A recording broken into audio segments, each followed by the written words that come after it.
dapat dikecapi. Sejarah baharu telah tercipta. Namun, setakat itu sahajakah kemampuan kita?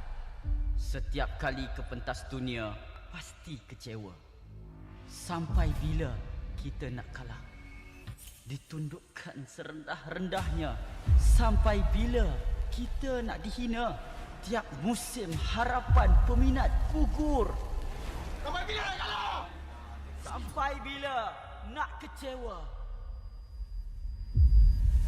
Setiap rakyat pasti akan melaungkan semangat, ingin mempertahankan rumah mereka. Jika patah sayap Raja Wali, bertongkat jua kita kemari. Tahun ini pastinya kemenangan semakin dicita demi menjulang nama Malaysia di pesada dunia. Di mana bumi dipijak, disitulah langit dijunjung. Stadium MBSJ Serdang Jaya secara rasminya menjadi rumah MPL MY pada tahun ini. Seterusnya, melangkah ke arena besar di Timur Tengah, di Riyadh, Arab Saudi.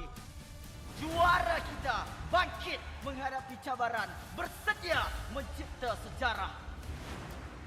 Utara, Timur, Barat dan Selatan, kita semua MPL MY Playoff musim ke-14 akan berhijrah ke Johor, mendekatkan lagi silaturahim MPL MY bersama. Hasrat kita semua bersatu dan bangkit dengan satu tujuan yang sama. Naikkan martabat negara, kecari juara dunia, kemuncaknya di M6. Pastikan kemenangan dan kebanggaan dikecap di rumah kita.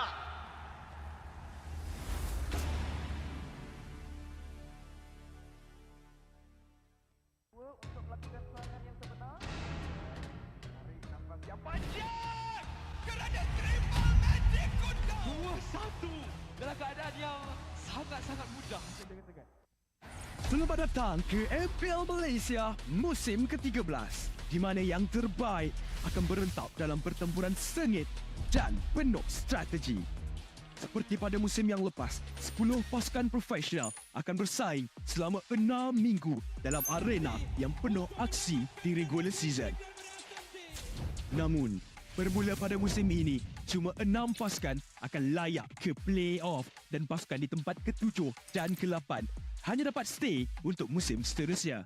Tapi sayang sekali, tiada slot ke play-off buat mereka pada musim ini.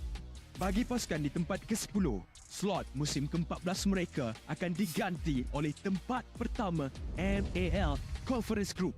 Mereka akan di-reset dan harus merebut kembali peluang melalui MPL musim kedua. Dan apa itu MPL? Mobile Legends Bang Bang Academy League adalah liga amatur di mana terlahirnya bintang-bintang baharu. 15 pasukan akan bersaing untuk meraih kejuaraan dan 2 pasukan MPL Conference Group teratas akan berpeluang merebut slot ke MPL Malaysia musim seterusnya. Okey, kembali ke MPL.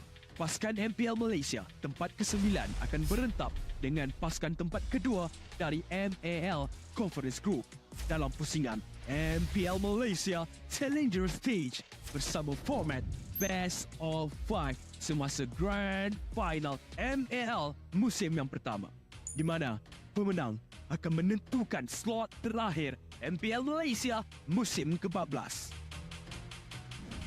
6 pasukan yang layak ke play-off akan berentap untuk meneruskan jalan ke Grand Final MPL Malaysia musim ke-13 dan merebut peluang untuk ke MSC 2024. Jadi, bersiap sedia. Persiapkan strategi anda. Bersedia untuk aksi profesional di pentas MPL Malaysia musim ke-13.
Berminat untuk mengetahui info lanjut mengenai prestasi pemain dan jadi sebahagian daripada MPL Malaysia?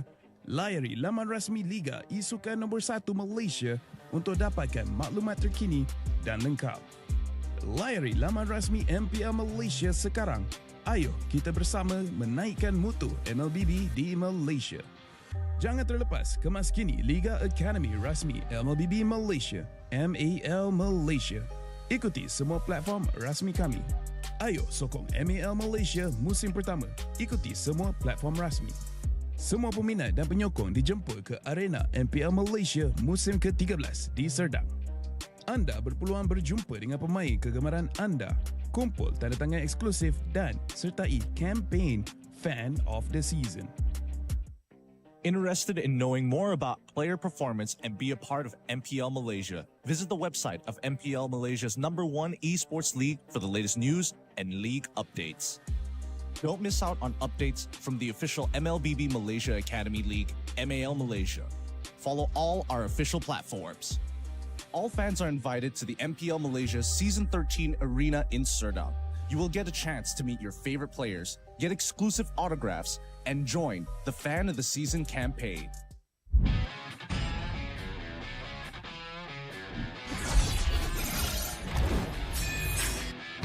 Versus satu Skylar can you do it? Dan Albert di sana ternyata harus hilang.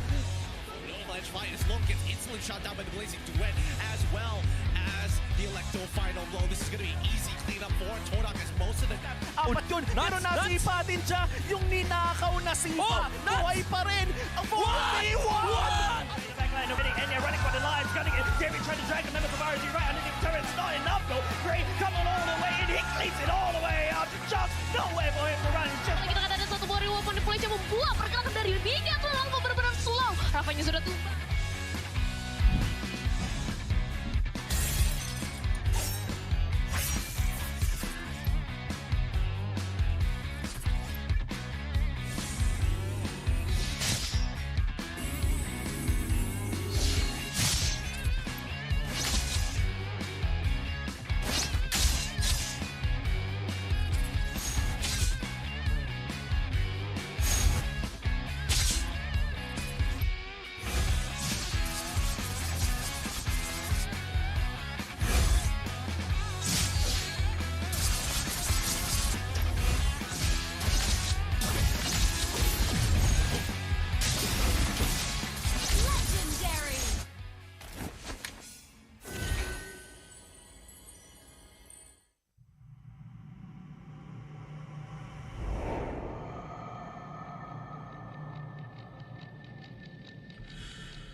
Menang, kalah, pressure, harapan, skill, mistake, dah ready. Kalah, dihentak, dituntut semua untuk peminat. Spotlight melambangkan satu sosok tumpuan.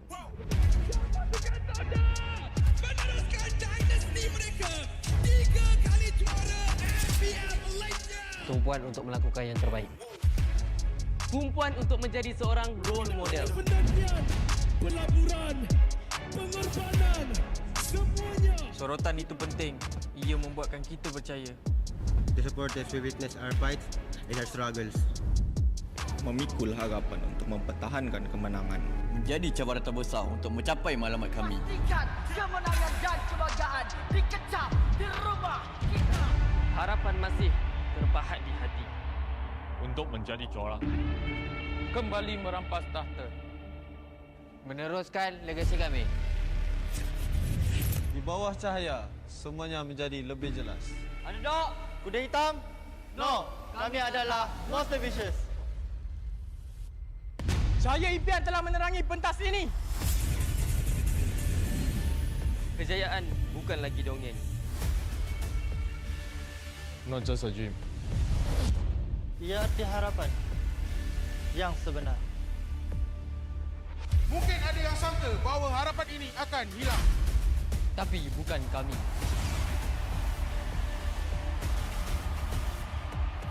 Ini harapan kami. Ini semangat kami. Bersama kami, mencapai satu tujuan. Menjadi sinar yang paling terang.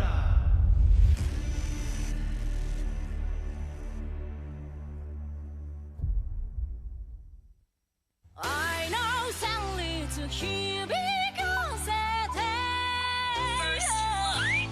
Well, I know that I can be stronger with you. In defeat.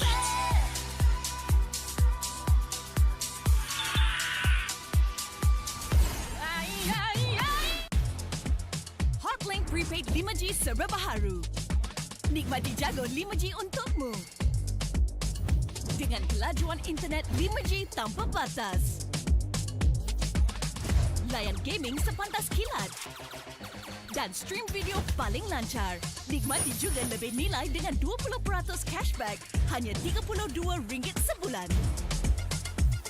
Dapatkan sekarang.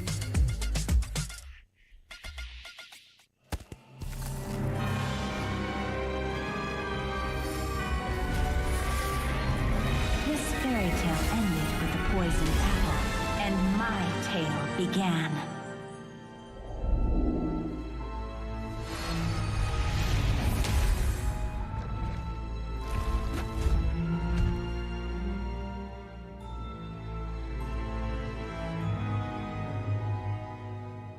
A princess in a tower is just a bird in a cage.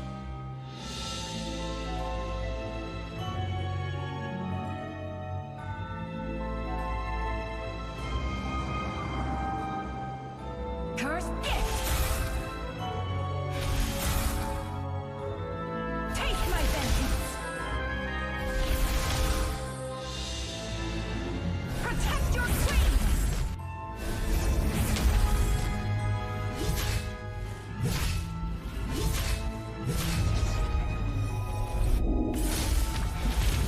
Kneel before your queen.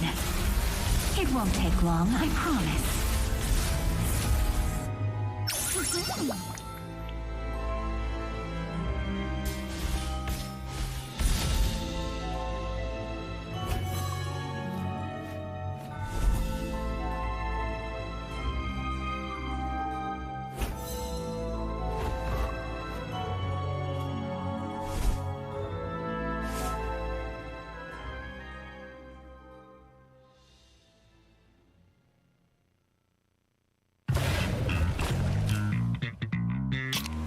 Confirm mantap, confirm lah Nescafe.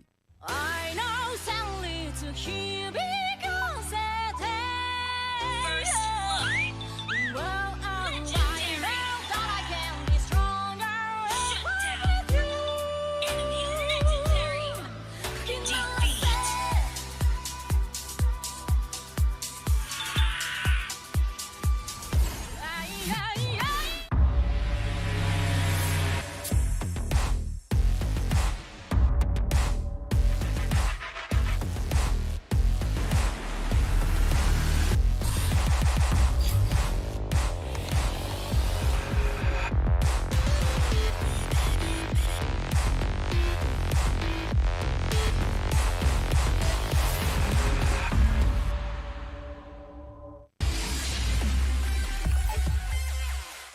Pelbagai kejayaan dapat dikecapi.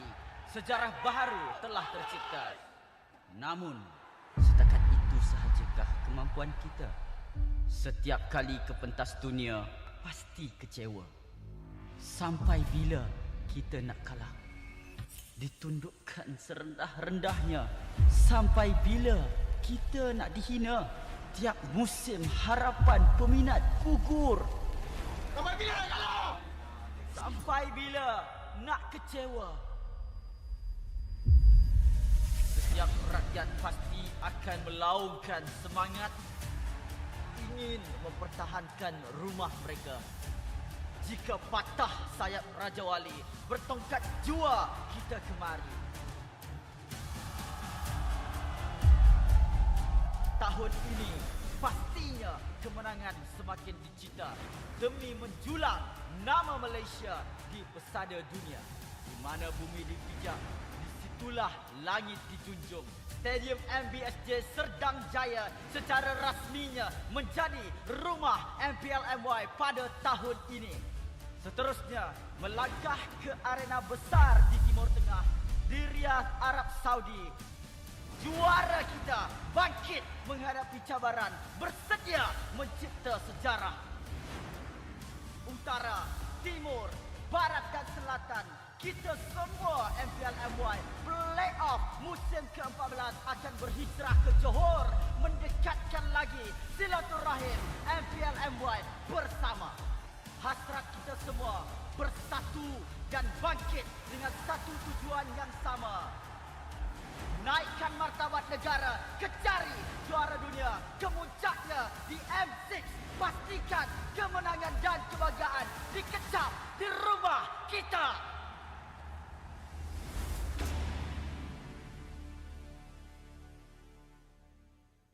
Untuk melakukan serangan yang sebenar, tarik nafas yang panjang kerana triple magic kuda 2-1 dalam keadaan yang sangat-sangat mudah.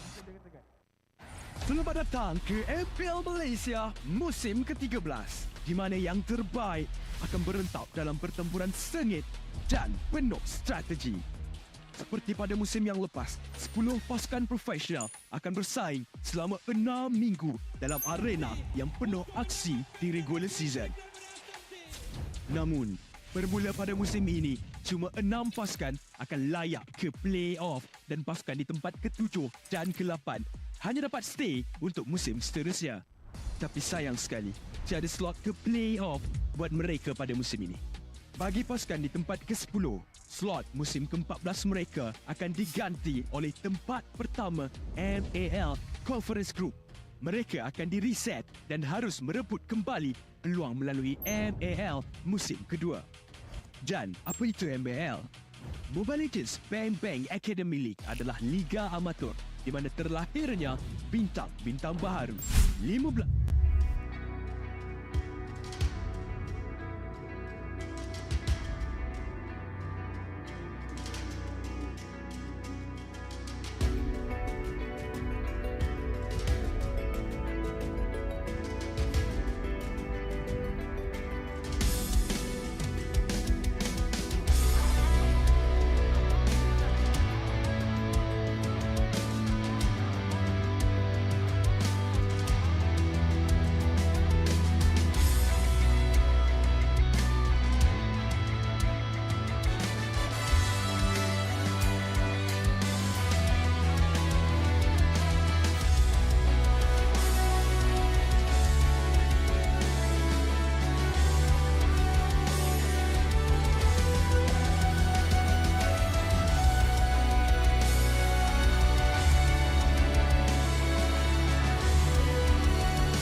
I'm a rock star. Yeah, rock star. Ay, ay, ay. I'm a rock star, baby. I'm a rock star. I'm a rock star. I'm a rock star. I'm a rock star. Panggil aku rock star. Ini kejohanan kita semua orang rock star. Kita rock star, kita buat saja gaya kita. Makin panas apinya sudah membara. Macam mana pun ku menempuh segala. Demi negara ku buat semua bangga. Step into my world, you know I'm always in my zone. You know I got my team, no I'm never alone. Bring out my best, buat yang terbaik. Jadi juara perlahan kita naik. Aku nak push, naik-naik jadi lebih bagus. Jadi hero, ku ada skill. Berapa banyak musuh aku dah kill. Ramai cuba mencapai, cause they envy me. Tiap game aku pasti jadi MVP. I'm a rock star, baby, I'm a rock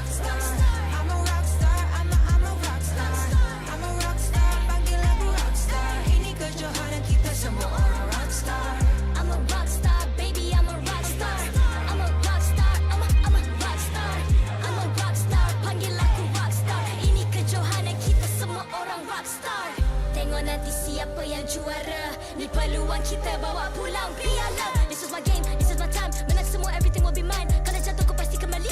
Bangun balik ku tegak berdiri. Kuatkanlah tenaga, ganjaran diperoleh. Ni kejohanan kita, Malaysia memang boleh. Rise up to the top, kita buat bersama. Semangat kita kuat di bawah satu bendera. I'ma go hard for the win. On the battlefield till the end. I'm trying to beat the greatest anyone has ever seen. Stand by, I'm coming in for the win. I'm a rock star, baby, I'm a rock star.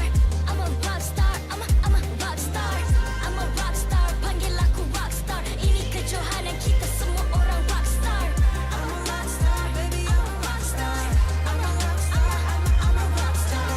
I'm a rock star, panggil aku rock star. Ini kejohanan kita semua orang rock star.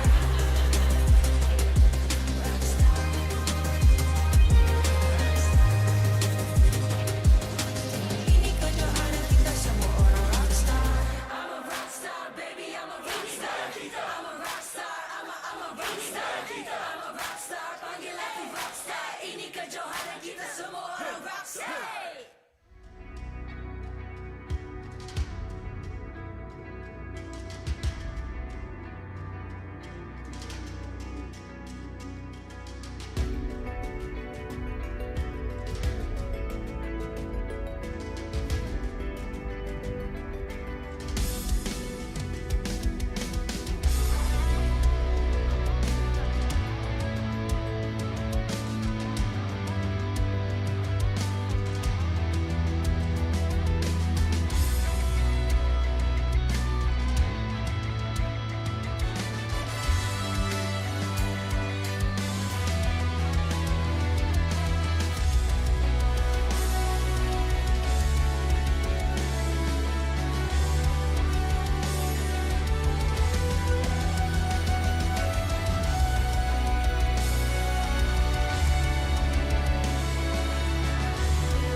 I'm a rock star. Yeah, rock star. Ay. I'm a rock star, baby, I'm a rock star. I'm a rock star, I'm a rock star. I'm a rock star, panggil aku rock star. Ini kejohanan kita semua orang rock star. Kita rock star, kita buat saja gaya kita. Makin panas apinya sudah membara. Macam mana pun ku menempuh segala. Demi negara ku buat semua bangga. Step into my world, you know I'm always in my zone. You know I got my team, no I'm never alone. Bring out my best, buat yang terbaik. Jadi juara perlahan kita naik. Aku nak push, naik jadi lebih bagus. Jadi hero, ku ada skill. Berapa banyak musuh aku dah kill. Ramai cuba mencapai, cause they envy me. Tiap game aku pasti jadi MVP. I'm a rock star, baby, I'm a rock star. I'm a rock star, I'm a rock star. I'm a rock star, panggil aku rock star. Ini kejohanan kita semua orang rock star. I'm a rock star, baby, I'm a rock star. I'm a rock star, I'm a rock star. I'm a rock star, panggil aku rock star. Ini kejohanan kita semua orang rock star. Tengok nanti siapa yang juara. Ni peluang kita bawa pulang piala. This is my game, this is my time. Menang semua, everything will be mine. Kalau jatuh kau pasti kembali. Bangun balik ku tegak berdiri. Kuatkanlah tenaga, ganjaran diperoleh. Ni kejohanan kita, Malaysia memang boleh. Rise up to the top, kita buat bersama. Semangat kita kuat di bawah satu bendera. I'ma go hard for the win. On the battlefield till the end. I'm trying to beat the greatest anyone has ever seen. Stand by, I'm coming in for the win. I'm a rock star, baby, I'm a rock star. I'm a rock star, I'm a rock star. I'm a rock star, panggil aku rock star. Ini kejohanan kita semua orang rock star. I'm a rock star, baby, I'm a rock star. I'm a rock star, I'm a rock star. I'm a rock star, panggil aku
I'm a rock star.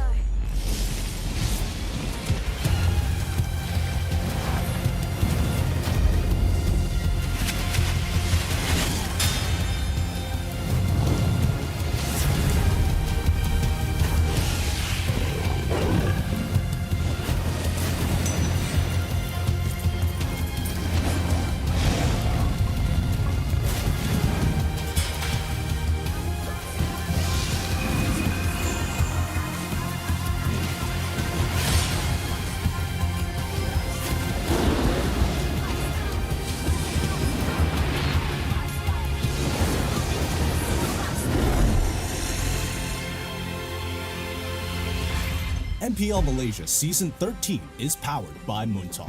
Enjoy a superior 5G network and lightning-fast gaming experience only with our official mobile internet hotlink. A big shout out to ROG Phone 8, the official gaming phone, for keeping our players at the top of their game. Grind on with Nescafe to keep your gaming spirit going. Thank you to all of our sponsors and partners for your support in MPL Malaysia Season 13. It's another Super Sunday right before the Hari Raya break. This is MPL MY Season 13, Week 2, Day number 3. We got 3 amazing best of 3s lined up for you all today. And with us, Husky alongside Kid and Q to bring you guys the action. We've got a lot of interesting games here today, and more so a lot of questions that need to be answered here on the second week of the season. More so to actually get some kind of identity from some of these teams. It felt like everyone a little shaky on week 1. Week 2, the foundation almost feels like it's there. It's almost set. Some teams have already found who they are. SRG so far, flawless streak, did not drop a single game. Bounty on the other end of the spectrum are still looking for their first win. KGE on the rise. The Empire seems like they have finally found the perfect formula for this army to perform. Speaking of which, let's have a look at today's schedule in case you want to know what are the matches that are happening here at MPL MY. To kick things off, it's going to be Best Esports up against Niners. Bounty, as they are more well known. Against the Niners, this one's going to be a little interesting because Niners, they've had their ups, they've had their downs, but it does take a little bit of time to warm up. After that, it's going to be Barracuda up against KGE, and finally, it's going to be MV versus Team Hawk. And I think a lot of people are looking at MV versus Team Hawk as the match of the day, right? This is probably going to be the closest one, the one that is going to go the full distance.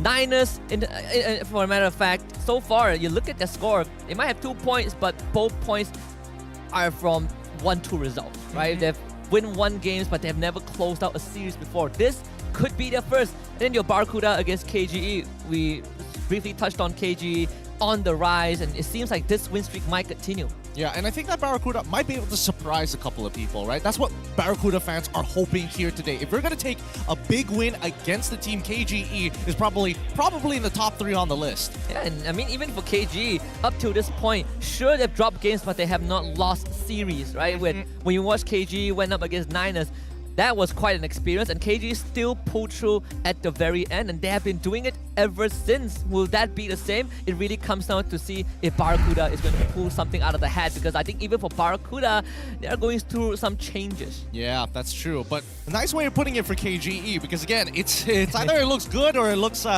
well, interesting. Let's just call it that. But we have to focus on the upcoming match at hand. This one is going to be Bounty versus the Niners. And obviously, the Niners have definitely showed what they are capable of. Their ceiling seems to be capped as of right now. And the next plateau is going to be being consistent. Speaking of consistent, have you heard about Hotlink? Because a secure, lightning-fast 5G connection for your MLBB games with Hotlink is going to be something that you're going to be constantly thinking about. And with the 20% off MLBB in-game items, no time like now to get in on it. Yeah, if you feel capped in terms of gameplay and internet speed, it's time to uncap that, break the ceiling, breach through the limits with Hotlink within your grabs. Games are no longer a problem. The only problem that you're going to run into is perhaps your mechanics, but nothing a good practice won't fix. Teammates, that's usually the other way. the go-to answer of all time. Very relatable. Speaking of teammates, actually, looking at Bounty, and well, I mean, we know what the lineup is going to be looking like. A couple of changes have been made, and I think it's an interesting time to do so. And I think one of the other things I want to touch on is the transfer window. It's from week 2 all the way up to pretty much week 5, which is an extended period of time compared to last season. Yeah, last season we have a transfer window during week 3, but right now you can do transfers almost whenever you want, right? Only the start at the end, you can't do it. But when we talk about Niners and Bounty, we have to also look at the topic of the day. Which team will move up from the bottom of the table? I mean, these two teams, they're not doing too well, but one of them is going to change that. Yeah, I mean, a lot of experience on either side, right? I'm surprised, with the team, and especially on paper, I was very excited for Bounty to maybe step up. They've had Panda. They also have taken Havas under their wing and is coming in as their IGL. I expected bigger things from Bounty's side. JP Niners, on the other hand, picking up Moonji was a bit of a surprise, I'm not going to lie. But having Zavs as one of their, backup, well, I wouldn't even say backup, but basically a insurance policy for the late game, they looked like they should have a much better performance during week 1 compared to the rest of the teams. Yeah, I completely agree with that. I think the series against KG was a very good litmus test for how JP functions under pressure.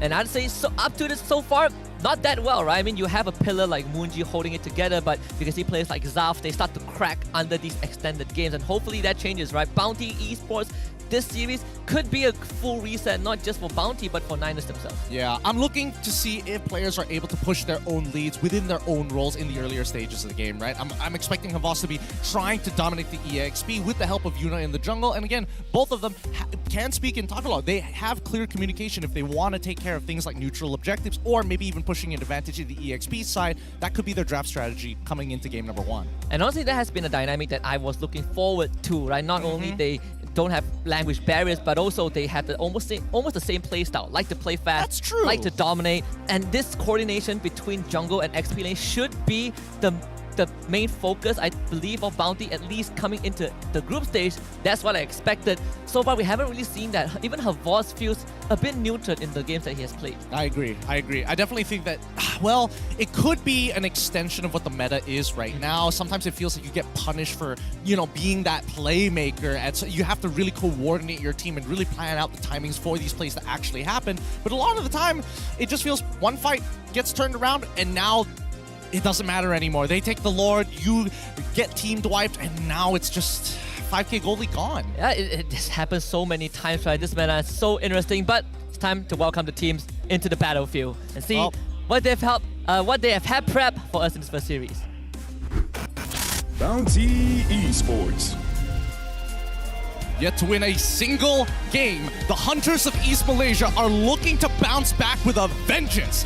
Can they regroup themselves in time to secure a win today? Representing Sarawak, let's go Bounty Esports! Minor changes in that middle lane. So far, still finding momentum. Today might be it. Aziz is going to be the prime focus of this team. Niners. The Negeri Sembilan Riders also suffered defeat in 2 tightly contested matches. Guided by strong leadership of Moonji, the team is resolved to assert their dominance. They appear poised for action. Let's rally behind them, Niners!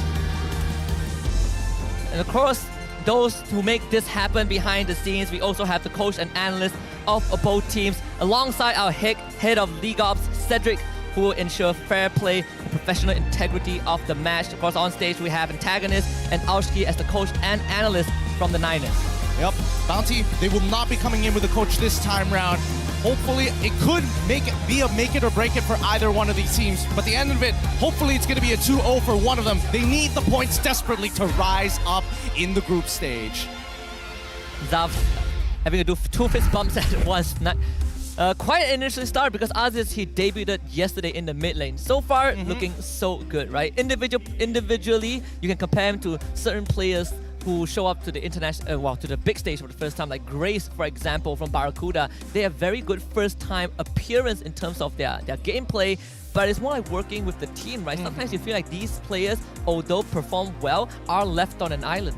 Well, I mean, it's one of those questions of whether independence is a good or bad thing, right? Having independent goal laners, for an example, can be a very good thing. You're able to kind of manipulate the pressure on the opposite side of the map. You're able to kind of open things up a little bit more. But as a mid laner, you are very invested in kill participation as a stat. You need to make sure that you're having it higher than average even. Yeah, even the meta now wants you to clear lanes fast, take Wilden's blessing, you're moving around with your roamers, you're participating in objective fights, you're participating in these ganks with your side laners as well. So I agree, you know, being independent is one thing, but you gotta be a team player, and that's something that Bounty Esports is looking for, not just in this mid laner Aziz, but also for the rest of the team. They gotta come together as a unit. You have Havos, you have Panda, you have Yuna, you have Yanlord. They just gotta find that secret sauce. And what do you think about Yanlord specifically, right? I think definitely in his debut, you can definitely see that he has the mechanics to get the job done. But as we were talking about earlier, how do you activate these players? And I think there's no clear strategy just yet.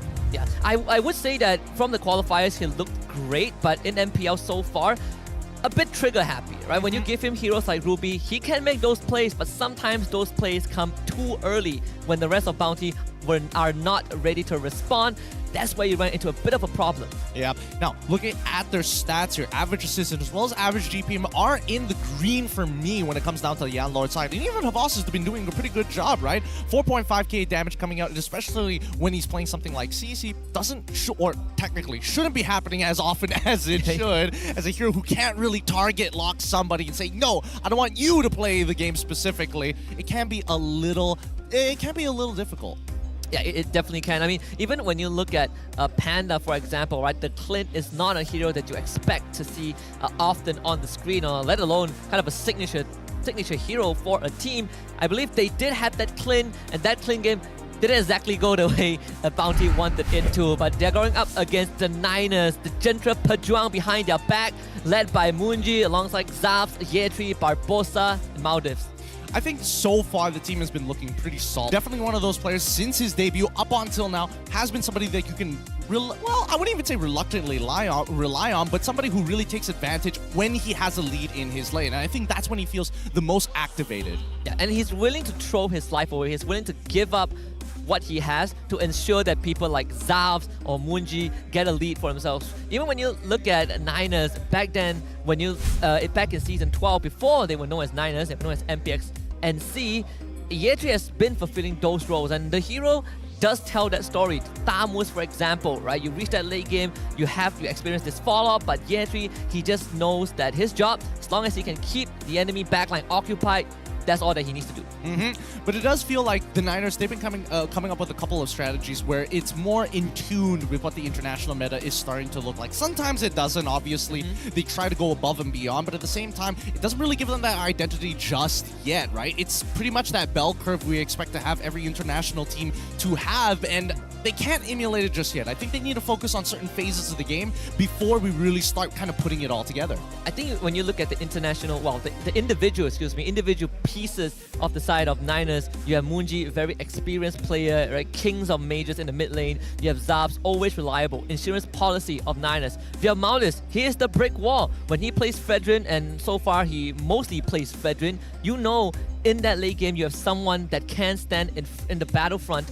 But how does that come together? How does that gel together when Niners need to function as a unit? And I think against teams like KGE, for example, on their debut, that has shown every now and then, but not consistent enough. I mean, yes, you have somebody who's in the front lines, but then as you mentioned before, KGE, when they kind of split that up, when they divide the front from the back, that's when it gets a little bit messy, right? People like Zops is someone, yes, you can rely on them, but even Moonjin as well as Barbosa, they play a little too close together sometimes. Yes, they do. They make a good duo, but you would feel like every once in a while, they should have been there for the rest of the team. Just minor adjustments needs to be made. And again, I feel like this series against Bounty could be a great reset for Niners. Speaking about Niners, I want to look at the Kings of Majors, which is Moonji, because we did talk to him through WhatsApp, and we asked him as a leader, as an IGL for the team, are there any pressure? And for him, it doesn't feel too difficult, right? Because for him, if they are going through tough times, everyone goes through the tough times. And it doesn't feel as stressful as he was back in Todak, right? Because back in Todak, whenever there's an issue, everything goes to him. But with Niners, they split it together. They split it evenly. I think it's understandable, and especially with, you know, the strong personalities on Todak side when he was playing with them. I think now this is going to be a little bit more responsive. People are going to be looking up to him as a leader and a more experienced person, so therefore he should be coming up with some better points, and most of them I would assume would listen as well. It helps with Barbosa being part of it all, right? His experience overseas, being from Indonesia itself, kind of brings a new perspective. And I think it's also important for Barbosa as we hop into the draft for game 1 that last season he only played one game, right? One game alongside Anip. That game did not go well and they never fielded him ever again. So I think this could be kind of the chance for Barbosa to prove himself, not just to homeboys but to every other doubters out there, that he was picked up for a reason and he has found a home for himself. I think that he's still got it. I definitely think that he's got the mechanics, of course. All the imports that we've seen coming into MPL MY, generally, minimum condition is having decent mechanics. The question is, how do you activate these players like SRG has done? And I think that formula has changed over time, and there's many different methods of achieving it. So much so that we're seeing Masha fanny bands coming out from the side of the Niners, and even for Bounty, they're getting rid of the traditional being on red side, the Nolans, and obviously the Matilda. Thank you, Trian, for showing us the way of Masha. We're never seeing Masha. We're not going to see Masha for quite a long time. And this does put red side in a very, I would say, odd position, right? You still have the Joy on the table, which, you know, you might have to consider banning. I mean, we had this conversation on your podcast, right? Blue side or red side. Now that I think about it, now that I look back at all the games, even at the MAL, MDL level, I mean, blue side advantage is so much better than what you get from red side. Unless your response is some god tier responses, you generally do get outpaced in the first phase. But of course, here's a fun fact. Perfect Divine Justice, Barbosa boosts 100% win rate with Kaja. For all 4 of these games. Interesting. I don't know whether that's going to be a priority lock-in for Barbosa this time around, but it's definitely something that he has in his back pocket. So assassin players, well, Yuna, I'm looking at him specifically, he's got to be a little careful when he does decide to whip out an assassin-style jungler. That's the Joy ban. You don't really have much of a choice if you're a Bounty. Just to kind of go back to a point that you brought up earlier on, how do you activate these mechanical gods from overseas, right? I think I'm looking at Bounty right now. How do you do that for Yuna and Havos? I know Yuna, we've seen him for quite some time, and he has his moments, but like last season when he was with Lunatics, man was left on the island for majority of the season that he has been playing in. And now Havos, I think, is running into the same problem. You can chalk it up to the meta being different from when we last saw him, but still, he has that mechanics to make it work, but the team is not making it work for him. Yeah, I mean, maybe something a little bit more independent, right? I'm thinking whether or not he wants to go on something along the lines of Yuzong or maybe even Arla. But kind of interesting to see that Niners prioritizing the Angela this time round, something that Panda might have to worry about. Speaking of which, active since Season 7, Panda played 36 unique heroes as a gold laner, roamer, and EXP laner. And now back in his original role as a gold laner, I think there are moments where maybe he still has that roamer EXP in him. And sometimes he has the XP mentality a bit too much, right? Even when he was with Team Hawk, sometimes you see this carry lose his mind and just jump into a fight. That's kind of a Panda signature. We joke around it now and then, but he has pulled off insane moments. You get the Paquito and Fredrin opener for the side of Bounty. You take that Fredrin away from Malthus, and also you give Havos a hero that he can function on. The response on the side of Niners would be the CC and the Barat. Okay, interesting. A good way to start activating, right? Because again, with some strong lockdown, and especially if Fredrin starts to get ahead, he feels almost indestructible even. But a good response from the Niners side. They do get the Barats and as well as the CC to dance around him a little bit more and to try and secure neutral objectives a little bit easier. Speaking of early game, it's a bit of a shift. If EXP side gets a lead from the side of Bounty, it looks like the game's going to go a lot smoother. From Niners, if their jungler gets that lead, then it's the complete opposite for Bounty. And there is an insurance policy for the Niners. They have the Angela, right? From the moment Hard God is online, suddenly for the Niners, they feel a lot more durable in these fights, even though we're going up against a Fredrin. So Bounty respond with a Lilia. Perfect solution to this, to people who cannot move around. Even with the Barrage, and the Angela, Necklace of Durance solves the problem. Yep, Necklace of Durance solves the problem. A great hero, especially when you decide to take Purify as well. So now you've got basically essentially 2 lives even to go into these fights. Great peel, a way to make sure that the rest of the Niners can't keep up with the Broads or maybe even splits the fight into 2. Now we move into the second part of the ban phase, right? What do you think Bounty Esports is leaning in towards? Both teams have not revealed their gold laner yet. We might see the Harith, Carry, Claude get taken out. I'm looking at Niners as well. We could be alluding to a potential, Novaria ban, because Moonji has been playing a lot of that hero, and I don't think they would want to put him on an Angela at any stage of the group stage. I can agree with that. I can definitely agree. We've seen too many teams make that mistake where it's just like, oh, I'm going to give our mid laner who's really great mechanically, Angela. Unless you're Izanami, because he would choose Angela.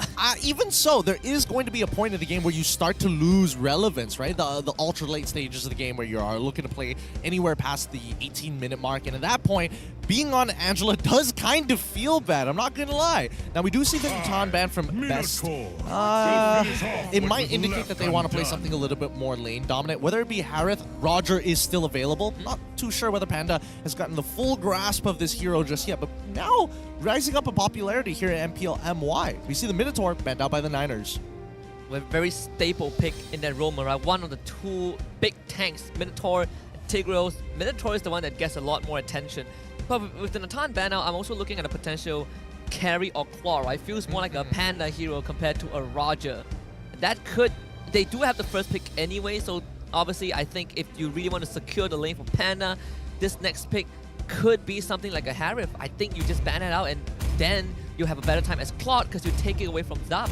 Well, but in the last 6 seconds here, it looks like it's the Novaria, yeah. Still go for the Novaria, a lot of respect. Again, they're just looking to ban out signature picks at this point, right? I mean, Zabs, he was playing a lot of Natan in his previous match earlier this week, so I guess Best is leaning in towards what have they been playing more frequently? Let's get rid of it. Let's try to make them feel slightly uncomfortable. But at the end of the day, Claude is still available for Zabs, so regardless, he's got a hero pool to work with. Niners, on the other hand, 26 more seconds to decide. We want to go in perhaps the Romero. I mean, they already locked in both the what do they call it? The XP and the mid lane, right? Yeah. Where's the Roma and gold lane? I mean, if you really want Zals to get the claw, you actually don't really have that much of an advantage because you're on the second pick. So they ban out the Ruby because that is one of Yanlord's signature in that Romero. Interesting. Interesting. Okay, so yeah, just target bans all across the board. The Grok gets locked in for the side of Best. Okay, I think that's totally fine, right? Because now you can very clearly zone out your opponents, or at the very least split the fight in 2. And if you find an option to pick and force out the heart guard early on, I think Grok is a great way of doing that, especially in duo with Aziz on this Lilia to kind of peel him out of some tight spots. Yeah, and they decide to keep Panda's hero for last, which is understandable. I wouldn't mind if they just reveal Panda's hero in that 4th pick and keep that Grok for last as well. We already saw the Angela anyways, but now you kind of give that ball, you pass that ball back to Niners. Right now, Zavs gets to select whatever gold laner he wants, and BST still has the notion to counter that. If a Claude comes out, perhaps you might see a Harith if you want to play that lane-focused matchup. But Harith gets taken away. I like this from Niners. Okay. So Niners show the Harith. They also lock in the Farmist. So now it's still more in tuned and more aligned to their bans so far, getting rid of things like the Rubian as well as the Minotaur. If you're going to teamfight, if you're going to comp up, at least banning it out allows Farmist to really excel here. Now, coming back over to Bounty, the fact that they've already locked in the Lilia means that they cannot steal this away. They cannot take away the Netherrealm. They cannot go on something like a Valentina anymore, which means that it kind of deters Panda from actually going in towards something lane dominant like the Roger. I'm guessing they could go for something that has a little bit more AoE in this case. It's like Claude, but no, still just wants to win out the lane. Teamfights are going to be really hard for him, though. Yeah, it's going to be really hard for Bounty as a squad, right? You're running into so much AoE, so much damage, and the Netherrealm. Sure, you have the Lilia, you have Fredrin, you can somehow manage the Netherrealm, but it's going to take a lot more resources than if you have a Valentina to solve the problem, or other big AoE spells like the Tigreal ult. But I think for Bounty, they really want to just dive head first into this. I'm not saying that their plan is bad. I think they've got some very clear ideas here because with the Angela on Barbosa, it is going to mean that Niners will have to play over the cornerstone of Malvisder on the Barats. On the other hand, if we're talking about Bounty, if they win out on any side, whether EXP or even Gold, they have a win condition set in stone, and it has to be done within the first 3 turtles. I think the best chance you have is probably in the side lane, right? Either you shut down the Harriet with the Roger, or you outpace the CC, which as a Paquito, you can start doing once you hit that Fury Hammer, your level 4, level 5 timing. Early on, she can keep you in check, but once you free yourself from the lane, you get to apply pressure elsewhere, and CC will have a lot of trouble catching up. I'm super curious to see how this is going to play out as we get into this first game. It's the Niners up against Bounty Esports here on our very first match, day number 3 of week number 2. Now, early pushes are going to be very important here, but we'll see how this early game goes. As Moonji going to be taking a little bit of damage, hits level 2 first, and considering that both junglers starting on the bottom side of the map will make their way up to EXP. Yeah, I believe that Yanro was checking for Malvis's start, and that's why he wasn't there to clear up that first wave. That's gonna free up Moonji a little bit more, right? Against Lilia, it's very annoying to push, and Dav's under a lot of pressure already. This is what you want as Bounty. Oh, nicely done. Nicely done by Panda. He needs to dominate this lane as hard as he can because eventually he's going to get outscaled. And without a snowball on this Roger, it can feel a little bit bad, especially if the Niners decide to droop early on. Yeah, and Yan Lord, he has all this info. Tries to go for a steal. Good attempt. Didn't get it. Malvis hits 4. Now switching that attention to the top side of the map a little bit. That's where the turtle will spawn. But so far, we are seeing Yetri at least trying to freeze this lane, not wanting Havas to kind of get out of control. I think that's definitely understandable for the side of the Niners. You can see the response from Bounty is to actually move towards the bottom side of the map. They do see one camp still available for Yuna here, but he's not going to take it. He's going to try and contest for this turtle. They understand their win conditions, which is good. He's not going to greed out for this farm. Yeah, can't be late for the timing. Not against a Baraz. He's going to sit on that objective anyways, but you have to be there to respond. Because both roamers will be given this mid wave to hit for themselves, and I think this is very crucial depending on how this Angela functions. Yetri, oh, the full combo from her boss to just absolutely execute him. Oh, not even close there with Yetri out of the picture. Bounty guarantee take this turtle away from the Niners unless Malvisder, he does something crazier, maybe even gets a steal. I don't think he can. Barbosa hasn't hit 4 yet. So no turtle for Niners. That is a lot of damage.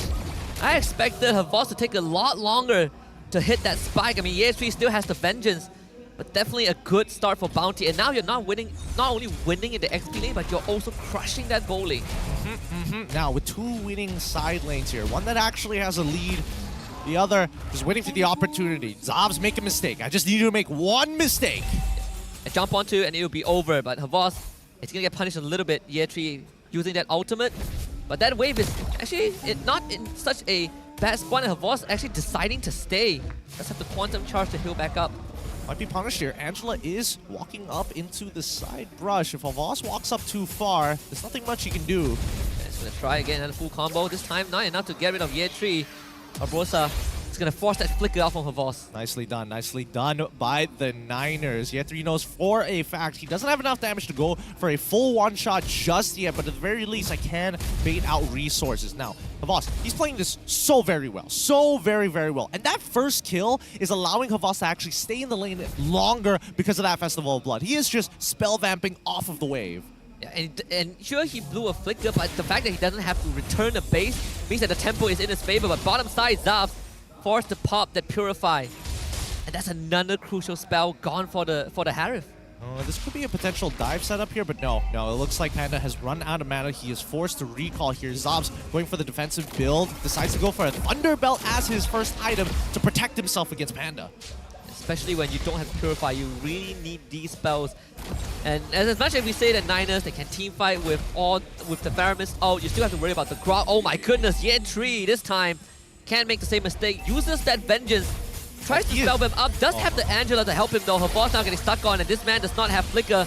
There might be an opportunity to take her boss down. They're dancing around this Paquito, and the trade comes through. Barbosa takes it. Oh man, Havas, if his jab was up, that would have been a kill. That would have been a kill. He'd been able to get that final charge, and now the next turtle falls into the hands of Bounty once more. This is actually going very well for Bounty. And now Zavs, here comes the dive. Flicker, Wild Charge, Zavs, no chance of getting out. It's going to be collected, given over to Panda. Right, that's nice to see. That's nice to see. Again, take full advantage of the missing resources, and Niners not going to waste any time. Yes, you got dived underneath your turret, Zavs, but don't worry. We managed to crack open top tier 1. In one fell swoop as well. You take down her boss once, then you take turret. You free up that XP lane. This might make the life of Zavs slightly easier if they consider the lane swap. You can say the same for her boss though. Now he has a lot more room to move around. You don't have to stick by there and just deal with year 3. I don't think Zavs wants the lane swap just yet. I think the safety of that tier 1 turret down on the bot side, and also the possibility of actually cracking open a bot tier 1 is actually not bad, right? It forces both sides to be a little bit careful here. Yeah, Lord, he should be able to walk away from this, but now the question is, where is Bounty going to look for an attack, right? They've kind of exhausted all their resources and now have to recreate these opportunities again. I have a feeling that they would just stick to this top side for a while more, because that's where the turtle will spawn. In fact, all 3 turtles have been spawning on the top side. And contrary to what you said, they actually went for the lane swap, right? They gave Zavs the entire top wave, maybe because her boss was just actively shoving, so Zavs gets fed the resources.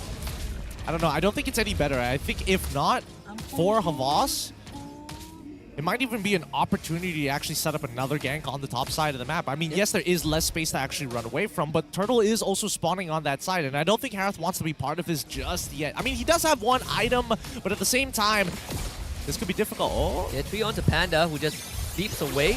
They invest a hard guard into this, but Bounty, they can just wait it out.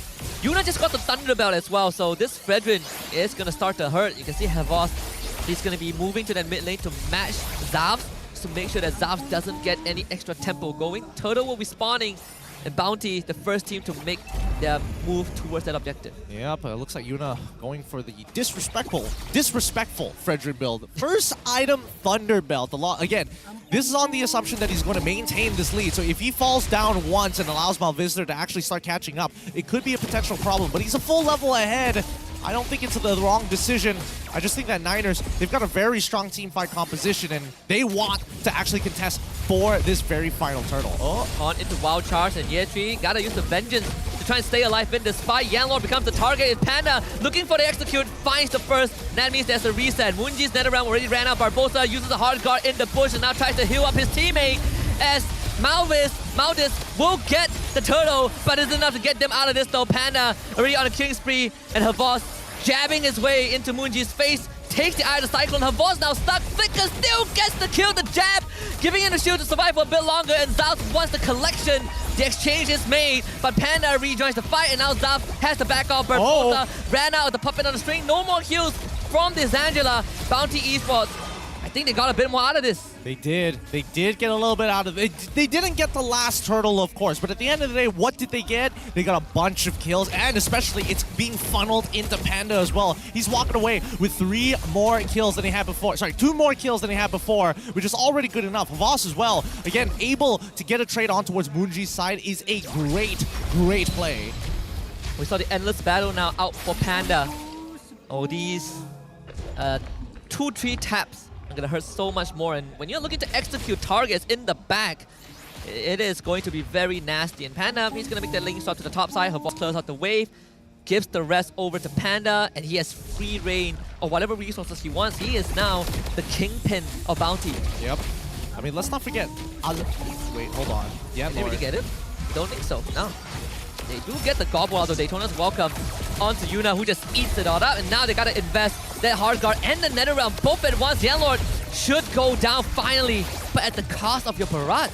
I don't know. And Aziz, no. That's the second one. Yuna, he's still eating up the damage. I don't think you want to fight this. Zavs will try. Panda, he's gonna go for the leap with the ability, and Aziz with a triple kill. This is Lilia going berserk with the Gloom charges, and now Panda, he is in. Finding Munji, that's number 4 in Year 3, not to stand. Bounty with a team wipe. This is starting to snowball out of control. I was about to mention that yes, they do have strong frontliners, but they have a linchpin, and that's going to be Aziz, right? He got the Ice Queen's wand, and now he can start peeling everybody from the side of the Niners. If they group too close together, that Netherrealm can easily get popped, considering that the lead they had even more so now than just now compared to that earlier fight. 3-0-7 coming in from Aziz. He basically has 100% KP as of right now, and I don't think the Niners are going to be able to stop this snowball. This might actually be a 12-minute game for Bounty if they take another fight of that same caliber. Yeah, every single win condition achieved by Bounty. Oh, and Malvis, no, this is way too far. You step up near that brush, it is going to be your death, and Malvis punished with the verdict from Bounty, convicted to the grave. And this Lord is gone. No retribution from the Niners means no contest. You just have to take the loss. Oh, man. I mean, Niners win condition so far, it's starting to look pretty grim, right? Their team fights were supposed to be their strong point, but that's under the assumption that Bounty was not going to get such a lead, such a snowball on their side. It's still within reach, though. One good team fight can turn this 5K gold lead around, but at the same time, Niners, they need to start figuring a couple of things out. Number one, they cannot just walk up like that. Now, Visitor, he's got to be really, really careful, because again, if he walks up too far, it gets chunked, and especially when you have to deal, a flicker being popped out as well from Barbosa's side. He cannot walk up either. Looks like nobody can really face check from the side of the Niners. They're chewing through Year 3's vengeance. Oh, so close. Oh, so close. That would have been a clean. That would have been a clean fadeaway, though. Oh yeah, it would have been. And as much as we say, oh, Niners, they can team fight, they are running into a bit of a problem. Damage. Where is the damage coming from? It's lacking. It is really lacking. Is lacking. Especially when you're behind. This wall is a big threat, though. Yanlor, he knows it. Doesn't want to commit to it. This is tier 2 is still up. So Niners, they have some sort of a protection, but the side lanes, they are just out of control right now. Niners have to deal with it. Yeah, the problem is that the Niners don't have the tempo, right? They cannot predetermine where they want to fight. It's always up to Bounty Esports at this point. With a 7K gold lead, they can even... Oh, here we go. Here we go. Conceal from Yanlord. He's looking for it. Can't find it. Niners just slightly behind that turret. And honestly, this should have been happening much earlier on into the game, right? There is no reason for them to actually be giving away free resources, and especially when we're talking about battle spell timers, I think Bounty Esports are really on top of it right now. They've really punished people who have used their battle spells early on, whether it be in lane or even in team fights. They're hyper aware of it right now, and they're looking as good as they've been, the best actually they've been in the season. Finally can live up to that tricode a bit. BEST for a reason. Wow, can you imagine getting your first game win against Niners? This is not indicative of whether Bounty can win the series, but it is a good start. Yeah, I think that this is really making it difficult, right, for Niners to actually get a good response. I do feel like Bounty are being hyper aggressive, of course, and yes, there are punishable moments, but Aziz, he's been keeping it together. Yeah, and he's a big problem for Niners right now. Your Nether Realm is ineffective, and this Thunderbelt build, the disrespectful Fredrin, is paying off. Wouldn't be surprised if he has a Brute Force breastplate for the extra damage. And even stole the orange buff, why not? Yeah, why not? Kick him while they're down. A 3-level lead coming in from Yuna. Man, how else can they actually get on this fight? I mean, the only way I see Niners actually turning it around is if Bounty over-aggress and really start disrespecting their boundaries, maybe underneath a turret, for an example, off of the next incoming Lord push, and then we might see Zobs be able to turn things around when he drops down that Zaman Force, right? Bounty Esports, they very much have to push and pull against the Niners. They can't just keep moving forward like Thomas the Tank Engine. You're looking at a 9K goal lead. It's gonna be in the 5 digits once this Lord goes down. I wonder what the communication is in the Niners camp, right? There has to be some sort of a contingency. This passive play could be a hint of what they are communicating within the team, but it's not going to stand for long. This second Lord is about to crack that base open. I mean, I'm not too surprised, right? Niners always have a slow game, number one. I think they're only going to do better in the upcoming games, but so far, it's recovery mode for them, right? How do they make sure that they don't go bankrupt against Bounty? How do we make sure they have enough damage to outlast Bounty in a fight? Yeah. I mean, your Barats is not able to even survive despite having a Netherrealm and a Hot Guard. Yeah, I mean, considering that their composition was all about tempo in the first place. Wait, oh boy. He's walled off. No opportunity. Yanlong doesn't want to go in just yet. So wait for the Lord to arrive, then you can pull the trigger. Good choice. Good call coming in from Havas. Got to make sure to keep the team in check here. Even though you have a 10K goal lead, it can easily dissipate with a single bad team fight. Now Aziz starting to really push them back with the Gloom, and this Barrage, I don't think he can even get the spit out. Well, suppose he can with the help of the Netherrealm and the Hard Guard, but still, Panda, he does what he wanted. Havas, he's soloing Zavs on the top side. Doesn't take care of Zavs, but Niners base in danger. Zavs has to return, but a bit too late.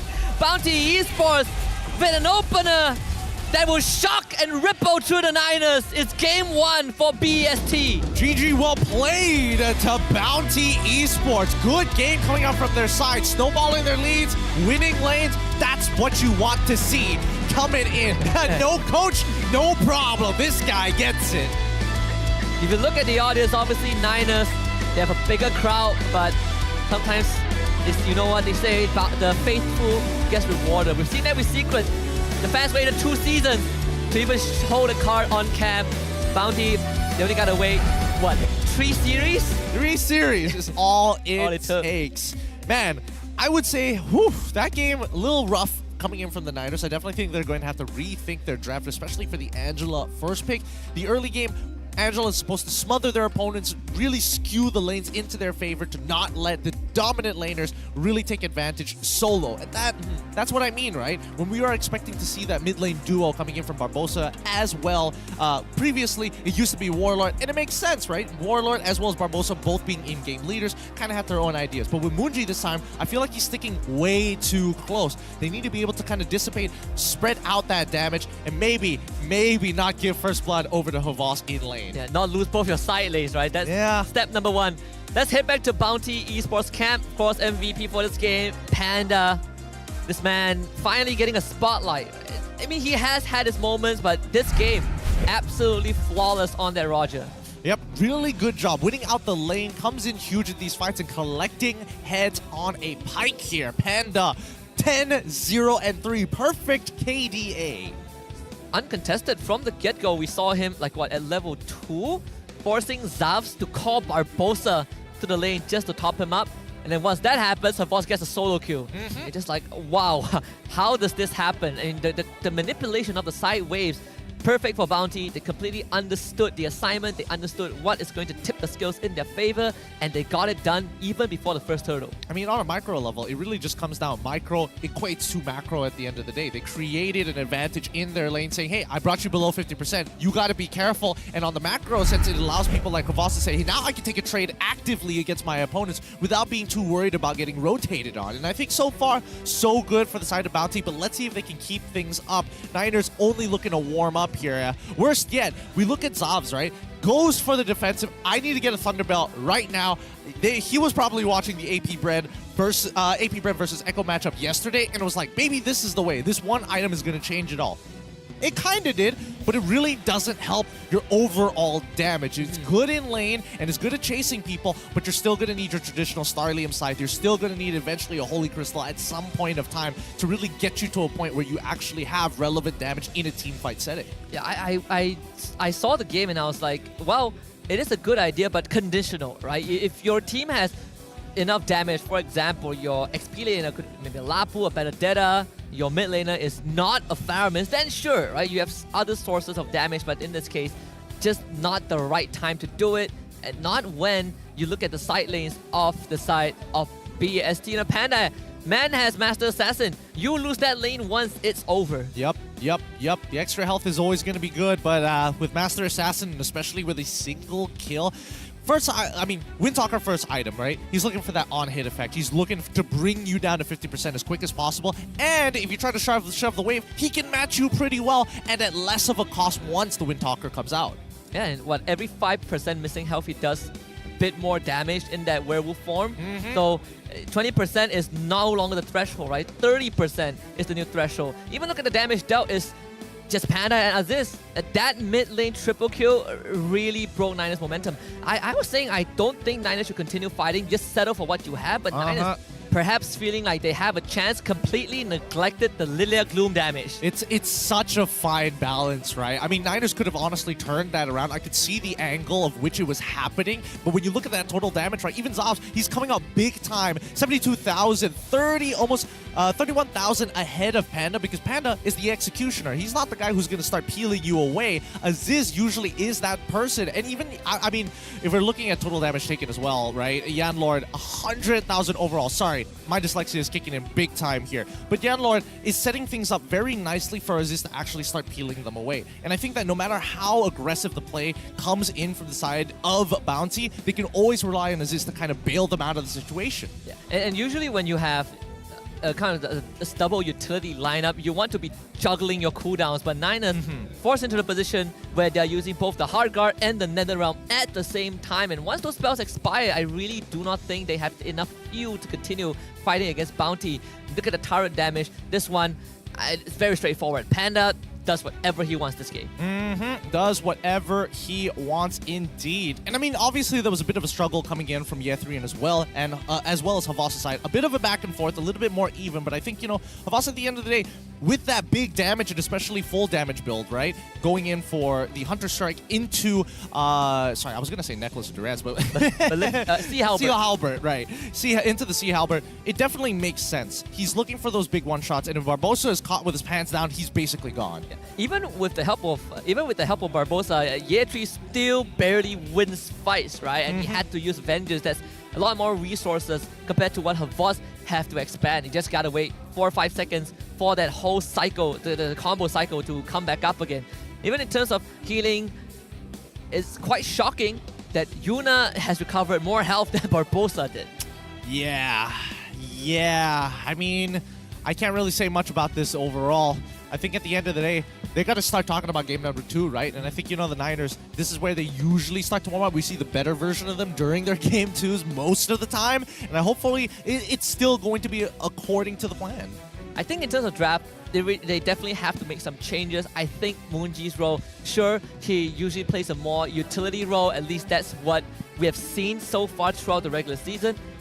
But I also feel like he might have to take on a slightly different role, right? If you lack damage, that's where it has to come from. You look at the key players, the rich guy, obviously Panda, the one who does the most damage and has the most assists is the Lilia from Bounty. The carrying as well as best wingman. Oof, big numbers here in terms of damage dealt to heroes. 65,000 overall. I mean, Malvisdor, there's nothing much I can say, right? 142,000, the story of his life. I press alt, I am definitely going to die. I cannot get out of these situations. And it forces my team to actually expand resources to keep me alive to make this happen. And even then, it's not enough, right? They just blow through all your shields. And it reached a point where Malvis can't even walk up. You overextend by 1 inch, that's it. Once the Lilia tags you with the Gloom, you're out of the fight. I definitely think there needs to be consideration of using the Daytona's Welcome as an escape tool, more importantly, rather than always looking to find that target, right? And I think even Yanlord understood that as soon as he does try to do something, I might as well throw the wall a lot further back to make sure that he has no means of escape, or at the very least get in front of his face to make sure, hey, I'm going to purposely drop down my CC immunity and take it. I'm going to get eaten by the Daytona's Welcome if I have to. I noticed, well, I found out an interesting mechanic yesterday, right? So if the Akai uses the heavy spin and is in heavy spin, you actually cannot gobble him up. Nope. Yep, can't gobble him up at all. And I mean, mechanics, they're very strange. They are strange and sometimes can be a little inconsistent. But at the same time, I think that in these types of situations, right, and especially in the case of Bounty, it's now not only about, yes, we have a game plan of we can actually outplay them in the lanes. It's going to be responding to the Niners, because now the Niners know, okay, you're going to be playing for your lanes, you're looking for these counter picks time and time again. That means they have to put their more resources onto one side of the map, whether that be gold or whether that be EXP. I think traditionally it has been skewed more towards the XP side, right? And I know, Zafs, he is self-sufficient. You don't have to really help too much. You can say the same for Yetri, but Yetri benefits more from this assistance just because of the role he has, right, as an XP laner. And I would say, actually, certain teams, I've been noticing a lot of teams running into the same problem as Niners, whether it's the Malaysian region or other regions, Tier 1 or Tier 2, where you have a draft that is so focused on wanting to play a fast tempo game, and when that does not happen, you run out of gas very quickly. You don't have the damage to continue, and the game goes downhill from there. Something that I think Niners should consider or can consider for game 2. Yeah, I think, again, they need to go on a traditional marksman and diversify their damage too, right? Yes. Because again, they were going on, Farmis on top of the Harith, well, it doesn't really look like I have to build that much armor to begin with, and even then, the most I'm gonna go is like a dominance ice. I don't even need an anti-cuirass. I don't need to go go above and beyond and go for an early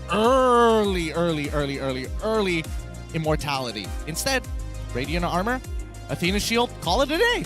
Yeah, I mean, that's why Thunderbell was the first item for Yuna, right? Yeah. But of course, we also talked to Mali from the side of Niners, the bubble of joy from the team. Hari ni game dalam 38-39 minit. So, dia bukan nak dikatakan game yang paling lama lah. Season lepas 47 minit. Minggu depan kita orang nak try 1 jam kot. I predict versus Bounty, I think 2-0. Easy game. Dengan Bounty mungkin kita orang akan main siapa kill paling banyak. And maybe boleh capai sampai 100, kita tak tahu kan. Didn't really age well, did it? That's the dialogue of someone who does not have to play. Yes. 1 hour? You're out of your mind, man. I mean, not all. Look, he is a bundle of joy. Yeah. He is a cheery guy. He is entertainment value at this. He is very much playing in for the memes, as they say. God, that hour game. And our game would not only break the record for MPL MY, but the record overall throughout the entire ecosystem of competitive Mobile Legends. I think the longest we had was like 53, 55 minutes. It got pretty close to an hour. I can't imagine getting how many lores were slain. Too many, a matter of fact. I wouldn't enjoy that at all. At the very least, we know that the majority of those statements are not true, including 2-0 against Bounty, and Bounty has already taken the first one. Gotta be careful on this one. I mean, 100 total kills. That ain't true either. I hope not. Dear God, I hope not. They only got 5 kills in the first game, right? That's 95 more, Mali. 95 more. Hit-to-hit between Panda and Zavs. You can see the average. Actually, it favors Zavs a bit more in terms of GPM and KDA. Panda, he participates more in these team fights, but statistically, Zavs is the more favored laner, at least in this matchup against Panda. I think a majority of it is just a lot of these stats, again, majority is going to lean in towards Zavs' side because of the number of games they've played already. A majority going to all 3 games in their best of 3. Panda, on the other hand, when it's going well, as you saw in that previous game, it goes really, really well. But overall, considering that Bounty hasn't been able to get too many wins, his stats do kind of reflect that he is starting to become at least to his previous form where he was a lot more stable. And I think for for the Niners, JP9 is actually the MALT, but for the Niners, it's also a bit tough to put in this position because last season, sure, they didn't make it too far in the playoffs, but you could say that for them, it was kind of a new high, right? And then they make some adjustments. This was supposed to be the upgrade. Antagonist shows up in Niners and everyone was losing their marbles because they're like, man, this guy, the genius mastermind behind Homeboys, now moves to Niners. Moonji joins the roster. It should be something that surprises everyone. So far, it has been a surprise, but not in the way that a lot of people would have wanted. Well, I think people need to trust the process, right? And I think even the Niners understand that this is going to be a big adjustment period for their side, with the majority of that roster being shaken up, even, right? Now let's get into the picks and bans here and see what the adjustments are going to be, because the Niners have opted to actually go on towards the red side. Second pick against Bounty on the blue side, already banning Masha and as well as Angela. The craziest thing was that we talked about blue side having a lot more innate advantage, and yet Bounty won in a dominant fashion on red side. And now they get to control the tempo. We take your Angela out, we take out your Masha. Now the onus is on you. Do you go for the Holy Trinity ban, right? Matilda, Joy, and Nolan. We've already seen 2 of them. Yep. And I think if Bounty want to repeat, try to repeat. I think they're not going to go for that last pick, Roger. I think they might even consider first picking it, right? Again, get your lane dominant heroes early on, kind of set the tone towards the Niners. What are you going to counter pick? I've already kind of thrown my cards on the table, and I'm going to force you to kind of design your comp around me. I also would not be surprised if they open up with a safer option like a Fredrin, right? You're still taking something away from the Niners, and let's say Niners, they pick that Roger, right? And Bounty will be like, sure, now you have the Roger, don't worry, right? We still can play the side lanes. And Niners even opens up the Joy I mean, Bounty are the ones who banned it out this time around, actually, on their side. Kind of interesting. All right, so they go for the safe option here. They're going to, you know, probe a little bit more. Yuna has done a good job on Fredrin so far, so not going to change the plan up just yet. Let's see how the Niners actually respond. Are they going to fight fire with fire, look for lane-dominant heroes, or are they going to focus on their combinations? The Tan gets locked in. Zaps has been playing it all week. He has been getting more and more popular. I think the first time we saw it was against Niners. Was picked by Sasa at the time in the series last week. This still could be a Roger angle for Bounty if they want to. You know, the Master Assassin always works well, but the Barrage gets picked up. When you ban the export out that early on, it can only mean one thing: tank junglers. Tank jungler. He's gonna hit that true damage, hates the peel as well. We see the Grok, and we also see the Lilia for the side of Bounty. Havas, thumbs up, my guy. Still the same picks on game one. If it ain't broken, don't change it. Yep, love having a seal of approval. Benedetta coming up from the Niners. I like this a lot. At least your damage is not only diversified, but you actually have enough damage, right? And now you ban out the Paquito. Start targeting Havas. Yep, make it difficult. Make it difficult for Havas on this side. Now, surprisingly enough, Arlott was not picked up by either one of these teams, considered to be, well, a dangerous pick to leave out in the open in some of the other regions. But now we're seeing that, oh, hold on. Tina ban. Valentina ban. But then what are they setting up for here? Is there like an ultimate that we don't know? Arlott? Yeah. XP? I see lots it could be. It could be. We see the Roger get banned out from the side of the Niners. Good response. There are different options here. Voss having a bit of a thought from his team, from him as well as his teammates discussing their final ban here. 38 more seconds. What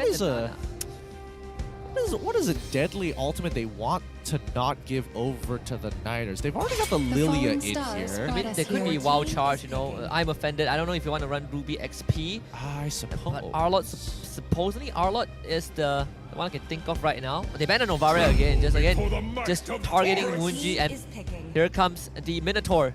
I like this. I like this. It's trying to be a deterrent here. Oh, Bounty. They got to finish off their draft. Man. Do you go? I was thinking of Harif, but then you need physical damage, right? So I feel like Harif is off the table. Yeah, and if you go for carry, it can get a little bit hairy very quickly here. You can get flickered on by the Minotaur. Yes, you're able to kind of shred through these big tanks in the first place, but that doesn't disinclude the problem of Benedetta being able to like jump in towards that backside. So I think it's probably a lane-dominant hero for the side of Havas. What else is still available? Okay, we do see the CC and the Harif, so they still go for the Harif.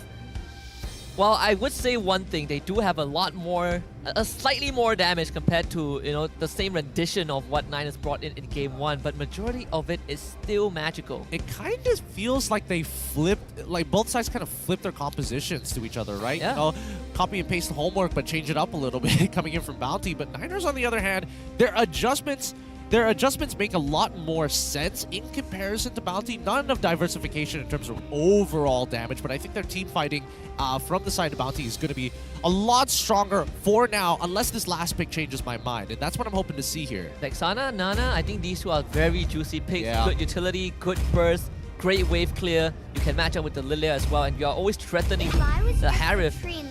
I believe this is going to be a Nana pick. Yep, for Moonji. Has played it before, it's doing it again. Especially into heroes like a Fredrin. Oh, such an annoying hero to go up against. Yeah, and it guarantees an escape mechanic, right? I think that's going to be an important factor here, especially considering that on this CC, being too close together might actually be a little bit more punishing.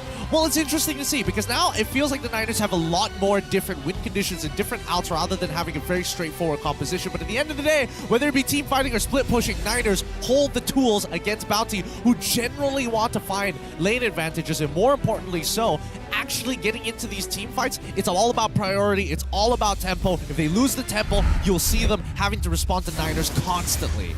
The teams going up against each other are the same, but the roles have been swapped for game number 2. Let's head into the land of Dawn. Bounty Esports this time on blue side and Niners on red. We gotta see if Niners can push us to a game 3. That's what all the fans would want. Let's jump right into it here. Game at number 2. might be an even 1-1 by the end of it, or it could be a clean 2-0 as Bounty might find their very first win in the league. They're going to be starting on the same side of the map. The question is it going to lead towards the gold or the EXP side? As we get into this, EXP is going to be on the top side of the map, and yep, looks like they're going to be making their way to try and affect this EXP. Havas taking a good trade, as expected from CC, against the Benedetta at level 1. But your wave play is it's going to suffer slightly a bit, so you let the turret do the job. While for the side of Niners, Yeatri, first one to move. Early on against CC, bit of an issue, but I think for Yeatri, just have to kind of weather the storm, right? Just wait it out a little bit. Once that game goes into the 5th, 6th minute mark, you will find yourself a lot more comfortable dealing with the CC. I mean, he could try and outplay it, of course, but at the same time, CC has just natural sustain, which makes it difficult to consistently trade against her. Well, speaking of which, Yan Lord. Here comes Yeatri going for the chase. This should be first blood. Moonji. Oh, can body block in. The Molina polymorph is going to be there. And the boomerang to get first blood for Niners. Nicely done, nicely done. At least this time the supports aren't taking the kills in their mid laner, especially Moonji should be able to hit level 4 first. Man, Aziz, he got chunked out pretty hard, right? But he is going to be slightly behind in EXP in comparison to Moonji at this point of time. And now, the first turtle coming back up in about 16 seconds. The gold laners taking it slow. And I like what Malvis is doing. He zoned out Aziz, so Aziz is not going to hit 4. It will be Havas first. They gotta wait for that wave, and Yeatri more than ready to receive that alongside Moonji. And with that first blood, Moonji is hitting for very, very soon. Turtle is up. Look at this fight on the top side. Alright, Havas getting the ultimate, Moonji as well. It did get resetted, this turtle.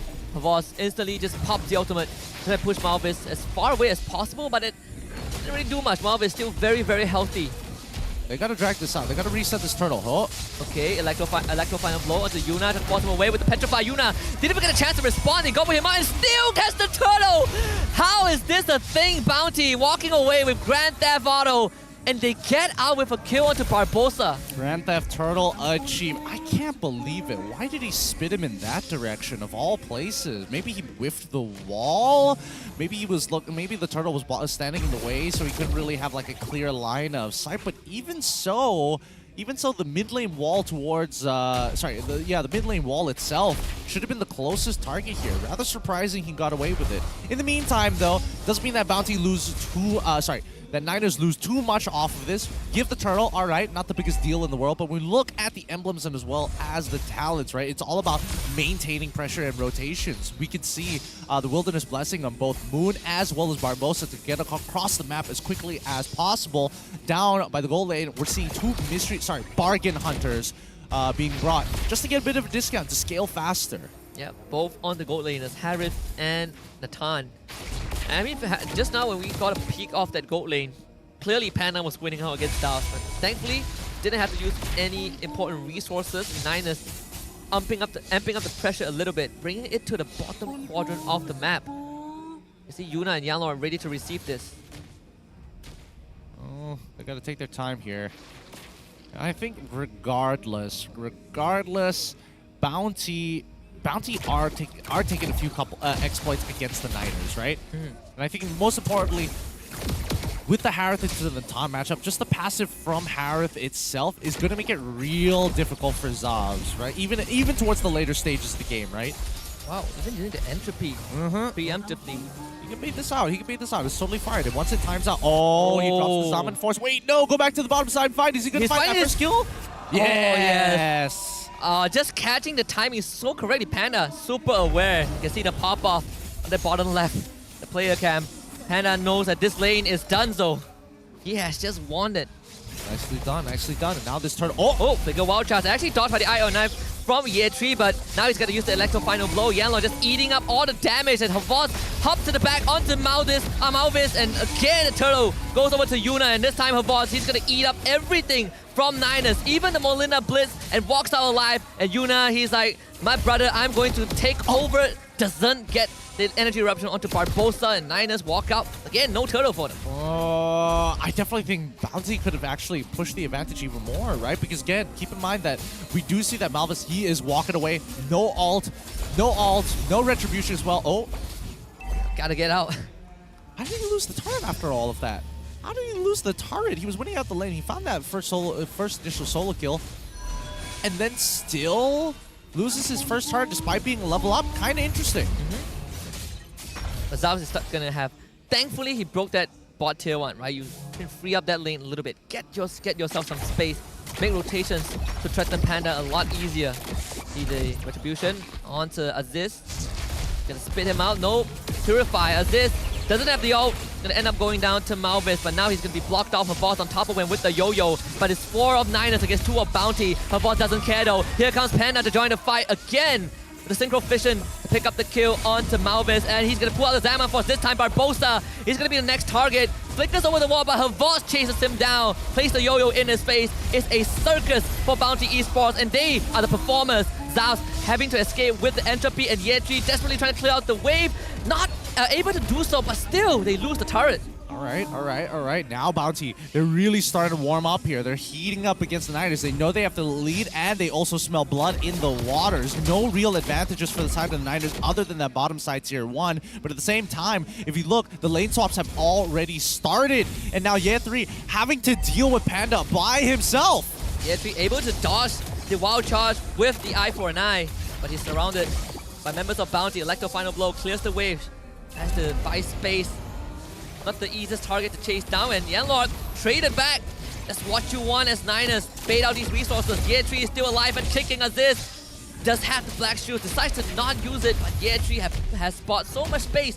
Her boss on the other hand, well, they can give up the turtle, but her boss about to get the bot tier 2. Yep, they got pushed all the way back. I mean, I think it's totally fine for the side of Bounty. Give up a turtle, not the biggest deal in the world, but now you can see that the Niners really starting to scale up quick, right? Zavs as well, finding another turret on his side. Havas, he should be able to get the... Oh, no, actually, he's not going to be able to crack open this tier 2. Not enough damage just yet. Yeah, Ye3 arrived. Benedetta things. Protects the bot tier 2. Has to recall, but did reset the minion wave. So Havas not getting that turret anytime soon. Well, in terms of the gold distribution, we're seeing that the majority of it falls into the hands of the Harith here. I don't know if Yanlord wants to keep walking up like this, but Boss being a pain in the side. They blocked Moonji off, and Moonji, had to use the flicker. Now Panda continuing to just threaten this top side of the map. Niners had to invest the entire team, whereas Havas and Ye3, they will be duking out in their own battle in the mid lane. Yeah, I would have imagined that the Niners would have been able to abuse the fact that they've got some decent split pushing capabilities, but it feels like the tempo is on side with Bounty Esports, right? They're still playing to their win condition. They can give up what they want, but they have to predetermine where they can catch off the Niners in these fights. I'd say Havas is constantly winning the trades against Ye3. That is good reason for Ye3 to not being able to function as that split pusher. Havas is gatekeeping him. DC really showing that value in these 1v1s. Of course, the weakness is that you are just really poor at pushing lanes.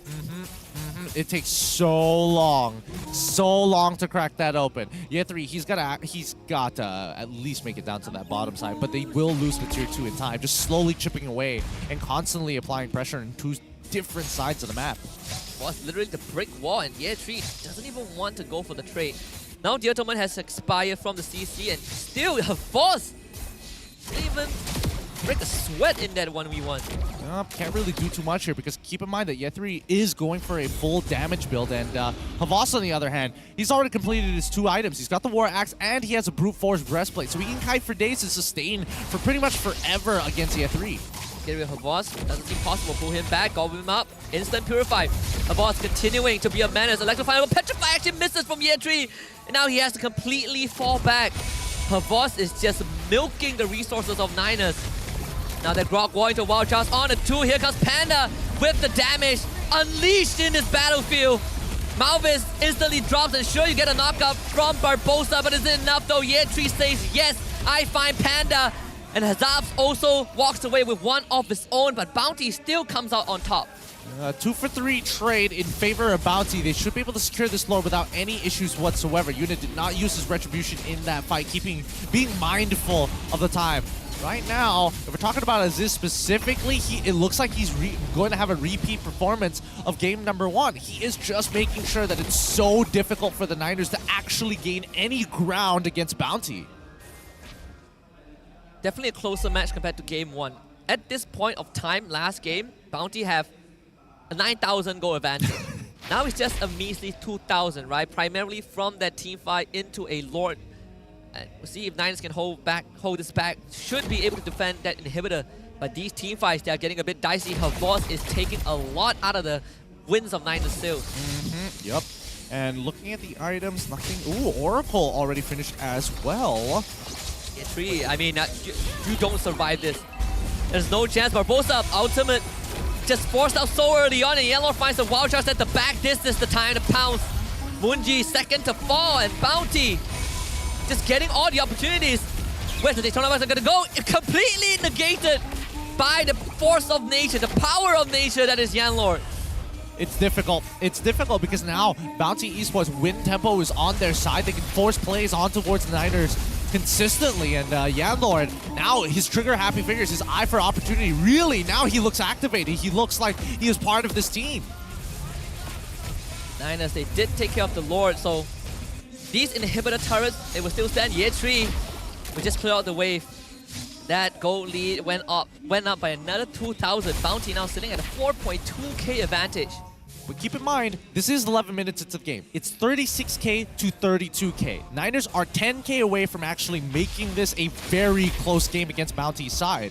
People like Zops, for an example, are ramping up quicker than Bounty would like. They need to end it as soon as possible before he gets to that point, right? Keep in mind that all of their damage from the side of Bounty Esports, the big heavy hitters, all require to use magic specifically. And at least for the Niners side, Ye3 will get to a point where he has enough damage to force out ultimates or force out resources out of people like Aziz, for an example. Unless he's really out of position, then, well, there's nothing much you can do. Oh, speaking of out of position, Yanlord this time, they're gonna gobble him up. Mini barrage, just enough. They even invest the Minoan's Fury, but no, better be safe than sorry this time. Yep. They find this one kill, and now from 5k, down to 3.9, down back to 4. And I think Yanlord, it's good that he didn't use any of his resources, right? He didn't bother wild charging, he didn't bother, especially did not bother flickering. If he had flickered there, that would have been a mistake. It is some info for Bounty. You know, it's a death that they're willing to give away. And they're still taking out a lot of space on the map. Havas is keeping Ye3 in check. This guy, he can't move. So rough. Actually can't play the game right now. Ye3, every time he wants to come up for farm, he gets chunked out instantaneously. Havas doesn't hesitate to just drop the ult and start chunking you out. Yeah. Now second Lord up. Lord back in time. Niners have the full team right now. We saw Bounty turn against them before the Lord in the previous fight, but it seems like this time Bounty is just going to full commit because Malbase, he's not even going to get a chance to get close to the Lord pit. You get the gobble up, but only onto, I believe, Yanlord. Yanlord does end up dropping alongside Panda, but Bounty, they will walk away with the Lord. 2 for 1. Lord in the hands of Bounty's side. I mean, 10 more seconds still. Oh, wait, hold on. Okay, Flicker, Minoan Fury, that's enough to get rid of a boss. Zav's damage showing up, Petrify. Ye3 looking for Aziz, and that's Aziz down 4 in a row. And Ye3 not able to get out of that. The motivational wrong, not enough, but Bounty held together by Yuna. Nicely done. Honestly, Niners are in position now. Zavs, he's got the items. He's dealing some real damage here, and it helps that Munji has Molina to make it really difficult for Harith to actually approach these fights, or more so, dash around consistently in his own Zaman Force. And now the Niners have brought the goal lead back down to only 1.5 at this stage. Niners are in full position to actually start taking the gold lead for themselves. Finally back at an even stage of the game, and the shot calling is going to shift a little bit for Bounty. Wondering what Havas is telling the team right now. They are so used to putting on the pressure, and suddenly they're not able to achieve the same result. But Munji takes that wild charge, that's a passive gone, and a Minoan's Fury. A lot of resources expended. And Zavs gotta use the entropy to just force Havas away. Okay, they're getting aggressive here. I don't know if this is worthwhile, though. Actually did get his recall cancelled. He has to walk all the way back to the base. I would say the side lanes are actually in favor of Bounty. At least the top and mid lane are. Yeah, we do see the Blood Wings being purchased by Zavs. He is a dangerous man when he drops down that entropy. And if his team gets him enough space and Bounty unable to back away from that fight, they're pretty much going to lose that, right? Especially if they're in a choke point, right? I think that right now, that at least for the Niners, they need to start utilizing Benedetto. They need to be able to set up these pushes on the opposite side of the map, establish some foothold, establish a foothold on that top side of the map before they start even considering making their way down bot. Especially when you're up against a CCS, your matchup opponent, right? It shouldn't be that hard. Well, they did get the Athena out from her boss, but no follow-up. Niners giving away their position a little bit. Look at Yanlord. Here's the conceal. He sees Zav. What is going to be the call? Munji instantly takes a watch out to the face, and even Barbosa gets hit. Munji flickers to safety. Barbosa now joins the fight with the Minoan Fury, but they already lost Malvis. Zav is going to put out the numbers. Yeatri to the back, looking for Panda. Takes him out. The assassination from Yeatri paying off dividends. But Havos replies with 2 of his own, and Bounty and Niners, they trade even.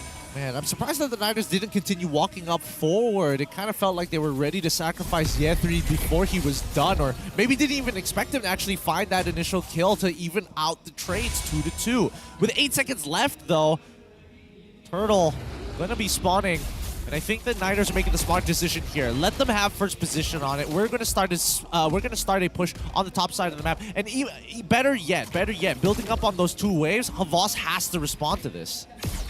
Brock and Lillian, not enough. But not enough to take the Lord, of course. Zavs is just going to commit the entropy.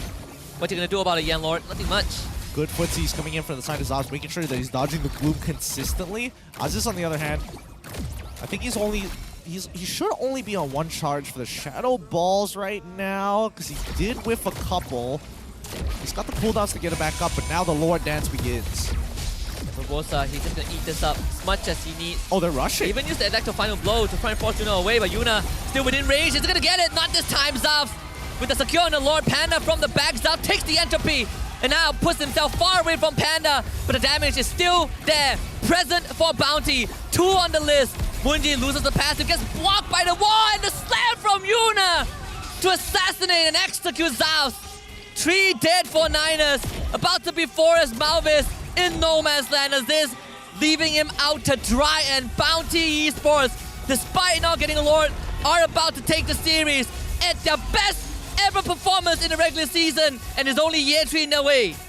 He's got to buy a little bit more time. He used the Electro Final Blow on a singular Siege minion. They don't have a wave to work with just yet, but it's about to start moving in.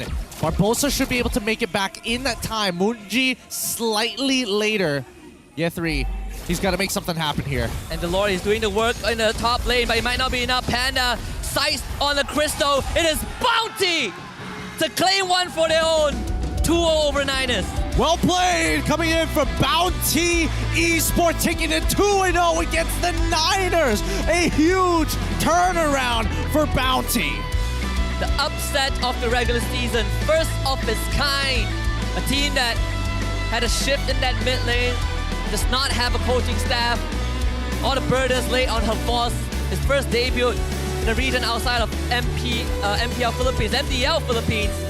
And yet here it is, leading the team to victory. The calls, the tempo, everything falling into place. Niners left to wonder what just happened. Yep. They're probably thinking, man, really no coach, no problem.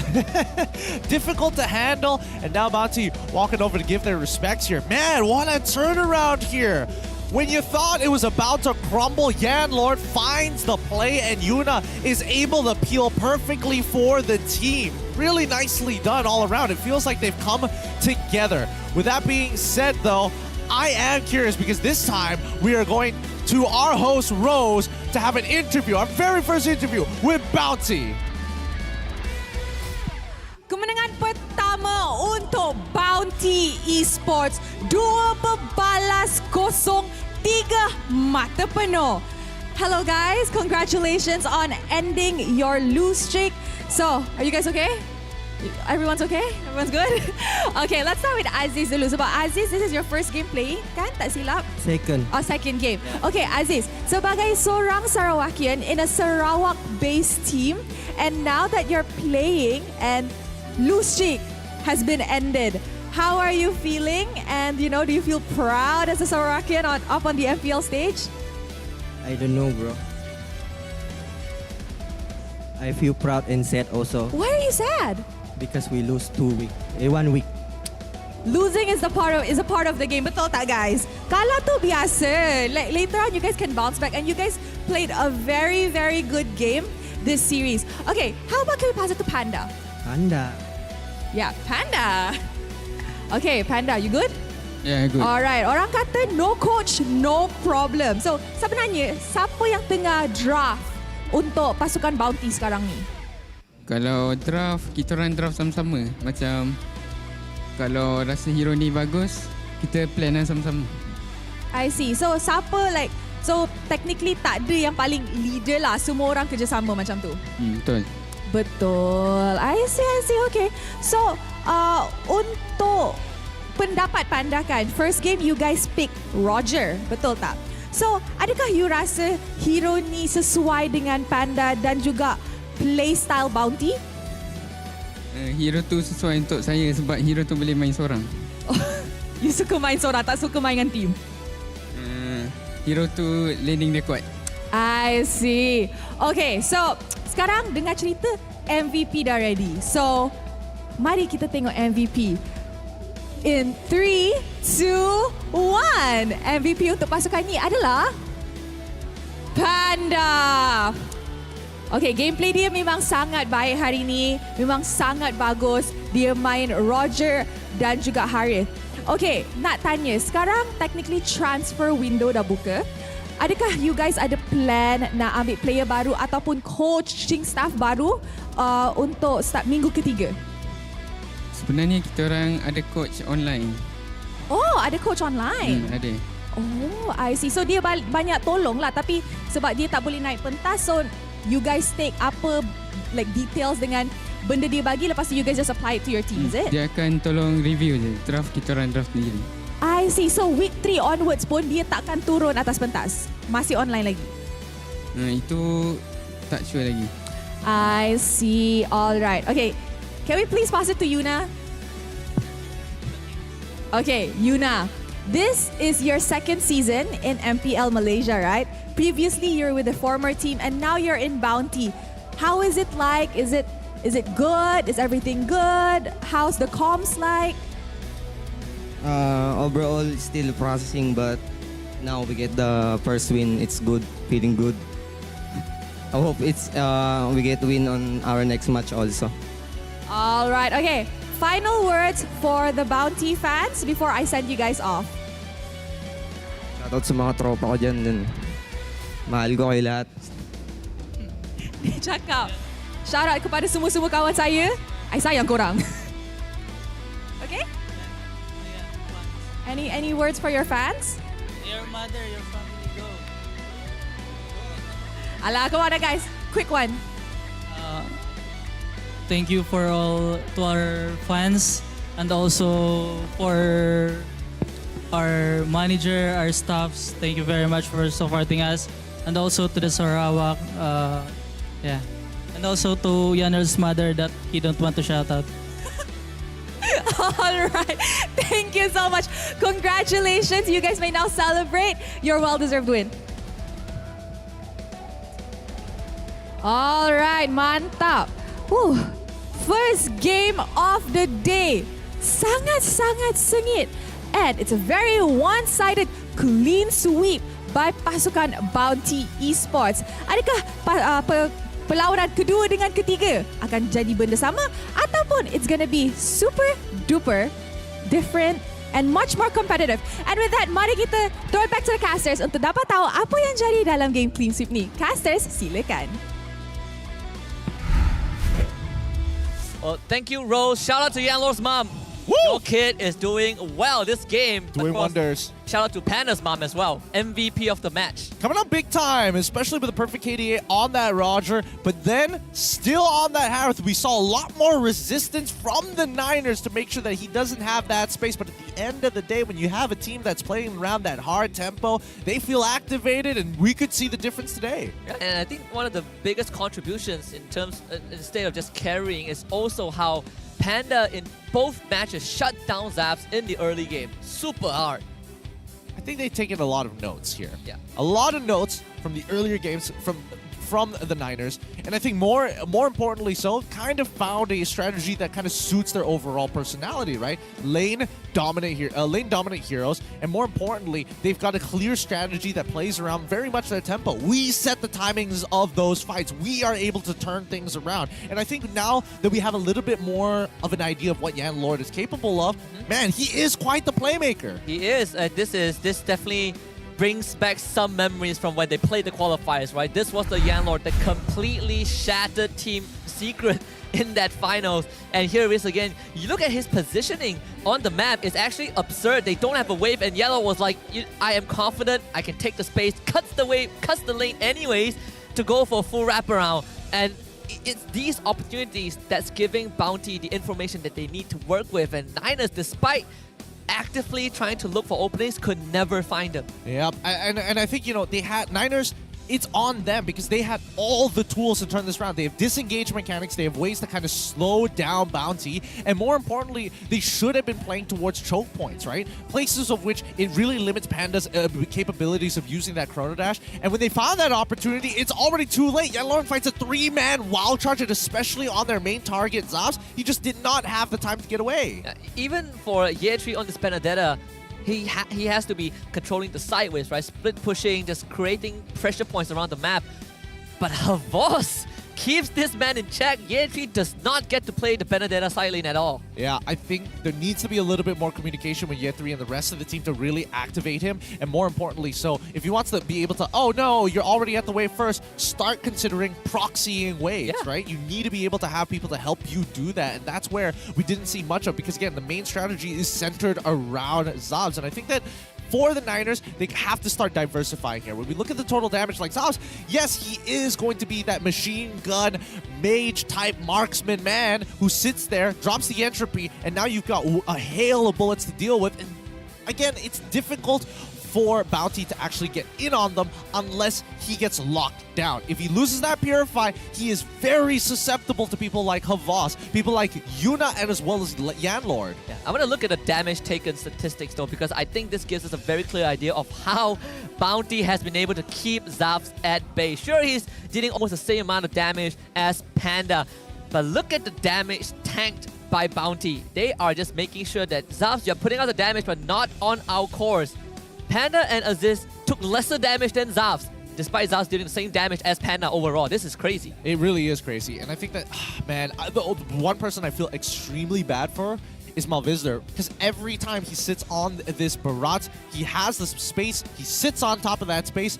Niners can't do anything about it. He's just left to die in these types of situations. And I think that Malvizor, he is stubborn. He refuses to use the Daytona's Welcome to get the heck out of there. Yeah, I feel like, it's such a good spell. We've seen other players use it, right? Sometimes you can use it to make yourself immune to crowd control, right? Get out of sticky situations. And I truly believe that this Fredrin pick from Bounty is basically negation towards Malvis. Because he's been playing Fredrin a lot, and these Fredrins are great. And now you take it away from him, it feels a bit uncomfortable for the Niners. I think in addition to that point, it's also because of this Grok, right? It's like, oh, even if I do want to escape, if Yanlord just wild charges behind me, immediately there's nothing I can do. I have to eat Yanlord at that point. And even then, he can still negate it with anti-CC with the power of nature. So it's really difficult when you have two of these tanks that are able to kind of get behind you and have multiple ways of actually locking you down, or at least having the CC to do so.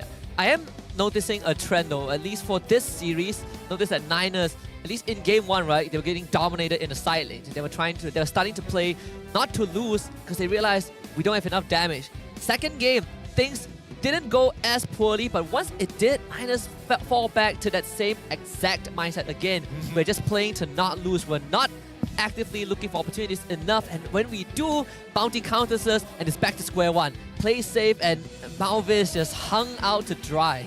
I see where you're coming from, but I also think that Niners they could be playing a even if you are playing passive, where's the man-to-man defense, right? It feels like they're always having to play in their own world, and they're like, you know what, I don't want to play your game, so therefore we're going to keep to our strategy. We're always going to be playing around Zav's side, but I think there needs to be a correct response to the information being revealed across the map, especially from Year 3 side. It's like, oh, it's not just of us that I have to deal with, who by the way, I wanted to bring this up later, the carry of the game. He is making sure that it's like, okay, you can push waves, but I'll kill you if you try walking up. I'll kill you, man.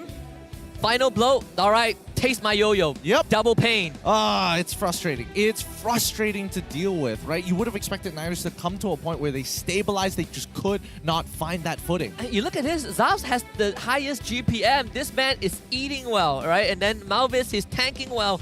But the support system, like what we kind of pointed out prior to the series, it's still lacking a little bit. It seems like sometimes they're on their own island. Moonji had his moment, Zavs had his moment. Everyone on the side of Niners have had highlights. But now we need a compilation of all of them, and we're not finding it. Let's look at the goal graph here, because this kind of really tells us where Bounty is coming from. They developed a pretty good lead, but it never overextended to a 5,000, right? It was pretty close overall. Even when we look at the total goal, 54, the ending, usually you would expect a sudden surge coming up from one side. No. The longer this game went, especially as we were approaching towards the 17th to 18th minute, we're already seeing that it doesn't extend that far, and it really just came down to one good fight against the Niners to really crack open the crystal. You can see where the first surge came, right? It was the first Lord at 10 minutes. When Bounty won the fight, I think they lost like 2-3 members, got the Lord. Didn't crack any inhibitors, no problem. Second Lord, they got it, but they lost the fight. And then you see the dip in the graph. And then the final Lord, Niners got it, but they lost 4 members. And that was off the pre-dancers where Bounty, Panda joins the fight, and even Zavs, he swapped position with the entropy, putting him far away from Panda, only to get executed by Yuna.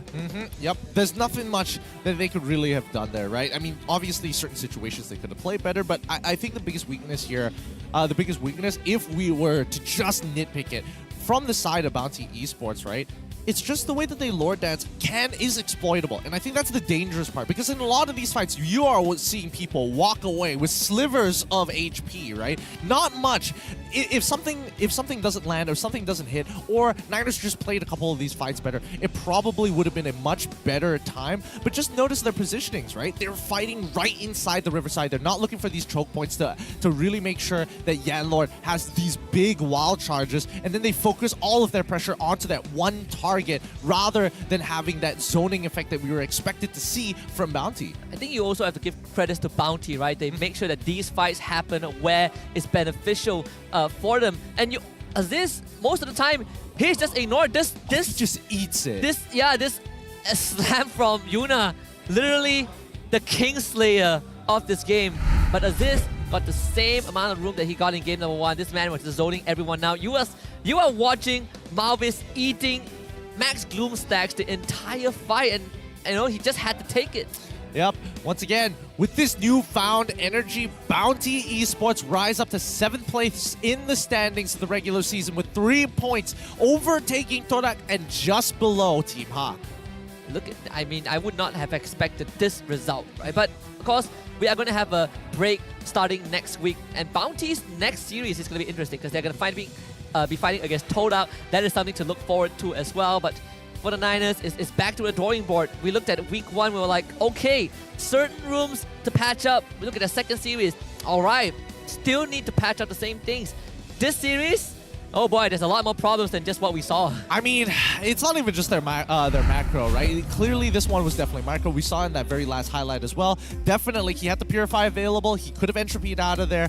Either or, mistakes have been made, and that's something that they're going to have to work over after the holiday season of Raya. Man, I was hoping to see more from the Niners, I'm not going to lie, but it's great to see the newfound energy that Bounty have. Yeah, and it's good to see that teams regarded as underdog, especially for Bounty, right? Coming in from the qualifiers. We said the same about MV, and MV, they are performing well so far. I mean, the aggressive gameplay, albeit sometimes a bit erratic, pays off for them. That's their style, and Bounty soul searching for week number 1, and I think they finally found that shot of identity. I think it's a good idea, but it is exploitable. And I think that's the scariest part, right? Adaptations can be made to actually deal with it rather well, in a matter of fact. Because again, I feel like these drafts could be expanded upon a little bit more, but I'm going to hold my thoughts on that because maybe we just haven't seen enough of Bounty to really tell. Speaking of which, our next upcoming matchup, the next best of 3 to happen here on the final day of Super Sunday, it's going to be Barracuda up against KGE. And one team on the rise, and that's the King Empire, and Barracuda are still trying to breathe in the ocean that they've been bred in. So they've been, like fish out of water, right? Even against Todak, there was a 1-2 loss, unfortunately. And now having to take on KGE, who have momentum on their side. This is going to be challenging, but just like what we're expecting from the series just now, we want Barracuda to show us something like how Bounty did to Niners. Well, I mean, the transfer window was still open. If they're not happy and they need another shuffle up, they can absolutely do so. But here is the proving grounds, and especially against KGE, we're hoping to see that new type of energy that Bounty showed today in that matchup. And maybe, I don't know, I'm also hoping to a certain extent that KGE come up with some clean gameplay. Because you either get one, either or. Polar opposites of each other. Yeah, that I completely agree. We've seen both sides of that in the same series. But I would say, I want to see how, apparently, Barracuda has a new roamer. I want to see how he matches up against X-Win, because X-Win has been phenomenal on the side of KGE. He's been doing such a good job. You got to give it to him, man. I mean, even then, I would like to see Sutsujin go on something a little crazy, of course. But then again, it is KGE. We know that they take a lot of antics from previously SMG. The slow, methodical, clean, precise gameplay. The most you get is Benedetta jungle. That's what they allow Saksa to play. That's fair. And that's the most you get. Although, if they allow Sutsujin to play something like a Hayabusa, I wouldn't mind, right? But, I mean, with them being such result-driven, like you pointed out, KG, they're going to give us textbook gameplay, but textbook gameplay is good because it gets them wins. We're going to go for a short break, and when we return later on, it is going to be King Empire Esports taking on Barracuda. We'll see you guys in a bit. Anyway.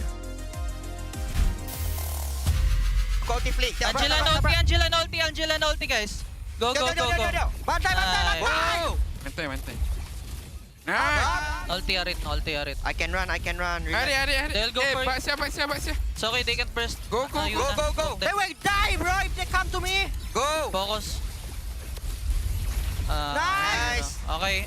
Chichi going mid. Guys, can you try me? Chi. Nice one. I'm strong, bro. Relax. I can try me. I'm coming, yeah. Relax. I got no acti nana, guys. Nice yan. Nice.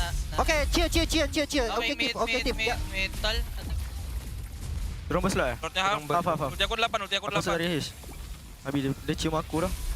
Set Malfish, guys. Purify. Mati aritnya. Fight guys kalau boleh. Menang infect. Cici nolti. Santai. Kalem. Menang infect. Cici nolti. Boleh cici. Dia udah skill 2 sih. Menang infect ya. Purify. Nice one. Nice banget, Comon. Siapa? Buat menang perang mid. Nice. Mid lagi. Ambil atas. Dia main cooldown kan? Dia main Vision first. Hold the bush. Hedge bush. This. Ya. I'll clear it. Ben is there. Careful lah. They might go. This is GG. Puri 20 seconds. They will go. I'm coming. They'll burst the Lord. I'm coming, guys. They'll force start. Let's go. Hero. Hero. Si Nathan. Yeah, coming.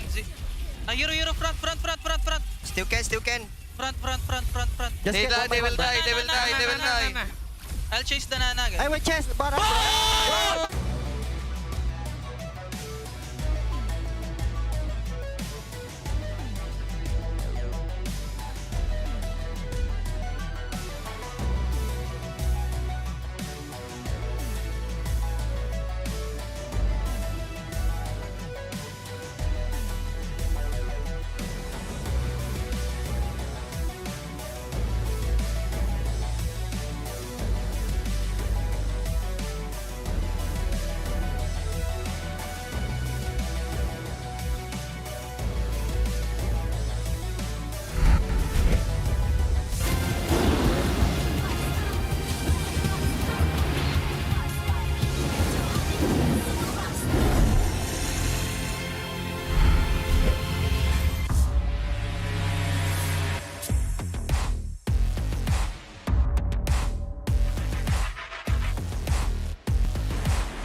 kejayaan dapat dikecapi. Sejarah baharu telah tercipta. Namun, setakat itu sahajakah kemampuan kita? Setiap kali ke pentas dunia, pasti kecewa. Sampai bila kita nak kalah? Ditundukkan serendah-rendahnya. Sampai bila kita nak dihina? Tiap musim harapan peminat gugur. Sampai bila nak kalah? Sampai bila nak kecewa? Setiap rakyat pasti akan melaungkan semangat, ingin mempertahankan rumah mereka. Jika patah sayap Raja Wali, bertongkat jua kita kemari. Tahun ini pastinya kemenangan semakin dicita demi menjulang nama Malaysia di pesada dunia. Di mana bumi dipijak, disitulah langit dijunjung. Stadium MBSJ Serdang Jaya secara rasminya menjadi rumah MPL MY pada tahun ini. Seterusnya, melangkah ke arena besar di Timur Tengah, di Riyadh, Arab Saudi. Juara kita bangkit menghadapi cabaran, bersedia mencipta sejarah. Utara, Timur, Barat dan Selatan, kita semua MPL MY Playoff musim ke-14 akan berhijrah ke Johor, mendekatkan lagi silaturahim MPL MY bersama. Hasrat kita semua bersatu dan bangkit dengan satu tujuan yang sama. Naikkan martabat negara, kecari juara dunia, kemuncaknya di M6. Pastikan kemenangan dan kebanggaan dikecap di rumah kita.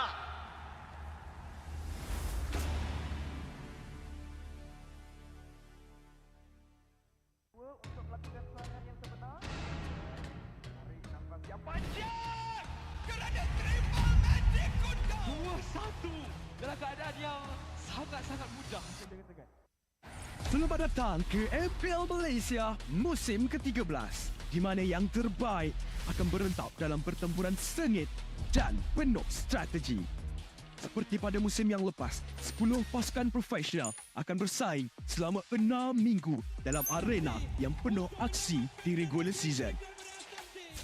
Namun, bermula pada musim ini, cuma 6 pasukan akan layak ke play-off dan pasukan di tempat ke-7 dan ke-8 hanya dapat stay untuk musim seterusnya. Tapi sayang sekali, tiada slot ke play-off buat mereka pada musim ini. Bagi pasukan di tempat ke-10, slot musim ke-14 mereka akan diganti oleh tempat pertama MPL Conference Group.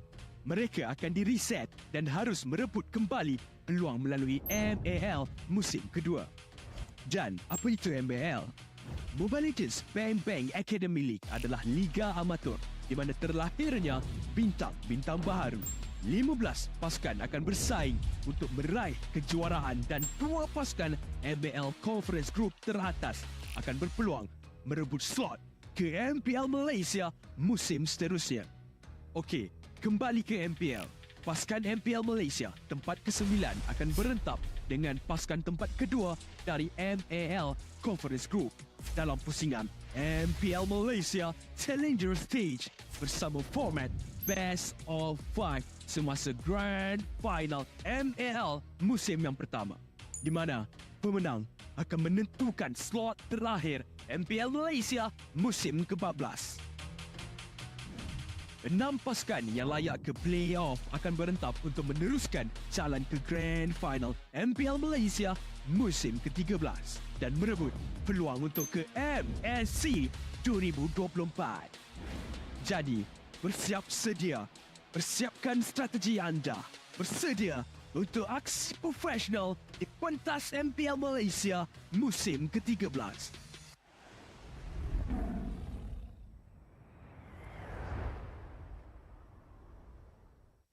Itu agak sedikit merisaukan. Sekarang ini nyawa Malvis terus sahaja ditumpangkan. Barbosa menjadi mangsa kedua.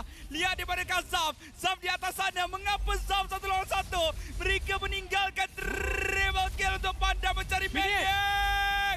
dan triple kill bersama dengan main Malvis menggunakan data welcome. Panda dia cari siapa dekat sana. Panda perlu untuk masuk ke dalam team fight. Cuba untuk memberikan damage. Malvis akan cuba tertumbangkan. Seorang sudah pun terkubur. Satu lagi kehilangan immortality. Bersama dengan Zabilang. Lord berhasil didapatkan.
Berminat untuk mengetahui info lanjut mengenai prestasi pemain dan jadi sebahagian daripada MPL Malaysia? Layari laman rasmi Liga E-Sukan nombor 1 Malaysia untuk dapatkan maklumat terkini dan lengkap. Layari laman rasmi MPL Malaysia sekarang. Ayo kita bersama menaikkan mutu MLBB di Malaysia. Jangan terlepas kemas kini Liga Academy rasmi MLBB Malaysia, MAL Malaysia. Ikuti semua platform rasmi kami. Ayo sokong MAL Malaysia musim pertama. Ikuti semua platform rasmi. Semua peminat dan penyokong dijemput ke arena MPL Malaysia musim ke-13 di Serdang. Anda berpeluang berjumpa dengan pemain kegemaran anda, kumpul tanda tangan eksklusif dan sertai kempen Fan of the Season. Interested in knowing more about player performance and be a part of MPL Malaysia? Visit the website of MPL Malaysia's #1 esports league for the latest news and league updates. Don't miss out on updates from the official MLBB Malaysia Academy League, MAL Malaysia. Follow all our official platforms. All fans are invited to the MPL Malaysia Season 13 Arena in Serdang. You will get a chance to meet your favorite players, get exclusive autographs, and join the Fan of the Season campaign.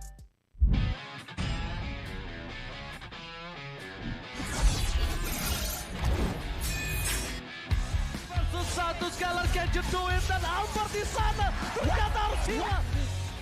Avalanche fight as Long gets instantly shot down by the Blazing Duet as well as the Electo final blow. This is going to be easy cleanup for Todak as most of the... Apat yun, pero nasipa din siya yung ninakaw na sipa. Buhay pa rin ang 41! Backline already, and they're running for the lives, gunning it. David trying to drag the members of RG right underneath the turret. It's not enough though. Gray coming all the way in, he cleans it all the way up. Just nowhere for him to run. Kita kata ada satu buah reward point Malaysia membuat pergerakan dari Liga terlalu benar-benar slow. Rafanya sudah tumbang.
spotlight melambangkan satu sosok tumpuan. Meneruskan dinasti mereka 3 kali juara MPL Malaysia. Tumpuan untuk melakukan yang terbaik. Tumpuan untuk menjadi seorang role model. Penantian, pelaburan, pengorbanan, semuanya. Sorotan itu penting. Ia membuatkan kita percaya. The supporters will witness our fights and our struggles. Memikul harapan untuk mempertahankan kemenangan. Menjadi cabaran terbesar untuk mencapai matlamat kami. Pastikan kemenangan dan kebanggaan dikecam di rumah kita. Harapan masih terpahat di hati. Untuk menjadi juara. Kembali merampas tahta. Meneruskan legasi kami. Di bawah cahaya, semuanya menjadi lebih jelas. Underdog, Kuda hitam? No, kami adalah Monster Vicious. Cahaya impian telah menerangi pentas ini. Kejayaan bukan lagi dongeng. Not just a dream. Ia arti harapan yang sebenar. Mungkin ada yang sangka bahawa harapan ini akan hilang.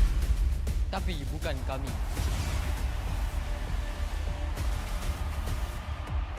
Ini harapan kami.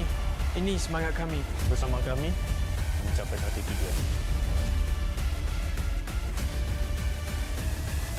Menjadi sinar yang paling terang.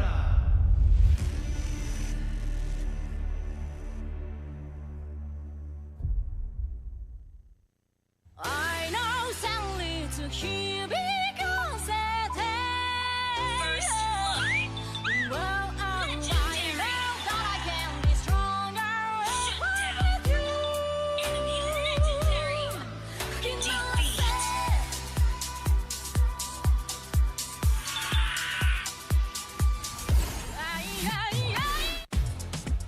Hotlink Prepaid 5G serba baharu. Nikmati jago 5G untukmu. Dengan kelajuan internet 5G tanpa batas. Layan gaming sepantas kilat. Dan stream video paling lancar. Nikmati juga lebih nilai dengan 20% cashback. Hanya RM32 sebulan. Dapatkan sekarang.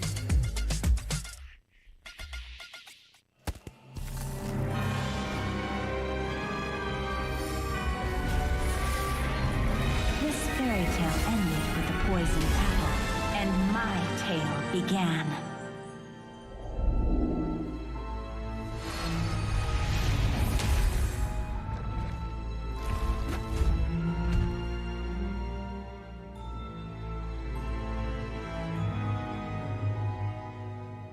A princess in a tower is just a bird in a cage.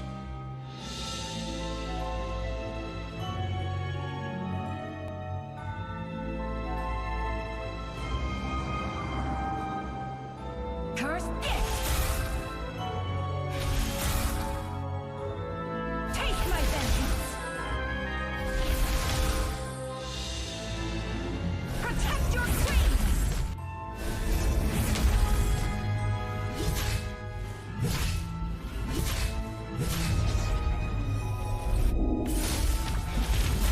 Kneel before your queen.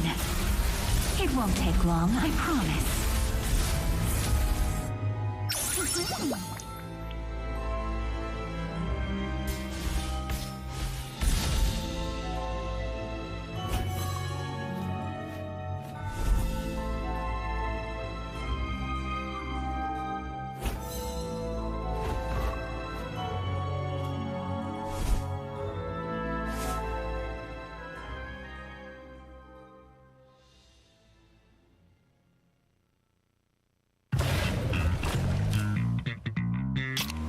Confirm mantap, confirm lah Nescafe.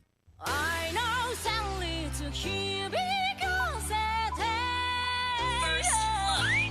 Well, I know that I can be stronger with you.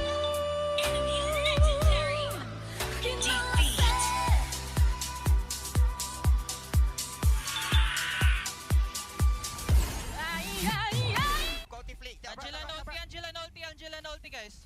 Go. Bantai. Mantai. ulti Arit, no ulti Arit. I can run. Hari. They'll go for it. Baik siap. It's okay, they can first. Go. They will die, bro, if they come to me. Go. Focus.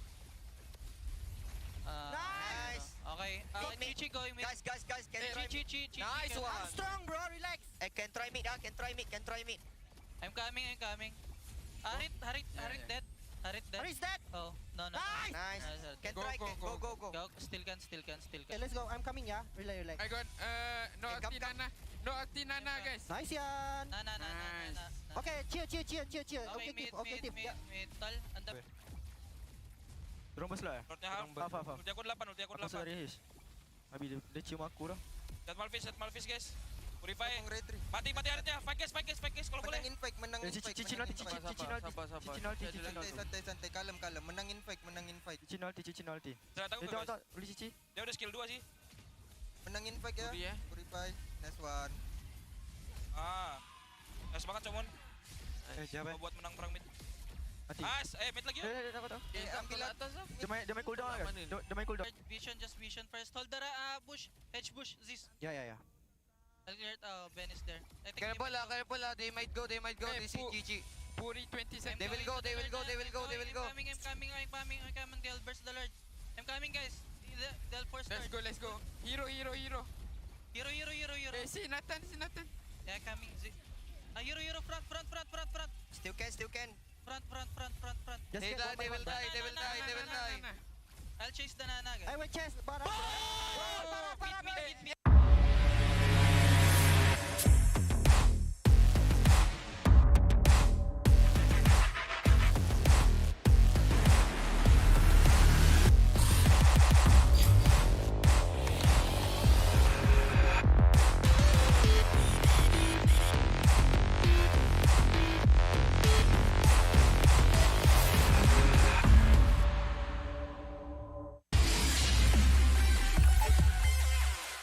Pelbagai kejayaan dapat dikecapi. Sejarah baru telah tercipta. Namun, setakat itu sahajakah kemampuan kita? Setiap kali ke pentas dunia, pasti kecewa. Sampai bila kita nak kalah? Ditundukkan serendah-rendahnya. Sampai bila kita nak dihina? Tiap musim harapan peminat gugur. Sampai bila nak kalah? Sampai bila nak kecewa? Setiap rakyat pasti akan melaungkan semangat, ingin mempertahankan rumah mereka. Jika patah sayap Raja Wali, bertongkat jua kita kemari. Tahun ini pastinya kemenangan semakin dicita demi menjulang nama Malaysia di pesada dunia. Di mana bumi dipijak, disitulah langit dijunjung. Stadium MBSJ Serdang Jaya secara rasminya menjadi rumah MPL MY pada tahun ini. Seterusnya, melangkah ke arena besar di Timur Tengah, di Riyadh, Arab Saudi. Juara kita bangkit menghadapi cabaran, bersedia mencipta sejarah. Utara, Timur, Barat dan Selatan, kita semua MPL MY playoff musim ke-14 akan berhijrah ke Johor, mendekatkan lagi silaturahim MPL MY bersama. Hasrat kita semua bersatu dan bangkit dengan satu tujuan yang sama. Naikkan martabat negara, kecari juara dunia, kemuncaknya di M6. Pastikan kemenangan dan kebanggaan dikecap di rumah kita.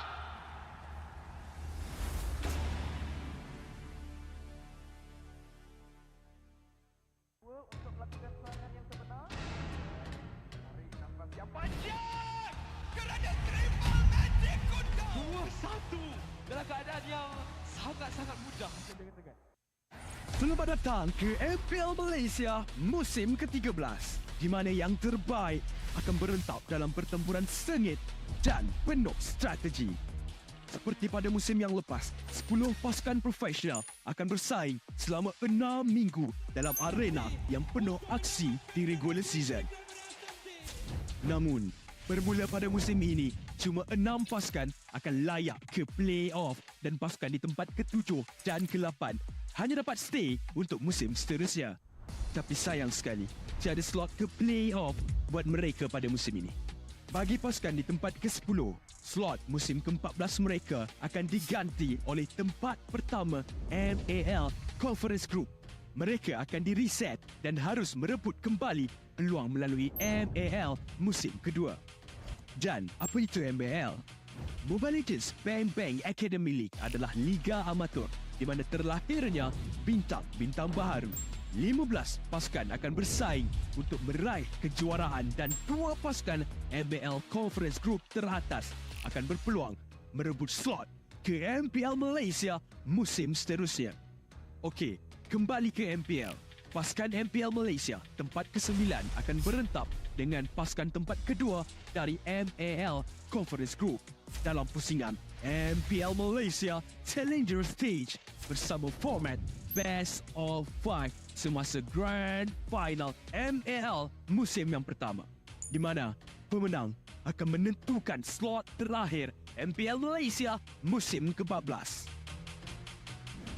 6 pasukan yang layak ke play-off akan berentap untuk meneruskan jalan ke Grand Final MPL Malaysia musim ke-13 dan merebut peluang untuk ke MSC 2024. Jadi, bersiap sedia. Persiapkan strategi anda. Bersedia untuk aksi profesional di pentas MPL Malaysia musim ke-13.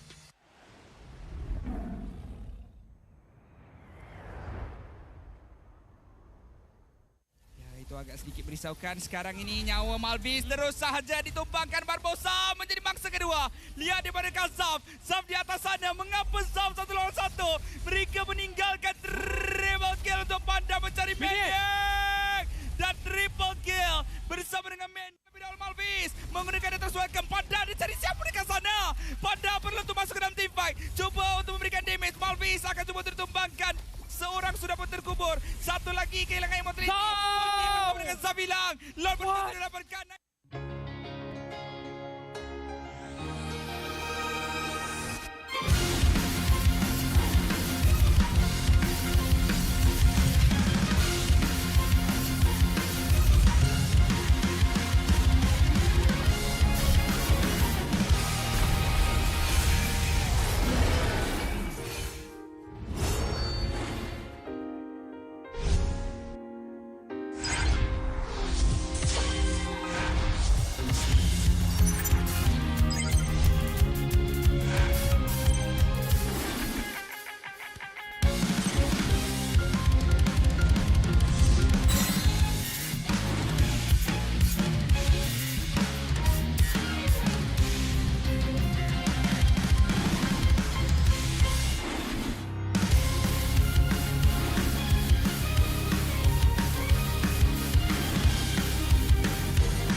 Berminat untuk mengetahui info lanjut mengenai prestasi pemain dan jadi sebahagian daripada MPL Malaysia? Layari laman rasmi Liga E-Sukan nombor 1 Malaysia untuk dapatkan maklumat terkini dan lengkap. Layari laman rasmi MPL Malaysia sekarang. Ayo kita bersama menaikkan mutu MLBB di Malaysia. Jangan terlepas kemas kini Liga Academy rasmi MLBB Malaysia, MAL Malaysia. Ikuti semua platform rasmi kami. Ayo sokong MAL Malaysia musim pertama. Ikuti semua platform rasmi. Semua peminat dan penyokong dijemput ke arena MPL Malaysia musim ke-13 di Serdang. Anda berpeluang berjumpa dengan pemain kegemaran anda, kumpul tanda tangan eksklusif dan sertai kempen Fan of the Season. Interested in knowing more about player performance and be a part of MPL Malaysia? Visit the website of MPL Malaysia's #1 esports league for the latest news and league updates. Don't miss out on updates from the official MLBB Malaysia Academy League, MAL Malaysia. Follow all our official platforms. All fans are invited to the MPL Malaysia Season 13 Arena in Serdang. You will get a chance to meet your favorite players, get exclusive autographs, and join the Fan of the Season campaign.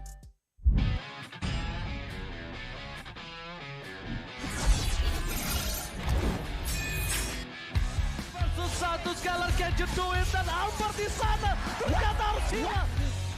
Avalanche fight as Long gets instantly shot down by the Blazing Duet as well as the Electro final blow. This is going to be easy cleanup for Todak as most of the... Apat yun, pero nasipa din siya yung ninakaw na sipa. Buhay pa rin ang 41!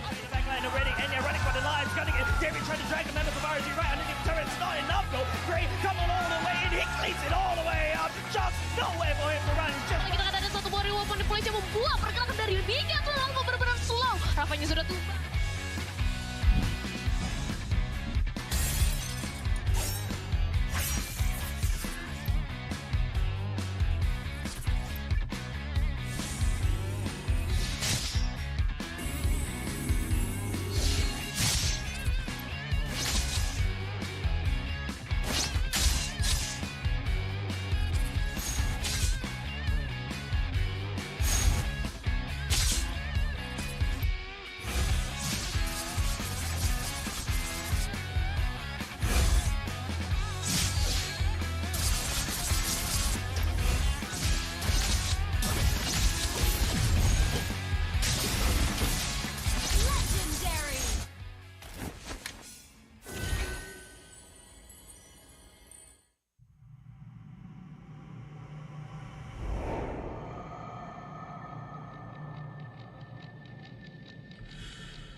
Menang, kalah, pressure, harapan, skill, mistake, dah ready.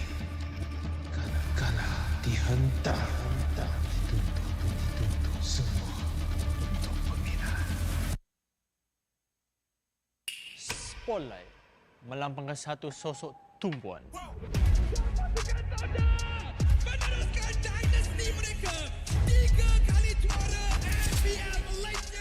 Tumpuan untuk melakukan yang terbaik. Tumpuan untuk menjadi seorang role model. Penantian, pelaburan, pengorbanan, semuanya. Sorotan itu penting. Ia membuatkan kita percaya. The supporters we witness our fights and our struggles. Memikul harapan untuk mempertahankan kemenangan. Menjadi cabaran terbesar untuk mencapai matlamat kami. Pastikan kemenangan dan kebanggaan dikecap di rumah kita. Harapan masih terpahat di hati. Untuk menjadi juara. Kembali merampas tahta. Meneruskan legasi kami. Di bawah cahaya, semuanya menjadi lebih jelas. Underdog, Kuda hitam? No, kami adalah Monster Vicious. Cahaya impian telah menerangi pentas ini. Kejayaan bukan lagi dongeng. Not just a dream. Ia arti harapan yang sebenar. Mungkin ada yang sangka bahawa harapan ini akan hilang. Tapi bukan kami.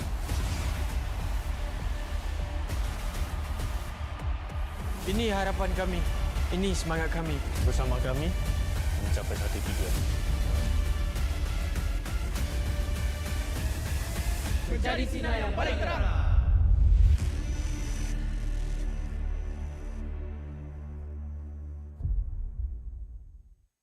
I know sadly to hear because it is. Well, I know that I can be stronger with you.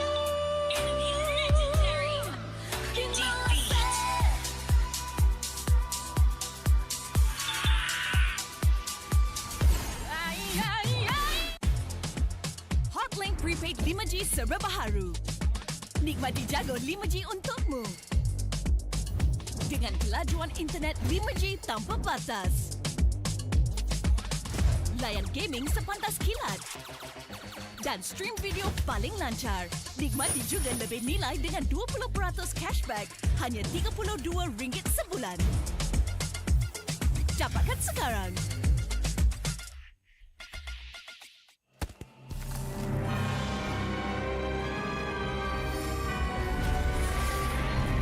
This fairy tale ended with the poisoned apple, and my tale began.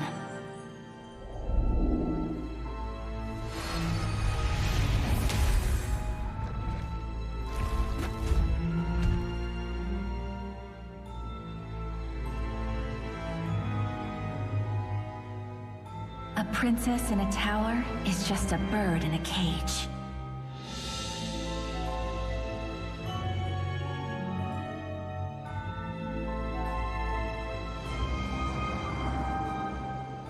Cursed gift! Take my vengeance! Protect your queen!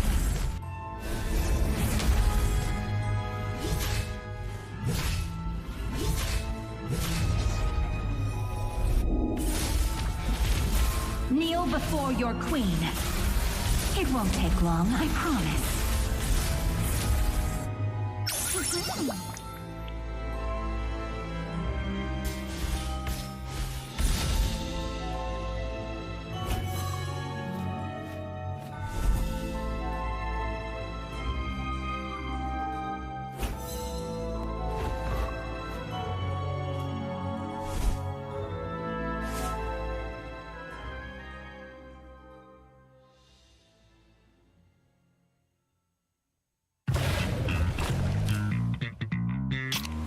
Confirm mantap, confirm lah Nescafe. I know sadly to hear because it is. Well, I know that I can be stronger with you. Enemy legendary.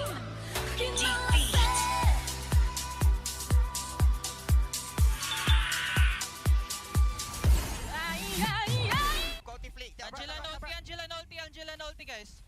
Go. Bantai. Mantai. Ulti arit. I can run. Hari.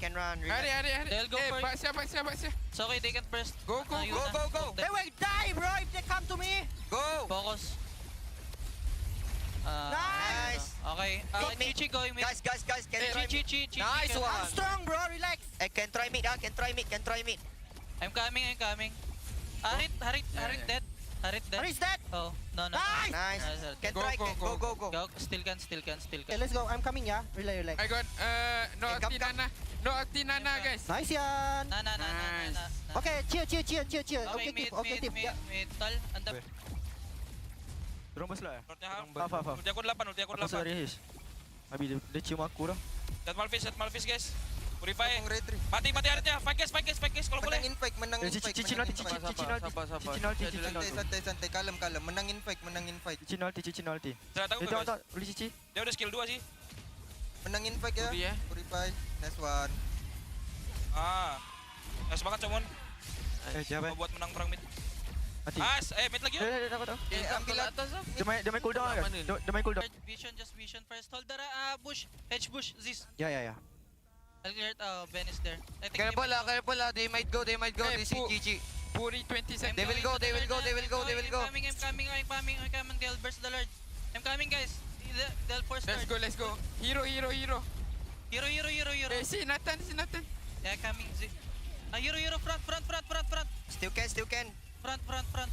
They will die. I'll chase the Nana, guys. I will chase. Mid.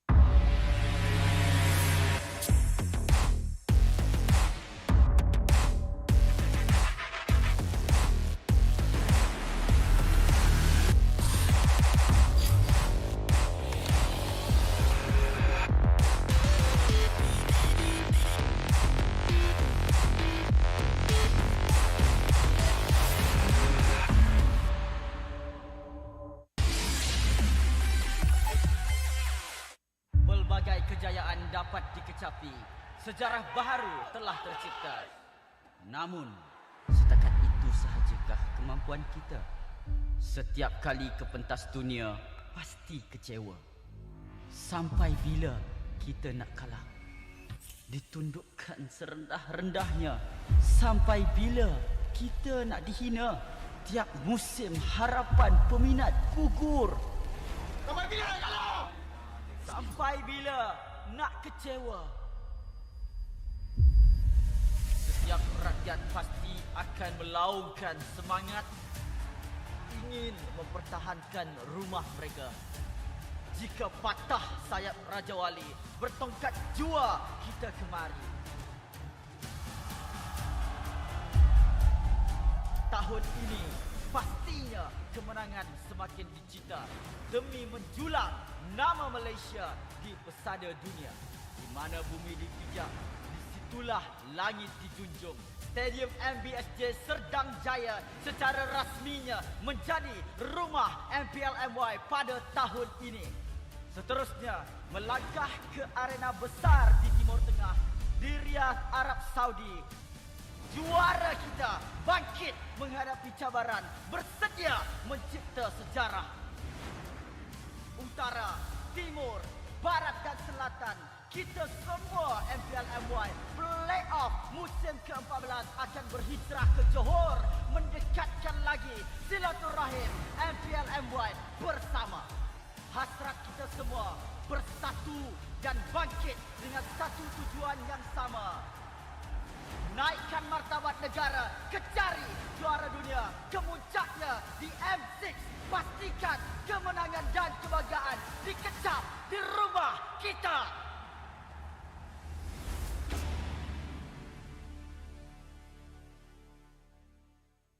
Untuk melakukan serangan yang sebenar, tarik nafas yang panjang kerana triple magic kuda 2-1 dalam keadaan yang sangat-sangat mudah. Selamat datang ke MPL Malaysia musim ke-13, di mana yang terbaik akan berentap dalam pertempuran sengit dan penuh strategi. Seperti pada musim yang lepas, 10 pasukan profesional akan bersaing selama 6 minggu dalam arena yang penuh aksi di regular season. Namun, bermula pada musim ini, cuma 6 pasukan akan layak ke play-off dan pasukan di tempat ke-7 dan ke-8 hanya dapat stay untuk musim seterusnya. Tapi sayang sekali, tiada slot ke play-off buat mereka pada musim ini. Bagi pasukan di tempat ke-10, slot musim ke-14 mereka akan diganti oleh tempat pertama MPL Conference Group. Mereka akan di-reset dan harus merebut kembali peluang melalui MPL musim kedua. Dan apa itu MPL?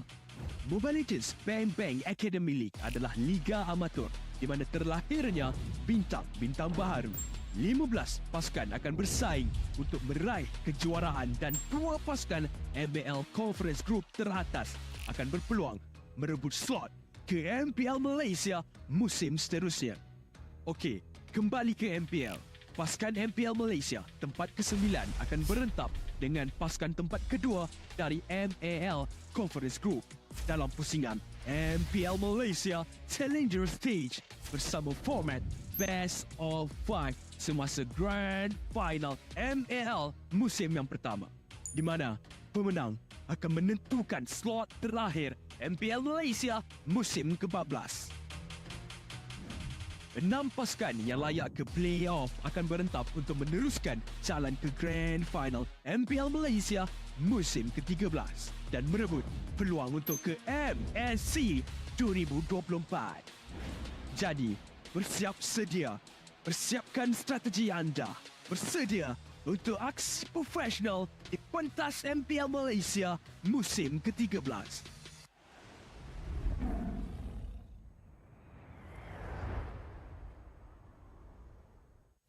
Itu agak sedikit merisaukan. Sekarang ini nyawa Malvis terus sahaja ditumpangkan. Barbosa menjadi mangsa kedua. Lihat daripada Kazaf. Zaf di atas sana. Mengapa Zaf 1 lawan 1? Mereka meninggalkan triple kill untuk Panda mencari Maniac. Dan triple kill bersama dengan Malvis menggunakan yang tersuaikan. Panda dicari siapa dekat sana. Panda perlu untuk masuk ke dalam team fight. Cuba untuk memberikan damage. Malvis akan cuba tertumbangkan. Seorang sudah pun terkubur. Satu lagi kehilangan immortality. Bertemu dengan Sembilan. Lord berhasil didapatkan.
Berminat untuk mengetahui info lanjut mengenai prestasi pemain dan jadi sebahagian daripada MPL Malaysia? Layari laman rasmi Liga Isukan nombor 1 Malaysia untuk dapatkan maklumat terkini dan lengkap. Layari laman rasmi MPL Malaysia sekarang. Ayo kita bersama menaikkan mutu MLBB di Malaysia. Jangan terlepas kemas kini Liga Academy rasmi MLBB Malaysia, MAL Malaysia. Ikuti semua platform rasmi kami. Ayo sokong MAL Malaysia musim pertama. Ikuti semua platform rasmi. Semua peminat dan penyokong dijemput ke arena MPL Malaysia musim ke-13 di Serdang. Anda berpeluang berjumpa dengan pemain kegemaran anda, kumpul tanda tangan eksklusif dan sertai kempen Fan of the Season. Interested in knowing more about player performance and be a part of MPL Malaysia? Visit the website of MPL Malaysia's #1 esports league for the latest news and league updates. Don't miss out on updates from the official MLBB Malaysia Academy League, MAL Malaysia. Follow all our official platforms. All fans are invited to the MPL Malaysia Season 13 Arena in Serdang. You will get a chance to meet your favorite players, get exclusive autographs, and join the Fan of the Season campaign.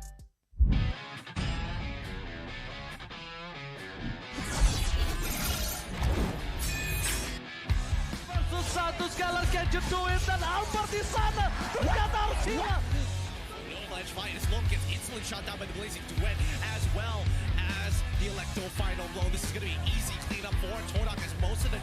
Apat yun, pero nasipa din siya yung ninakaw na sipa. Buhay pa rin ang 4v1! Backline already, and you're running for the lives, gunning it. David trying to drag the members of RG right underneath the turret. It's not enough though. Gray coming all the way in, he cleans it all the way up. Just nowhere for him to run. Kita kata ada satu buah reward point Malaysia membuat pergerakan dari Big yang terlalu benar-benar slow. Rafanya sudah tumbang.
Menang, kalah, pressure, harapan, skill, mistake, dah ready.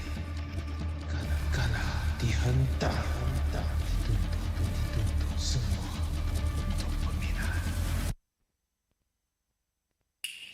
spotlight melambangkan satu sosok tumpuan. Meneruskan dinasti mereka 3 kali juara MPL Malaysia. Tumpuan untuk melakukan yang terbaik. Tumpuan untuk menjadi seorang role model. Penantian, pelaburan, pengorbanan, semuanya. Sorotan itu penting. Ia membuatkan kita percaya. The supporters will witness our fights and our struggles. Memikul harapan untuk mempertahankan kemenangan. Menjadi cabaran terbesar untuk mencapai matlamat kami. Pastikan kemenangan dan kebanggaan dikecam di rumah kita. Harapan masih terpahat di hati. Untuk menjadi juara. Kembali merampas tahta. Meneruskan legasi kami. Di bawah cahaya, semuanya menjadi lebih jelas. Underdog, Kuda hitam? No, kami adalah Monster Vicious. Cahaya impian telah menerangi pentas ini. Kejayaan bukan lagi dongeng. Not just a dream.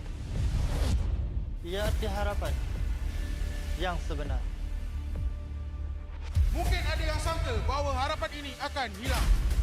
Tapi bukan kami.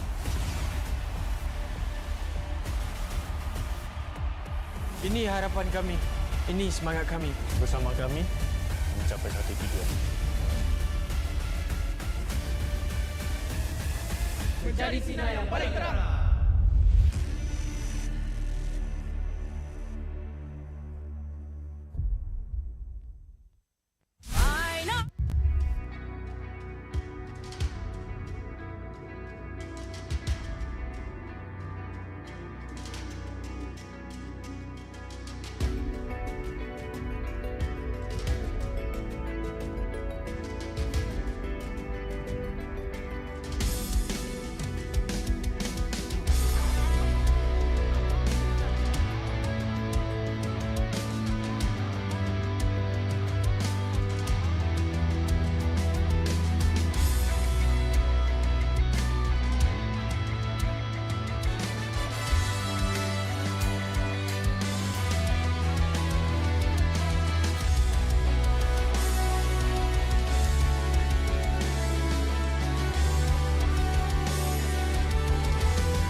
I'm a rock star. Yeah, rock star. Ay, ay, ay. I'm a rock star, baby. I'm a rock star. I'm a rock star. I'm a rock star. I'm a rock star. Panggil aku rock star. Ini kejohanan kita semua orang rock star. Kita rock star, kita buat saja gaya kita. Makin panas apinya sudah membara. Macam mana pun ku menempuh segala. Demi negara ku buat semua bangga. Step into my world, you know I'm always in my zone. You know I got my team, no I'm never alone. Bring out my best, buat yang terbaik. Jadi juara perlahan kita naik. Get on my way, aku nak push. Naik-naik jadi lebih bagus. Jadi hero, ku ada skill. Berapa banyak musuh aku dah kill. Ramai cuba mencapai, cause they envy me. Tiap game aku pasti jadi MVP. I'm a rock star, baby, I'm a rock star. I'm a rock star, I'm a rock star. I'm a rock star, panggil aku rock star. Ini kejohanan kita semua orang rock star. I'm a rock star, baby, I'm a rock star. I'm a rock star, I'm a rock star. I'm a rock star, panggil aku rock star. Ini kejohanan kita semua orang rock star. Tengok nanti siapa yang juara. Ni peluang kita bawa pulang piala. This is my game, this is my time. Menang semua, everything will be mine. Kalau jatuh kau pasti kembali. Bangun balik ku tegak berdiri. Kuatkanlah tenaga, ganjaran diperoleh. Ni kejohanan kita, Malaysia memang boleh. Rise up to the top, kita buat buat bersama. Semangat kita kuat di bawah satu bendera. I'ma go hard for the win. On the battlefield till the end. I'm trying to beat the greatest anyone has ever seen. Stand by, I'm coming in for the win. I'm a rock star, baby, I'm a rock star. I'm a rock star, I'm a rock star. I'm a rock star, panggil aku rock star. Ini kejohanan kita semua orang rock star. I'm a rock star, baby, I'm a rock star. I'm a rock star, I'm a rock star. I'm a rock star, panggil aku rock star. Ini kejohanan kita semua orang rock star.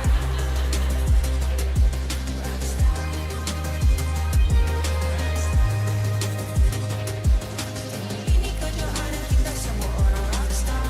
I'm a rock star, baby, I'm a rock star. I'm a rock star, I'm a rock star. I'm a rock star, panggil aku rock star. Ini kejohanan kita semua orang rock star.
I'm a rock star.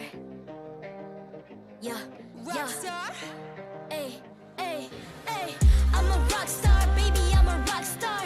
I'm a rock star, I'm a rock star. I'm a rock star, panggil aku rock star. Ini kejohanan kita semua orang rock star. Kita rock star, kita buat saja gaya kita. Makin panas apinya sudah membara. Macam mana pun ku menempuh segala. Demi negara ku buat semua bangga. Step into my world, you know I'm always in my zone. You know I got my team, no I'm never alone. Bring out my best, buat yang terbaik. Jadi juara perlahan kita naik. Aku nak push, naik jadi lebih bagus. Jadi hero, ku ada skill. Berapa banyak musuh aku dah kill. Ramai cuba mencapai, cause they envy me. Tiap game aku pasti jadi MVP. I'm a rock star, baby, I'm a rock star. I'm a rock star, I'm a rock star. I'm a rock star, panggil aku rock star. Ini kejohanan kita semua orang rock star. I'm a rock star, baby, I'm a rock star. I'm a rock star, I'm a rock star. I'm a rock star, panggil aku rock star. Ini kejohanan kita semua orang rock star. Tengok nanti siapa yang juara. Ni peluang kita bawa pulang piala. This is my game, this is my time. Menang semua, everything will be mine. Kalau jatuh kau pasti kembali. Bangun balik ku tegak berdiri. Kuatkanlah tenaga, ganjaran diperoleh. Ni kejohanan kita, Malaysia memang boleh. Rise up to the top, kita buat bersama. Semangat kita kuat di bawah satu bendera. I'ma go hard for the win. On the battlefield till the end. I'm trying to beat the greatest anyone has ever seen. Stand by, I'm coming in for the win. I'm a rock star, baby, I'm a rock star. I'm a rock star, I'm a rock star. I'm a rock star, panggil aku rock star. Ini kejohanan kita semua orang rock star. I'm a rock star, baby, I'm a rock star. I'm a rock star, I'm a rock star. I'm a rock star, panggil aku rock star. Ini kejohanan kita semua orang rock star.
MPL Malaysia Season 13 is powered by Moontalk. Enjoy a superior 5G network and lightning-fast gaming experience only with our official mobile internet hotlink. A big shout out to ROG Phone 8, the official gaming phone, for keeping our players at the top of their game. Grind on with Nescafe to keep your gaming spirit going. Thank you to all of our sponsors and partners for your support in MPL Malaysia Season 13. Selamat kembali ke MPL Malaysia musim ke-13. Anda bersama dengan saya Rose, host anda sepanjang musim ini. Dan sekarang kita sudah berada di match kedua hari ini. Manakala kita akan saksikan perlawanan Barracuda Esports yang akan menentang King Empire Esports. So guys, korang kat sini, korang rasa siapa akan menang perlawanan ini? Adakah King Empire Esports ataupun Barracuda? So, untuk semua orang yang tak tahu lagi actually, King Empire Esports mengekalkan rekod tanpa kalah lagi untuk regular season kita. Dan dorang sekarang berada di tempat kedua regular season standing. Manakala Barracuda pula, dorang dah start actually buat roster changes dalam transfer window untuk musim ini. So, untuk semua orang yang tengah tengok, agak-agak player mana yang akan masuk dan player mana yang akan keluar. Ataupun adakah dorang ada coaching staff baru? Tapi I rasa semua players dah ready untuk mulakan perlawanan ini. And with that, marilah kita jemput kedua-dua pasukan ke atas pentas MPL Malaysia, King Empire Esports and Barracuda Esports. Barracuda Esports. With some changes made to the starting lineup and coaching staff, Barracuda is making swift moves to hopefully improve their performance. Are these changes effective though? One way to tell, but now let's cheer for Barracuda Esports! They swim against the currents and defy the Empire that is currently having an uprising in this tournament. King Empire Esports.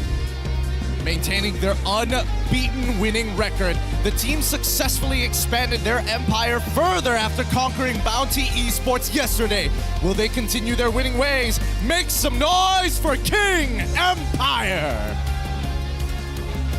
The conquest of King Empire continues to triumph. The expansion of territory in this MPL regular jurulatih season. dan analis bersama Head of League Ops Cedric yang akan mengalas tugas untuk memastikan perlawanan sentiasa berjalan dengan adil dan lancar.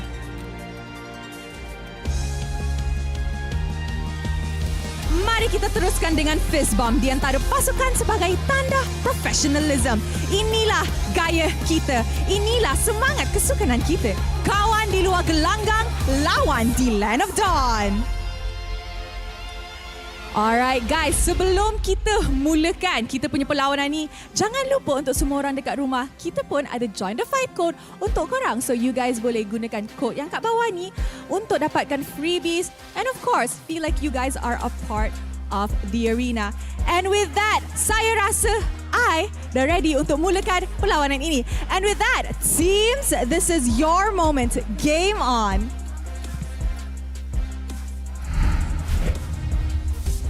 Thank you, Rose. Welcome back to the MPL Malaysia Season 13. It's the end of week number 2. And coming up, we have Barracuda up against King Empire Esports. You're here up with us. My name is Husky alongside Kid and Q to bring you guys the action. Now, this match is going to be interesting because Barracuda have shaken up their lineup and made sure that maybe this could be the way that they can spring a win against KGE. Currently, they haven't been unbeaten in the best-of-3 series just yet, but these are hard-fought victories. Hard-fought victories. They played 3 series. 2 of them were 2-1 scores, right? The only recent clean sweep was against Bounty. Whereas for Barracuda, the result is completely different. 1-2 losses, 0-2 losses. It doesn't feel that good, but perhaps one way to help these players elevate their gameplay, or at least help you elevate your gameplay, is with the ROG Phone 8. You can dominate with spectacular gameplay via the ROG Phone 8, the king of performance, your ultimate gaming phone. Big shout outs to ROG Phone 8 because they're the official gaming phone for keeping our pros at the top of their game. With a screen with too many hertz, so many things that you can react to. And with these professional players being on their tip-top shape, I'm hoping that they are on their tip-top shape today. maybe it could make the difference here. Because when I'm looking at KGE, I'm thinking of bipolar syndrome. It's either one extreme or the other. It could be good or it could be really bad. Yeah, it's like a coin flip, right? Which KG are we gonna get today? We just have to find out in a little bit. But for something for you guys out there, we actually have a regular season PCU milestone. Right now, we're currently at 228,679. And yes, and this record was set by Homeboys versus Team Huck yesterday, breaking the regular season peak viewer record. And the previous one was what? MPL NY Season 11, also Homeboys, but against Lunatics, featuring Solo's comeback. And that time it was just 165,420. We're making headways already. Last season, we broke the highest PCU during the grand finals, and Homeboys was featured. Perhaps they are the recipe. They could be, or it could be up to you guys. You are going to be the sixth player to make that difference. Remember, that redemption code can easily be taken into account. Maybe a little bit of incentive for you guys. Who knows? There might be even more later on if we break the next PCU. Just saying, just throwing that out there. Every single record brings upon rewards, and all you have to do, share this out. To you, your family, make your pets watch it. I don't care. Make new content. Make new accounts if you have to. Yeah, I mean, that is what the love and passion for this is for. But let's talk about the King Empire Esports, the road to conquest. 2-1 against Niners, 2-1 against RSG NY, 2-0 against Bounty, and today the fourth series against Barracuda. They're looking to be one of the top 3 teams here by the end of that league. And we don't know whether they're going to take that top spot or not, but they've got a lot of veterans on their side, taking the key players and pillars from the side of SMG and pairing it up with some imports to take this team to a new level. Now, a lot of people have been questioning, specifically Detto. He's been on many different teams before, and it feels like either he just doesn't fit well with the team, other times it's like, oh, maybe he's underperforming. I think he's really found his place here. Yeah, I think he is a very solid player. You don't have to be super flashy, right? I'll give a good example.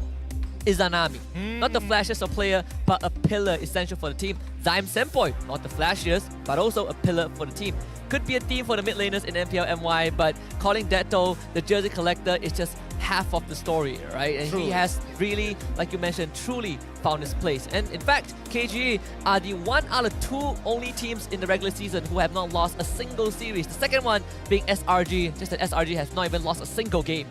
The problem with them is their consistency, right? You don't see them being super explosive. They're very tactical with the way precision strike drones all the time. Whenever you think you're going to be able to regroup, it's never too late for KGE to turn things around. Yeah, and a big trendsetter, a big game setter for that is X-Win in that roam role. Even in games where KG didn't get a victory, X-Win has always had the eye for opportunity. It always feels like he can find those openings to take advantage of and allow his teams to overcome obstacles. But we got to talk about the opponents first. It's Barracuda, the lineup right in front of your eyes in a bit. We're playing for Barracuda now. I'm kidding. Now here's the lineup here for you guys out there. It's AJ, Hesu, Trap, Ema, and as well as Evie. In-game leader going to be given over to AJ, which is rather interesting because previously he wasn't the in-game leader. Evie was the one doing it, but now Evie switching over previously from EXP now into Rome. Yeah, crazy, right? We had to see the departure of Grace, and Grace feel like he needed a bit of more screen time, but Barracuda taking drastic measures to secure a potential victory. Up against them, King Empire Esports, Detto, Sasa, Smooth, X-Win, and Sutsujin, and of course the Kage leading his own Konoha village. Making sure that this team is going to be in their tip-top shape. Sasa is the one who keeps them in check. You're being over-aggressive. Hey, guys, chill, calm down. We've heard many of their mic checks before, but the real question is whether X-Win as well as Sutsujin are going to kind of find their own pacing despite the slow, methodical play. It definitely is a bit of shift in paradigms how X-Win and Sutsujin likes to play, especially they come from the Indonesian region, right? When you play with a team with like KGE, you gotta be able to slow down your horses a little bit. We have a bit of insider news from AJ. We asked him how is Barracuda right now. How do you feel right in the season, and how do you take all the feedback from the netizens? And he's like, it's fine. We will fight until the very end and prove to the netizens that we are better. Yep, keeping those TikTok haters, well, they can stay on TikTok. We're going to win it regardless. Big words coming in from AJ, especially considering the past history and the previous teams that they played on, right? As we jump into that draft, hopefully they look to rewrite those past wrongdoings and now to make a name for themselves here in our very first game in this best of 3 series. KGE on the blue side up against Barracuda on the red. And the bans are already through. The Angela, the Masha, man. Masha has been a hot ban since Friday. Even Angela is so far sporting a 0% win rate, but still a hot commodity. At least we are moving away from that Arlot perma ban. That is a shift, but I don't know. We're still seeing. Well, the bans have shifted a little bit, but you know it doesn't change too much, right? Arlot still not favored, not picked at all. Same as Ruby. Valentina being the third ban coming up from KGE. Look, the numbers don't lie, right? Not a high win rate on Claude, and same goes for Arlot as well. Both of which, maybe they should start applying it to the Angela too. Barracuda, on the other hand, they're on the red side. You always got to get rid of the usuals. Get rid of the Joy, get rid of the Nolan, either or. It's kind of up to you. But mainly the Matilda needs to go. And Novara first pick, sort of seeing this coming from a mile away, right? Player like Detto, some almost similar like Muji, loves that Novara opening, gives you a solid foundation in that mid lane. And speaking of the Devil, Ruby is out for Barracuda, and they also get the Frederick. Pretty standard opening coming in for the side of Barracuda. The fact that they that KGE specifically wanted to ban out that Valentina gives me a rough idea that maybe they want to go for a Minotaur, maybe even a Grok this time around for the side of KGE, both of which X-Win has done a phenomenal job already thus far. The question is whether or not they're going to build a team fight composition, or maybe are they looking for some form of lane dominance, because I want to see that side of KGE. We've seen Smooth do a pretty good job in the EXP lane when he has a winning matchup. Other times, well, it's like, guys, please, my Faraga armor can only hold on for so long. And in extreme conditions, they will just first face that Benedetta. We've seen that last week. Judging by the fact that there's a Ruby and a Fredrin, I wouldn't be surprised if we see a potential Grok. They're going to just throw it out there with the Roger opening. Oh, bold. They're going to go blind Roger. I'm going to win the lane, even though you have a Ruby on your side. That's going to make it a little awkward during these team fights, but if you're low enough, it doesn't matter. No, doesn't matter at all. We've seen Roger with the Master Assassin. Doesn't matter which matchup he's up against. The moment he gets a slight advantage, it's going to start snowballing. Well, for Barracuda, they see the Barats. It's Lilia time. Okay, Lilia time. Good peel all across the board. Pretty standard draft. Now, this is the usual norm. We're seeing a majority of the players actually falling in these roles to pick up. And now we go into the second ban phase, right? Barracuda will hold priority. Where else do we start looking for punishes? I was thinking about the Grok as well, right? I think KGE, they love that Grok, and you don't want the tempo breaker, so take Grok out first. You could leave the Minotaur open because you have ways to deal with it, and if that's the case, you might be looking at the gold lane as well. Oh, not the gold lane, sorry, the XP lane in this matter. I think they're both holding it up for now. Harith gets banned out, and now KGE really leaning into getting rid of some of these matchups that could potentially turn things around, and like looking for those big re-engagers. Harith, just common denominator of that. Could pivot towards the carry or the Claude, or if they feel like we can leave that to the Roger, you can now look into the side lanes yourself. And the Chip getting banned out by Barracuda. I mean, after we saw that debut by Zorn, you know, has left a mark. I feel like Barracuda has some insider information if they're willing to ban it out, because not every team picks up Chip, like we saw previously in our recent matchup, in a matter of fact. Now KG will hold priority here. Are they going to lean into just saying we're going to make sure that you have no strong picks for the gold lane, or maybe they might want to consider people who can actually start peeling these frontline tanks that potential, or at the very least just peel the Barats in the first place, maybe even export ban. It could be a possibility. There we go. Export taken out. Good call. Even if they don't ban it, they're not going to be able to take it, unfortunately. So it's kind of the safer route. But priority now goes back to Barracuda for this fourth pick. You've already seen the Roger, so you could keep that gold laner pick until the end. And you reveal where this Ruby is going to go first. I think no matter what you pick in the gold lane, it's going to struggle against this Roger, right? I think that Barracuda could look to lock in their gold lane early and hold their last pick for their EXP just to maybe get some kind of pressure across the map. There are a couple picks left. Don't remember last time I see this Ruby in the XP.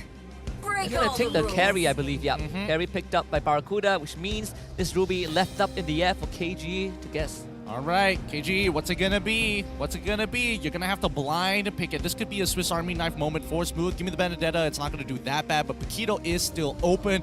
Overall lane dominant. It might be a Paquito versus Yuzong matchup. It could be Guinevere gets locked in for the Benedetta. Side. Yep.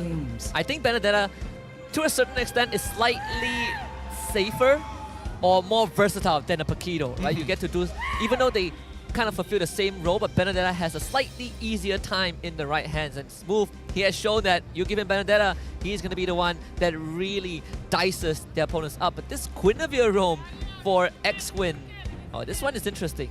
Haven't seen it for a long time. Haven't seen it in quite a while here. I guess I could bait out certain resources from the side of Barracuda against, specifically against the Ruby. It can get a little bit annoying, so they could split up the map. And here we go. All right. Fanny, lock in. Jesu's like, don't worry, I'm gonna sandbag Smooth.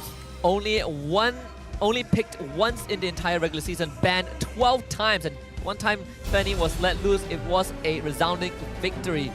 So this is going to be the second time. We'll see if that statistic changes in any manner.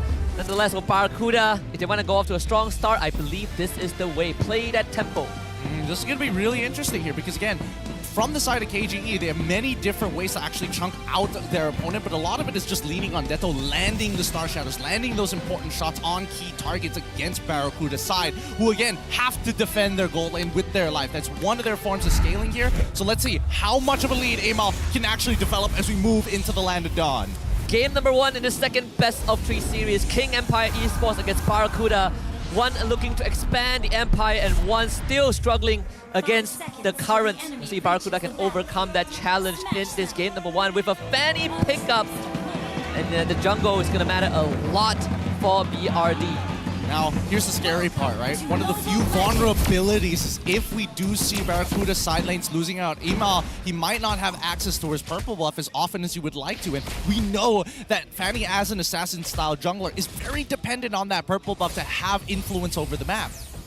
And we've seen the impact of this Roger in the side lane, right? You give him an inch, he takes it a mile, and, you know, through and beyond. And also, this Ruby roam serves as a very important tempo breaker for his team. In the skirmishes, and to a certain extent, when we get to those team fights. Oh, interesting. We do see X-Win actually helping out with the leash, pulling the orange buff low, so that Sutsujin has a full level ahead before Amal even is able to finish that purple buff. A small movement here, just to make sure that King Empire is going to have the tempo. Kind of the same thing you could do with a Masha, right? You have damage as a roamer and it allows you to leash easier and even sometimes steal the camps, right? Especially the small beetle on that, well, bottom quadrant on the blue side and top side for red. It does give you that extra boost. So I like this start from the side of KGE, but Fanny, Amal shouldn't have too much of a problem. You are going to still hit 4. Good decision by Sasa. Try to freeze the lane closer to that turret. And now Eevee is here to try and break that tempo. Trap going to take advantage of the situation and try to trade against Sasa, knowing that he's got the extra bit of help to crash this wave underneath that turret. Good choices, good micro, and good decisions from both sides. By the way, we didn't get to talk about this, but this Fredrin, because of the Fanny pick, is now in that XP lane, right? So XP lane against Benedetta, you are only a sandbag. In terms of resources, you're mostly relying on eating the wave, but you also have to just keep that pressure at bay. Sasa receiving some pressure from Amal, but again, no assassination this early on. They're just rationing the pressure overall. I think Barracuda understand we're not going to be able to get the turtle. It's going to be a little difficult to do so, and since they've shown on bottom side, it's basically guaranteed for Sutsujin, who is now going for the big invade. Going to take away that orange buff as Smooth. He's going to try to force some resources from AJ. Hesu trying to go for the taunt, and Smooth outmaneuvering 2 members of BRD, and the orange buff taken away by Sutsujin. Okay, thank goodness. We are getting the good side of KGE right now. The good side. They're coming up with some really good plays. Overall, no forced mistakes just yet against Barracuda. And Sasa, he knows he's getting pressure, but he's also running out of mana here. So it's good that X-Win does decide to show up in case we do see Eevee walk up and say, hey, cancel your recalls. And now you absolutely cannot trade against Trap. By the way, he did take Master Assassin. Sasa's gonna get this recall, and Eevee actually puts himself in a safer position, right? You don't really want to get caught by the Guinevere. Not in this spot. The Guinevere now has access to that ultimate. Might not take you down on her own, but if Sasa is nearby, that is an instant kill. Amao also trying to recover. He's 2 levels behind Sutsujin. Yeah, I can't really do much about it. I think, you know, just making sure he has that early tempo, and especially with the help of the leash as well. Sutsujin now in full control here. The question is, where do they start, again, dividing and conquering? And it looks like they're going towards the gold side to even things up. Amao, on the other hand, he's not going to find this as easily as he would like to. Oh, he's going to take some damage. Through the actual final blow, almost slices him to bits. As Hesu sticks on Smooth, here comes the ultimate. First blood going over to Barracuda. Smooth unable. He might have thought of using that Petrify to try and cancel out that ult to buy him that extra bit of time to create some distance. But no, it's not worth his time just yet. Regardless of how many kills he gives over to Hesu, he is just a sandbag. As long as I clear the waves quick and I'm able to make an impact during team fights, that's all that matters. Here comes the invade from KGE. That purple buff coming back in 5 seconds. BRD, you got to protect it with your life. Aim out needs it. Go. Going to Turtle. Oh, Turtle also around. This should be just an easy collection for the side of Sasa. And with Hesu gone, that is your sandbag. Sutsujin now walks into the purple buff. AJ keeping them at bay. Sutsujin all alone. AJ is though, moves from the back, trapped with the ultimate already. Smooth instantly engages with that final blow. Amao forced away from his purple buff. Can at least Trap gets it. He does secure it. At least for the side of his team, but KGE will get a free turtle. I guess they just don't want to give it over to KGE, right? Again, I thought maybe they could have like reset it and maybe allow Amao to try and pick it up later on, but no, it's just not worth their time because King Empire could have easily walked back into enemy jungle territory right after the turtle. So good decision coming in from Barracuda's side. It's just sad to see Amao on this Fanny. This is the vulnerabilities we were talking about. Behind and not able to get any snowballs going, right? You ideally want to cash in a couple of kills, but right now that's not possible. And you also see a bit of that small issue start to surface when you have a Fredrin XP lane. If you are getting shredded this early on, who knows how much you can tank up in the late game. But for the flicker, ultimate misses. Eevee can't pull X-Win back. Now Sasa, he's confidently going to join the fight. AJ forced away, but takes out X-Win in the process. Eevee though can't really stay here as he gets out. Both sides whiffing ability is missing the Yam Offended as well as the Daytona's welcome. But now this could be a setup here for a potential dive onto Trap side. They do allow him to get out of here. Ooh, even Hesu joins the fight. Eevee, he's gone. Sasa sees the opportunity and goes for it. And this Fredrin is already in a very, very rough spot. Can't deal with Smooth, can't tank up too much damage, and you feel just so helpless. Interesting. I'm surprised that he actually made the call. It's a different side of Barracuda because this is a hard read coming in from their team, right? And now Sutsujin, he will be able to hit level 10 with no problems, but look at this. By the Requiem into that Electro final blow. Just public decimation.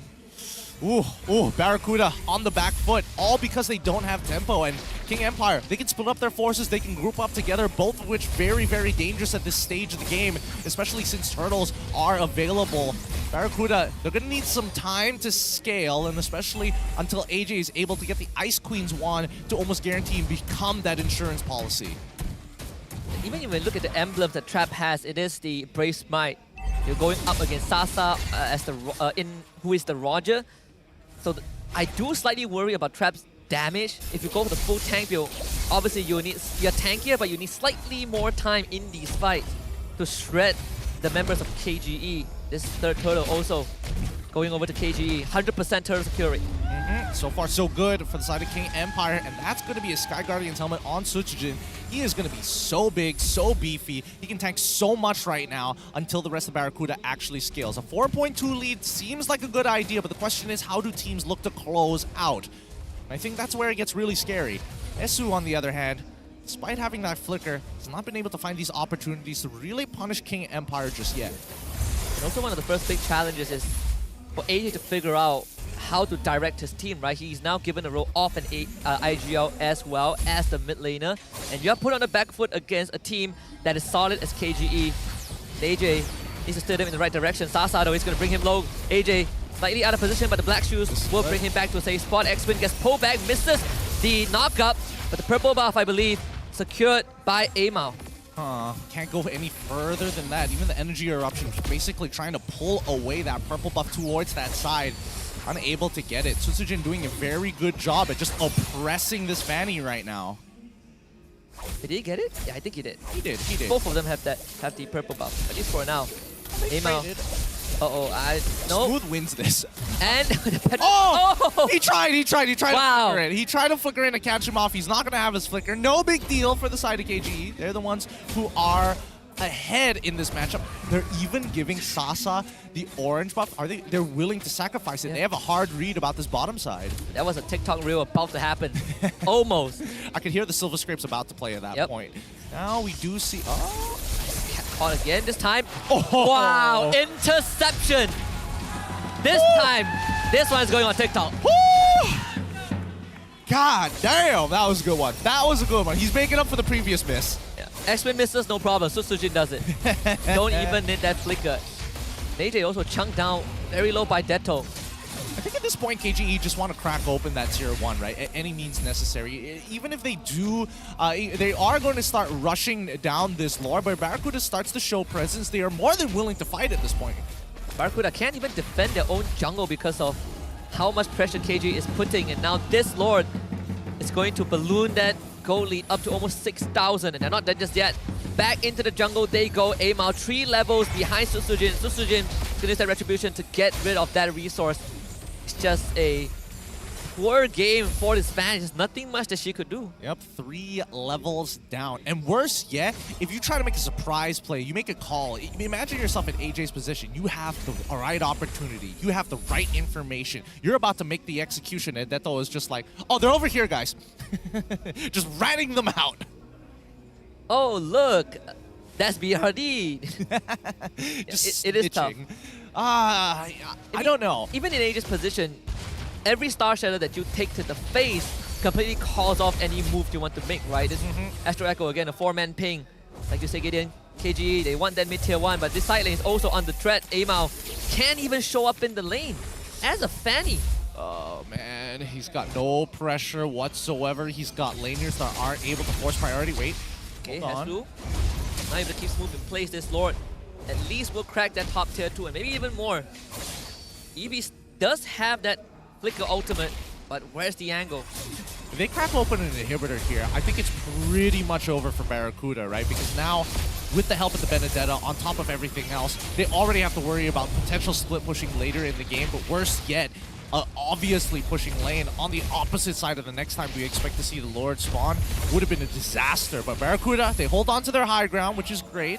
The question is, what does the play actually look like to turn this around, right? And I think a lot of it comes down to if Sasa is standing too close to Detto. I would argue Smooth as well, but he's got eye for an eye, so he shouldn't be caught and usually shouldn't be in a back position. I'm expecting an I'm offended flicker play on towards either Sasa or maybe even Detto. Detto would be primary target because he's got no escape mechanics other than the flicker. That would be the ideal scenario. Now the ball is given to Eevee.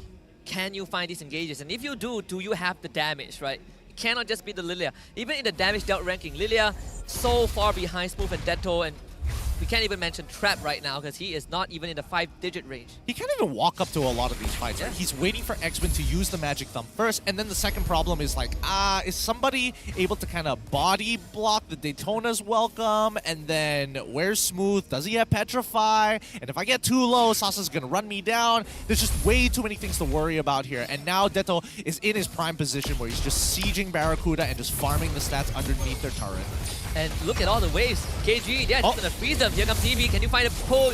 Do on the Susujin. The hardest target to take down is Susujin. He's out of there. Barely a scratch. Barely a scratch indeed. Where's he at? I mean, that could have been an opportunity, but at the very least, they got rid of the black shoes, and most importantly, they got rid of the Purify. Considering the amount of damage that they have, if AJ gets a little too low and goes for the black shoes, I don't think it will really matter too much to KGE. I think BRD, they want to break the freeze because I think it costed them at least a full wave in all lanes. And this Lord has to be given away. Eevee will babysit Trap to get some resources up top. But for the next minute or two, I don't think Trap will get anything. Amala has not been able to touch his purple buff after the 3rd minute of the game. After this very first purple buff, never got to touch it ever again. And Susujin is guaranteeing that he will never get another one after this. Now, the biggest problem we've seen a lot of teams have is breaking high ground, right? Closing out the game. And for the side of Barracuda, it looks like they want to try and punish Smooth, but Detto here to cover. Yep. Some out again. Found him. Don't even need the ultimate. Ooh, interesting. Looks like Sasa is actually going for the crit build this time round. Windtalker, Hazclaw, Berserker's Fury, and as well as Malefic Roar. Looks like he's going to go for the Immortality as a last item. I mean, he's so far ahead. Why not, right? Why not? Hey, the only time that they can take him down is if they crowd control him. And that requires him to be out of position, and he has a very solid front line to keep him safe. Board crashes up top. That's the first inhibitor down. Mid one will only survive for a bit longer, but BRD preoccupied with the Lord. And Amao, he's just constantly resetting the steel cables and getting energy back. AJ also, they're just putting bodies to keep KG away, but with this mid winning wave crashing in, that mid inhibitor is also going to go down. EV can't really do much. The I am offended already used, and Sasa to the back, just assassinates Jesus. And that's one of your frontliners down for BRD. King Empire now sees an opening to go in for the kill. It's AJ, the second to fall, but Smooth does end up going down, collected by Amao. Okay, Amao, he's got relevant damage here, and Smooth is also building full damage as well. Oh, he tried. Good attempt, but now he's gonna pay with his life. Eevee, his best efforts insufficient.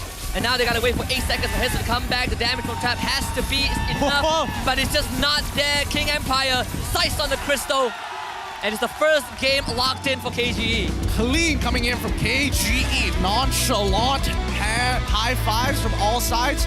Good job.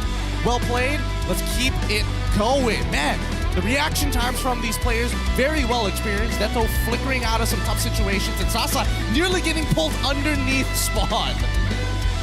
Good attempt from Eevee. Two crucial I'm offended in this game that he was not able to get, especially that last one. Could have been a game changer, or at least extend the lifespan of BRD in game 1. But even then, judging by the circumstances, it looked close to impossible with the lead that KG had. Absolutely, and I think, man, a lot of it just boiled down. Would I even say it boiled down to a draft? I would say a couple of things went in the way of KGE. Number one, a very good game plan, especially with that leash to make sure that he has tempo over pretty much every single neutral objective. All the river crabs, every lethal wanderer, second and beyond purple buffs. Yes. And all the turtles, right? Every single turtle, every single lord, yeah. Nothing that Barracuda could do. Even in the side lane, Roger into carry, I'd say that it didn't go that poorly for BRD. They did well in the gold lane, but every single other aspect just found no avenues. Fanny was not able to gain any momentum. Let's check the camp of KG. Of course, Sasa, our MVP for game number 1. Man doesn't smile very often. Take it in, boys. Take it in. Because he came out huge this game. Well, I wouldn't even say. The whole team came out huge. And this is the first time we are actually going to see the Roger crit build this time round. Significant advantage. Made sure that, well, he didn't really dominate his lane against the carry. He was trying to set up for those moments, but each and every time it got broken by Eevee just walking up and disrupting. It's like, hey, man, my freeze! But he didn't need it at the end because he was given so much space. He even reached a point where he was diving into the base. Into Hesu as well, yeah, on a Frederick. Of all the people, right, he went for Hesu and he got it anyways. That's the lead. That is the game that people like Sasa love. Just slow, methodical. He gets to farm up, be rich, and gets the MVP title, I guess. Yep, really tactical this time around. They're looking very, very good this game, but at the same time, a lot of it is going to boil down to draft here. When we start looking at the in-game builds, let's see if there's anything out of the ordinary. Nope, I don't see anything out of the ordinary. Even I would argue that Sutsujin probably could have gotten away with War Axe on this one. That is true. I mean, I don't think BRD even has enough damage to go through Sutsujin. Like, even look at Trap. He went for the Holy Trinity build, realizing that they need some extra injection of numbers, but even then, insufficient. Can't walk up because your range is so short. Aim out, 3 core items, later have to see Sea Halberd, Malefic Roar, and barely makes a dent in KG's lineup. I think unfortunately for the side of Barracuda, I don't think it was the right call to throw Fredrin into this type of position. Like, yes, it might not necessarily be the best against something like a Barat who's going to continuously pressure you, but if you're going to have a an assassin-style jungler that's very dependent on that purple buff, maybe there should have been other considerations. Perhaps the idea is to use the Fredrin to kind of be the anchor so that Amel can get something done, right? Either in side lanes or you get some pickoffs. But Fredrin's biggest weakness is that if he falls behind early, X and XP lane, there's nothing much you can do. I mean, the same applies when Fredrin's in the jungle, let alone in a lane where you're up against a Benedetta. I would make an argument that they probably could have gone for the Paquito in the EXP lane, right? At least then he could somewhat match up, maybe even some other MPL MOI players like to do. Take a sprint to keep up with Benedetta in terms of movement speed. I was thinking it's either that or a Lapu Lapu, right? Someone that has damage output, does well in lane, and can actually free yourself from the lane when needed. Thinking if there's any other... Yuzong, I guess. I mean... Sure, yeah. I mean, it's a yes and no for me on this one because again, it is a little difficult to kind of like close the distance specifically on Sasa because you want to, in combination with your Black Dragon, with your Furious Dive, you want to be able to petrify somebody on top of that. And Sasa very much can easily either use the iframes or just transform in and out. Usually not going to show himself anyways. Worse yet, getting hit by the Magic Clump, it becomes a volatile lane. So I think sandbagging is important, but I don't think there's any sandbags that can actually clear waves as effectively. Maybe Uranus, but then that's on the condition of proxy. Yeah, or semi-tank Dairoth, right? But yeah, semi-tank Dairoth.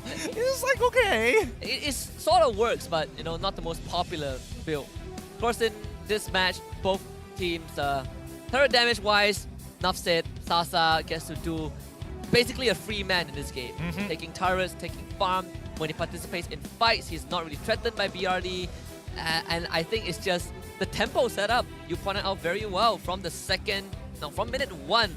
From the moment X-Win leashed that orange buff for Sutsujin, it's already setting up for KG to win the rest of the game. Fun fact about it, it's so good with Guinevere specifically, because with her super magic, she actually gets spell vamp. So she's barely losing any health leashing this orange buff for Sutsujin by the time he gets there. And then he can start on a different camp. He starts on his Golem camp and then decides, you know what, I can take both of this. Walks up to Lethal Wanderer, level 3. What you gonna do about it? Better than Masha. Right. To a certain extent, right? Even Masha has to give some help out, but Guinevere doesn't need to. Perhaps we might see more of this hero because she was popular, very popular at one point and suddenly kind of forgotten. Well, I think that in the meta currently, I still think Guinevere is still very, very good. I think it's how you utilize it because I felt like Barracuda fell into the hands of KGE here, forgetting that there was somebody who can, a support who could actually force out battle spells pretty early on, from minute 1 in a matter of fact, right? Because again, that's what you want to see, an ability that you can reuse time and time again. And when we look at that Hall of Fame, I mean, Rich Guy, the carry, the sandbag, every single one of these categories just taken over by KGE. I know we changed the title of our Hall of Fame a little bit, but Detto, once again, seems like the forgotten one, but he is doing a lot of work behind the scene, revealing where BRD are at, making sure that the Astro Echo is pinging BRD heroes, and just getting these snipes, right, forcing the resets from the members of BRD, and that keeping them away from crucial objectives. 4 members of KGE are playing MLBB, and then there's Detto who's playing battleships. It's like, E5, there, got him, hit! It is a fun game though. He probably plays Battleship behind the scenes. That's his pastime. Yeah, that is pastime. If you play Novara, you better be dang good at sniping people. Maybe he plays Sniper Elite, who knows? Oh, could be. That could be the way he actually goes. But man, this was rough, right? This was the one mechanical, the overall mistake coming in from Smooth's side. But he's experienced. He's like, I am not going to use any of my resources to get out of this one because I know what my purpose is. And I know that Hesu, even if I had given too much of a gold lead, does it really matter? Honestly, I think the game result shows us it doesn't. At this one, what a catch. The fact that he predicted the center point of the cables, where they connect, is insane. Hey man, we're talking about Sutsujin here. If we're talking about Fanny, Sutsujin knows a thing or two about it. And it's rough. It's a rough game coming out from the side of Barracuda, but it's nothing to be ashamed of. It's definitely one of those like draft things that you gotta fix. Can't really do too much in lane, can't really do too much from the early interactions. Therefore, it's a GG go next. Let's start thinking about what they can do to adapt. Yeah, and I mean, coming into this series, I think even for BRD or BRD fans, you know that it's going to be a tough one, right? KGE on the upward rise in terms of momentum. Sure, they have sloppy games, and sometimes I still feel like you see a bit of the husk left behind by SMG. But nevertheless, when they have a good day, they have a good day. And you know what can make your day, or maybe my day, better? It's the new Vexana skin, the one of its kind Zenith skin, the new high rarity, first ever Zenith skin, Twisted Fairy Tale, is now available from the 25th of March till the 30th of April. Participate in the Twisted Fairy Tale draw event and enjoy 30% off in your first 10 times draw and 50% off your daily first one-time draw. You may even stand a chance to win the Vexana's, the Battle Emote, I Am the Queen, Elimination Effect, Apple of Doom, and other amazing skins. So come and join in the draw now. I've collected both the emote and the elimination effect. Ooh, that's a good one. That's a good one. You know who else has it and the skin? I know. We saw her draw 120 today. Rose. She could have gone for the Moskov one, and then we suggested, you know what? The Zenith is one of its kind. It's a one-of-a-kind skin, and better yet, has a much better idle animation. Yeah, and she went for it. She went for it, and she hit it after 120 rolls. A little bit sad, of course. Luck may not be on her side, but maybe it could be for you guys for the rest of the month. Speaking of which, I would say that if we were to see a bit of an adjustment at the very least from the side of a Barracuda, maybe switch on over to blue. I think going into blue might be the way to go here, right? It really felt from the draft to the game, from the very couple of messages, KG were just in control. Now, speaking about in control, let's look at what Sasa has to say, because AJ threw some words at KGE and Sasa was like, I don't know what he's saying. Don't care either. Man. Such a Sasa thing though. I know production and as well as our content team tell us that this particular is actually taken straight from WhatsApp. They don't edit it whatsoever. No, they don't. But I feel like it is. I feel like there's something a little bit missing. I feel like Sasa probably had like one more sentence. We just could not put it there. You know? We could not show a part of it. But it does feel very much like him. It sounds stoic. He probably isn't smiling. He probably had a slight chuckle to himself, mentally, not physically. I think the last time he properly was happy and had more expression was when he won with Onyx a few years ago. Ooh. The Kage era, right? Ooh, that was a long time ago. Did he smile when he won the Legend Award last season? He probably did, right? He probably did, yeah. I think the only other time we've actually seen him smile is when he was hanging out with Stormy, and both of them decided to drop the F-bomb at some point. Ah, yes. Good old times. Good old times. Good record. I'm pretty sure they are very happy. DPM high score rankings on your screens right now. Moonji with the highest damage dealt with Novaria, followed by Detto and Detto. Obviously, throughout different occasions, Ruff and Fakes also on that list. But clearly, the Novaria is now a staple namesake in that mid lane. Dude, that's crazy. Ruff played Novaria too. The top 3 at least. I mean, this is Novaria. There is no comparison from this artillery mage. She is shooting projectiles 2 screens away, 2 mobile phones, 2 literal ROG phone 8s away. Even with the high refresh rate, you only see it hit juice faster. Yeah, you blink and then half your HP is gone. You're like, what just happened? Which brings me to this question, Eden. So, mid lane, where did Vexana go? Where did Vexana go? Well, I think that Vexana in this type of situation probably wouldn't have been the best pick. I think Lilia was still okay for the side of Barracuda specifically because you want to be able to peel and you want to have some kind of defense for yourself. Naturally taking the Purify rather than taking the Flicker in comparison to Vexana, where you're super susceptible to everybody, even if you do take Purify, right? As soon as you throw out that fear, you're enemy number 1. I suppose if you want someone with utility, there's always Novaria, right? I would argue Nana isn't that bad of a choice as well. Good to see that vibes on KG, definitely feeling really good, very calm. But for BRD, well, at least they're smiling a little bit about this. As you know, game 2, the adjustments have to be made. I feel like Hesu has taken it on the nose. He's like, hey, I got screwed over in the draft and sacrificed it. Game 2, I'm actually going to play what I want this time. Yeah. If you pick Fredrin, I'm not doing it. No more flex picks. Who do you think I am? Iris? Oh boy. He's giving the bombastic side eye to his jungler. He's just like, hey, Amal, you better not. We're not gonna see that Fanny this time around. You better be sticking to your tank junglers. If you pick Fanny, you you better be super sure that I play the Fanny. I will do it. I will personally bring it to XP lane. I don't care. No more Fredrin. I do agree though. I think putting Fredrin as a flex pick is, compared to a lot of other flex picks, is a lot more underwhelming. If you want a flex pick, why not take the Baraz? Well, personally for me, I don't think it was that bad of an idea. I just think that it was probably a big vulnerability, an exploit even some might say, to play an assassin jungler that is dependent on the purple buff, something of which, like KGE, clearly had dominant lanes and they want to be able to manipulate priority from the side of Barracuda with the help of the Lilia as well as the Ruby. Didn't exactly go the way they wanted it to. Oh.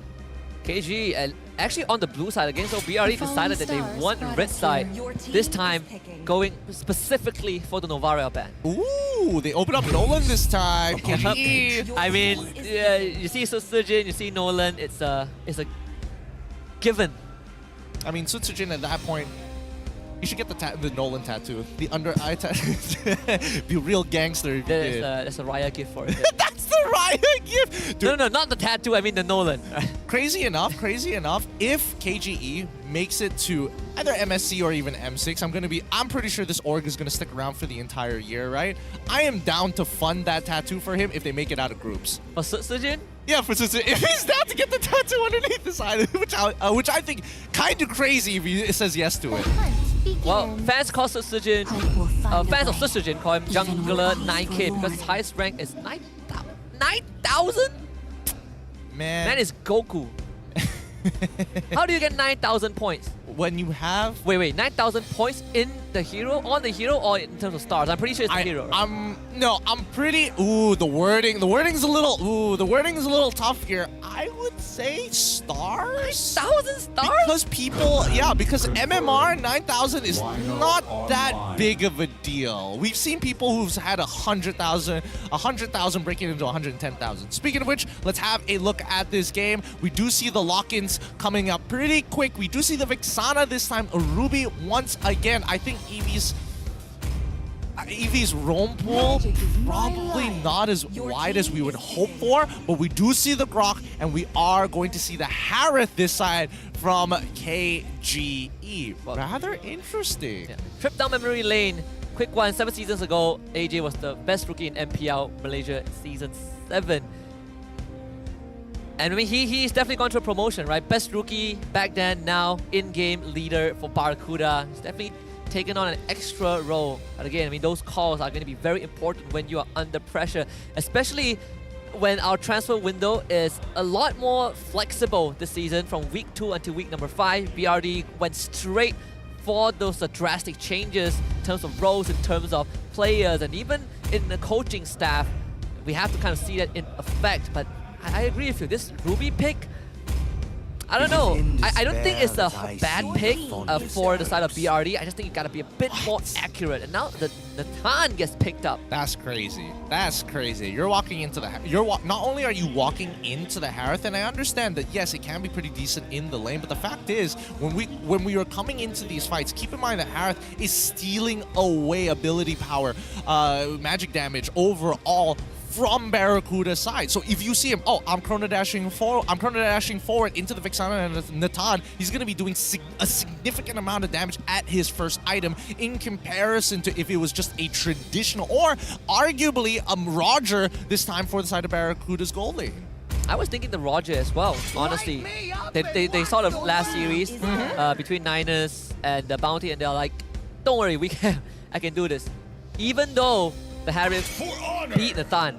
You see the export and the Tigro ban coming out. Now that does leave the minute Tigro ban. So that means that KGE is still suspecting that this Ruby might be an XP laner. Maybe I've underestimated Eevee. What has he been practicing on the side? Traditionally, he is an EXP laner, so I'm already thinking of EXP lane matchups. Sorry, EXP heroes that can actually be flexed in towards the roam position. Arlott, there's Ruby. But we know the stats though. The stats are not looking good for Arlott. Not at all. Only in this region. Honestly, it wouldn't be too bad in this game specifically because then you could really start harassing this Nolan in his own jungle. But then again, it is KGE, and they're probably, now that they have that Nolan, have to have, well, not only dominant, but very independent laners. Because again, he is a purple buff dependent jungler.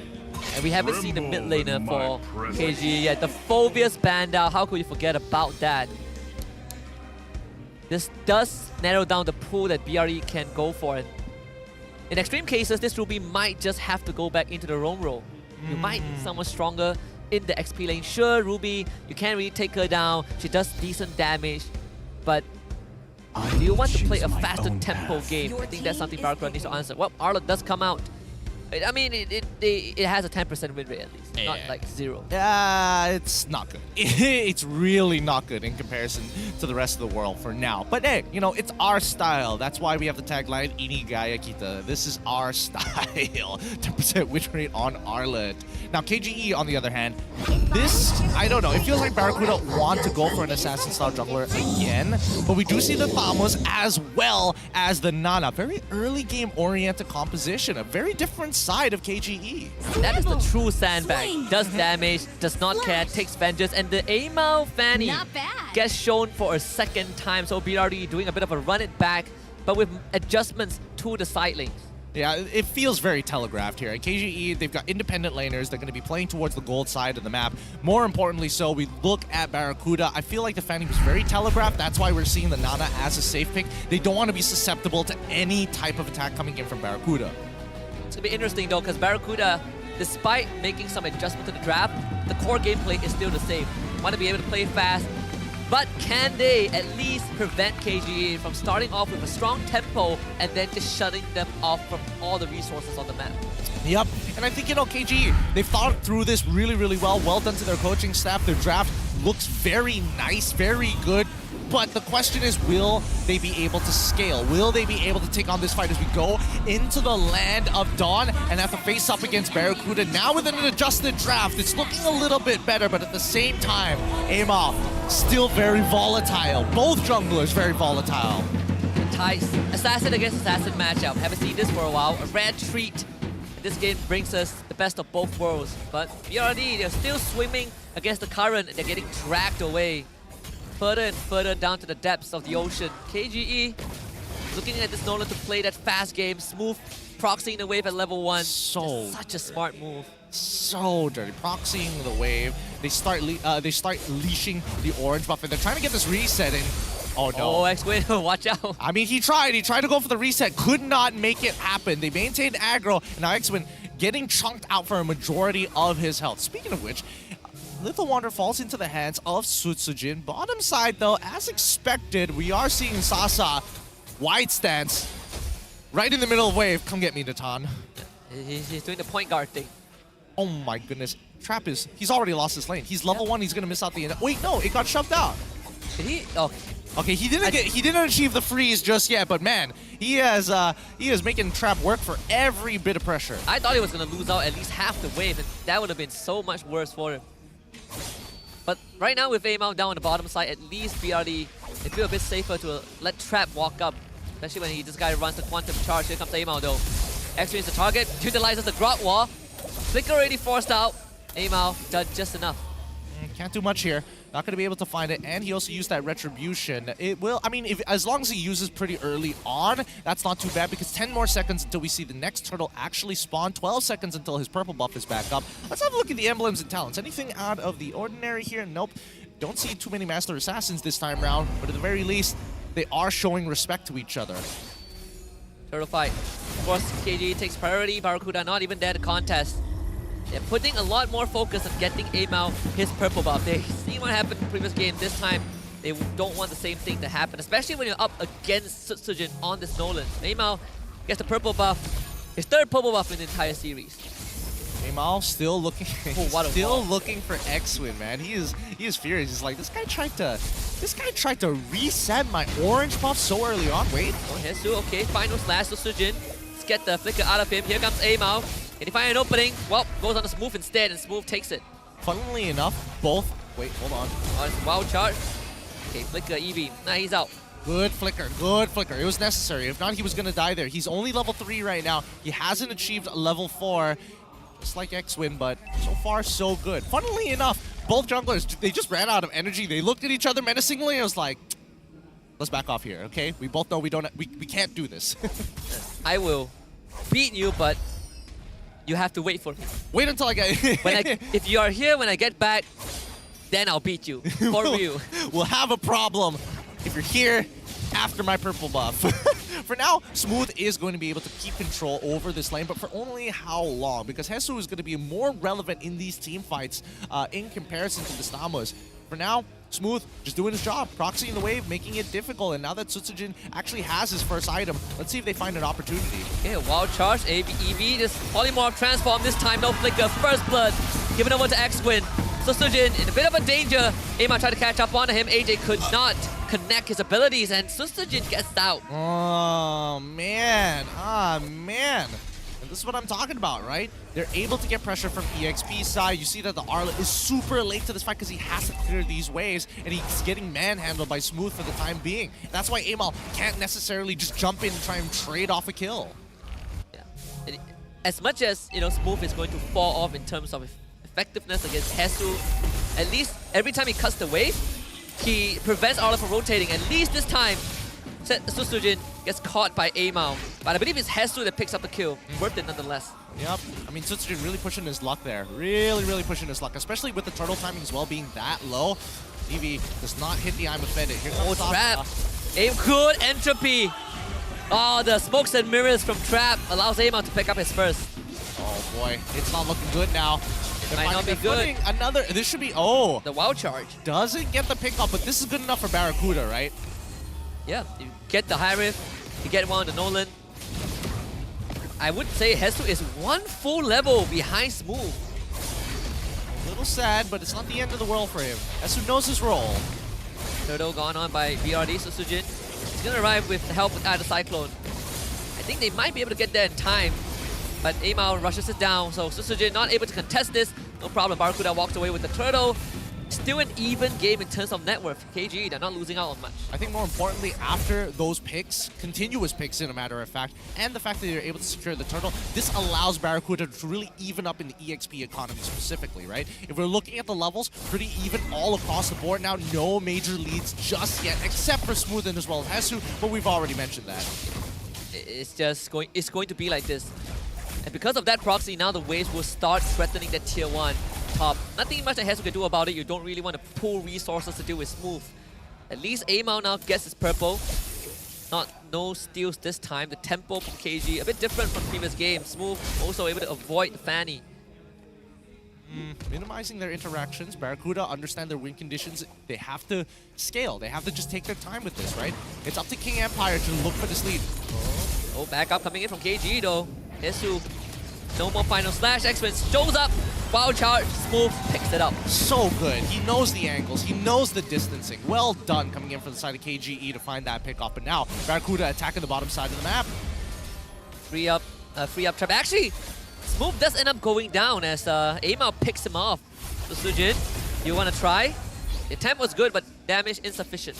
Yep, Sutsujin just limit testing just to see how much damage he actually has. We should be able to take away this turret, but no, actually, he doesn't know where the Arla is just yet, and Amal's going to be able to catch and soak the EXP and gold on the top side.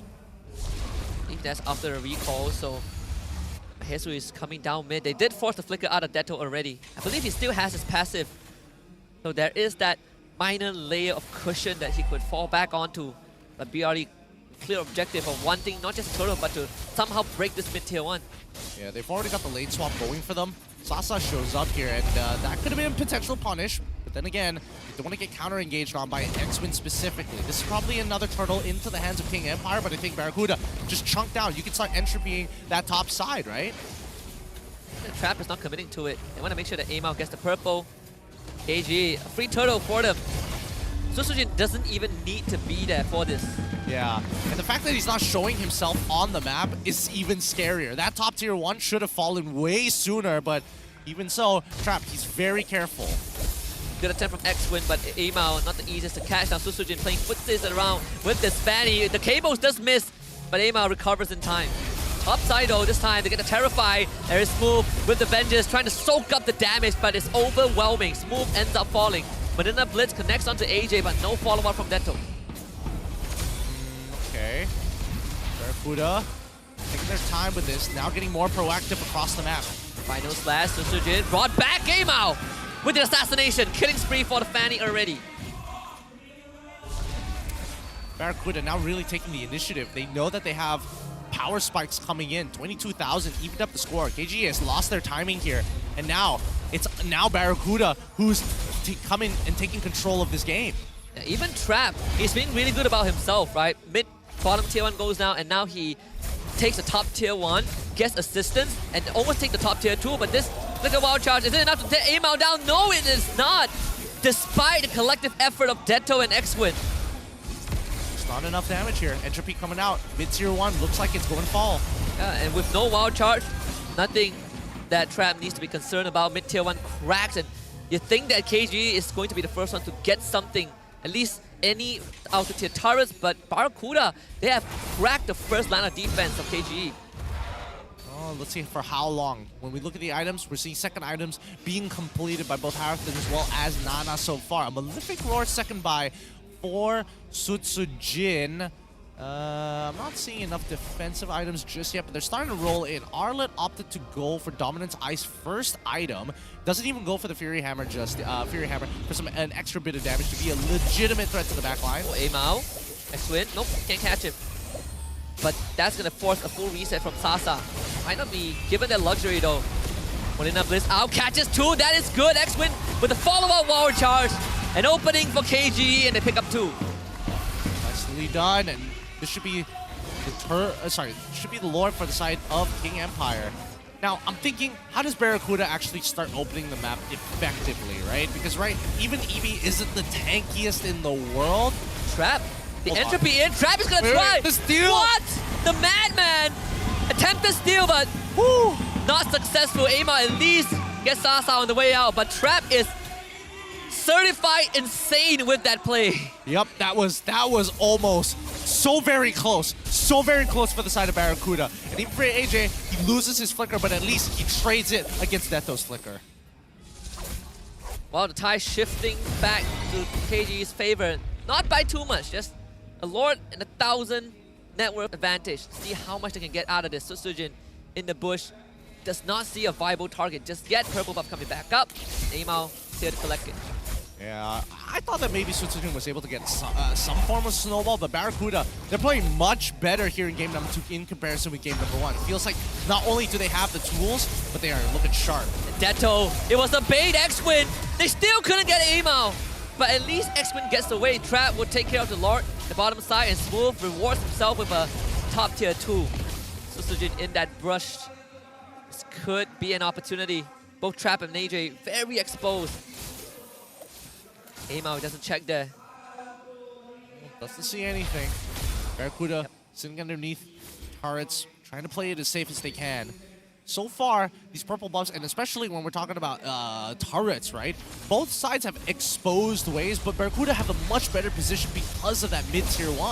The entropy used by Trap. Defensive means X-Win. Oh, too much damage. Gets the wild charge all, but there's the Purify. The jungler does go down. Sutsujin able to assassinate Amao. Take their time here. They can't afford to start throwing just yet. KGE, they don't have much of a lead. 2.6, it feels like a lot, but at the same time, a single bad skirmish could really set them apart. And I think Barracuda are doing a fine job, right? As long as it's within 4,000, arguably even 5,000 gold difference, I think Barracuda can easily make it to the later stage of the game where you will see them really start stepping up in a lot of these fights. Even when you look at the turrets on the map, KGE only managed to get 3. 2 on the top side, 1 on the bottom. Still not cracking the mid-tier 1 just yet. I'm offended to move back. Here comes a full barrage of damage. X-Wing with the Conceal to lead his team there, but misses the wild charge. They at least will try to get trapped, and that is the target. Prime for the picking. KGE finds him. AJ wants to run away, but Sasa will come in for the collection, and Ama would not be able to get onto Detto. Forced to escape, and KGE finds 2. And with that escape, Sasa walks away with a Holy Crystal in hand. And the same can be said about Detto as they go for the full reset. Top up some health. They found those 2 kills. Now Barracuda, they're looking for the 42k mark. They want to make sure that a lot of their gold and a majority of their gold goes into Trap. Final Slash not connecting.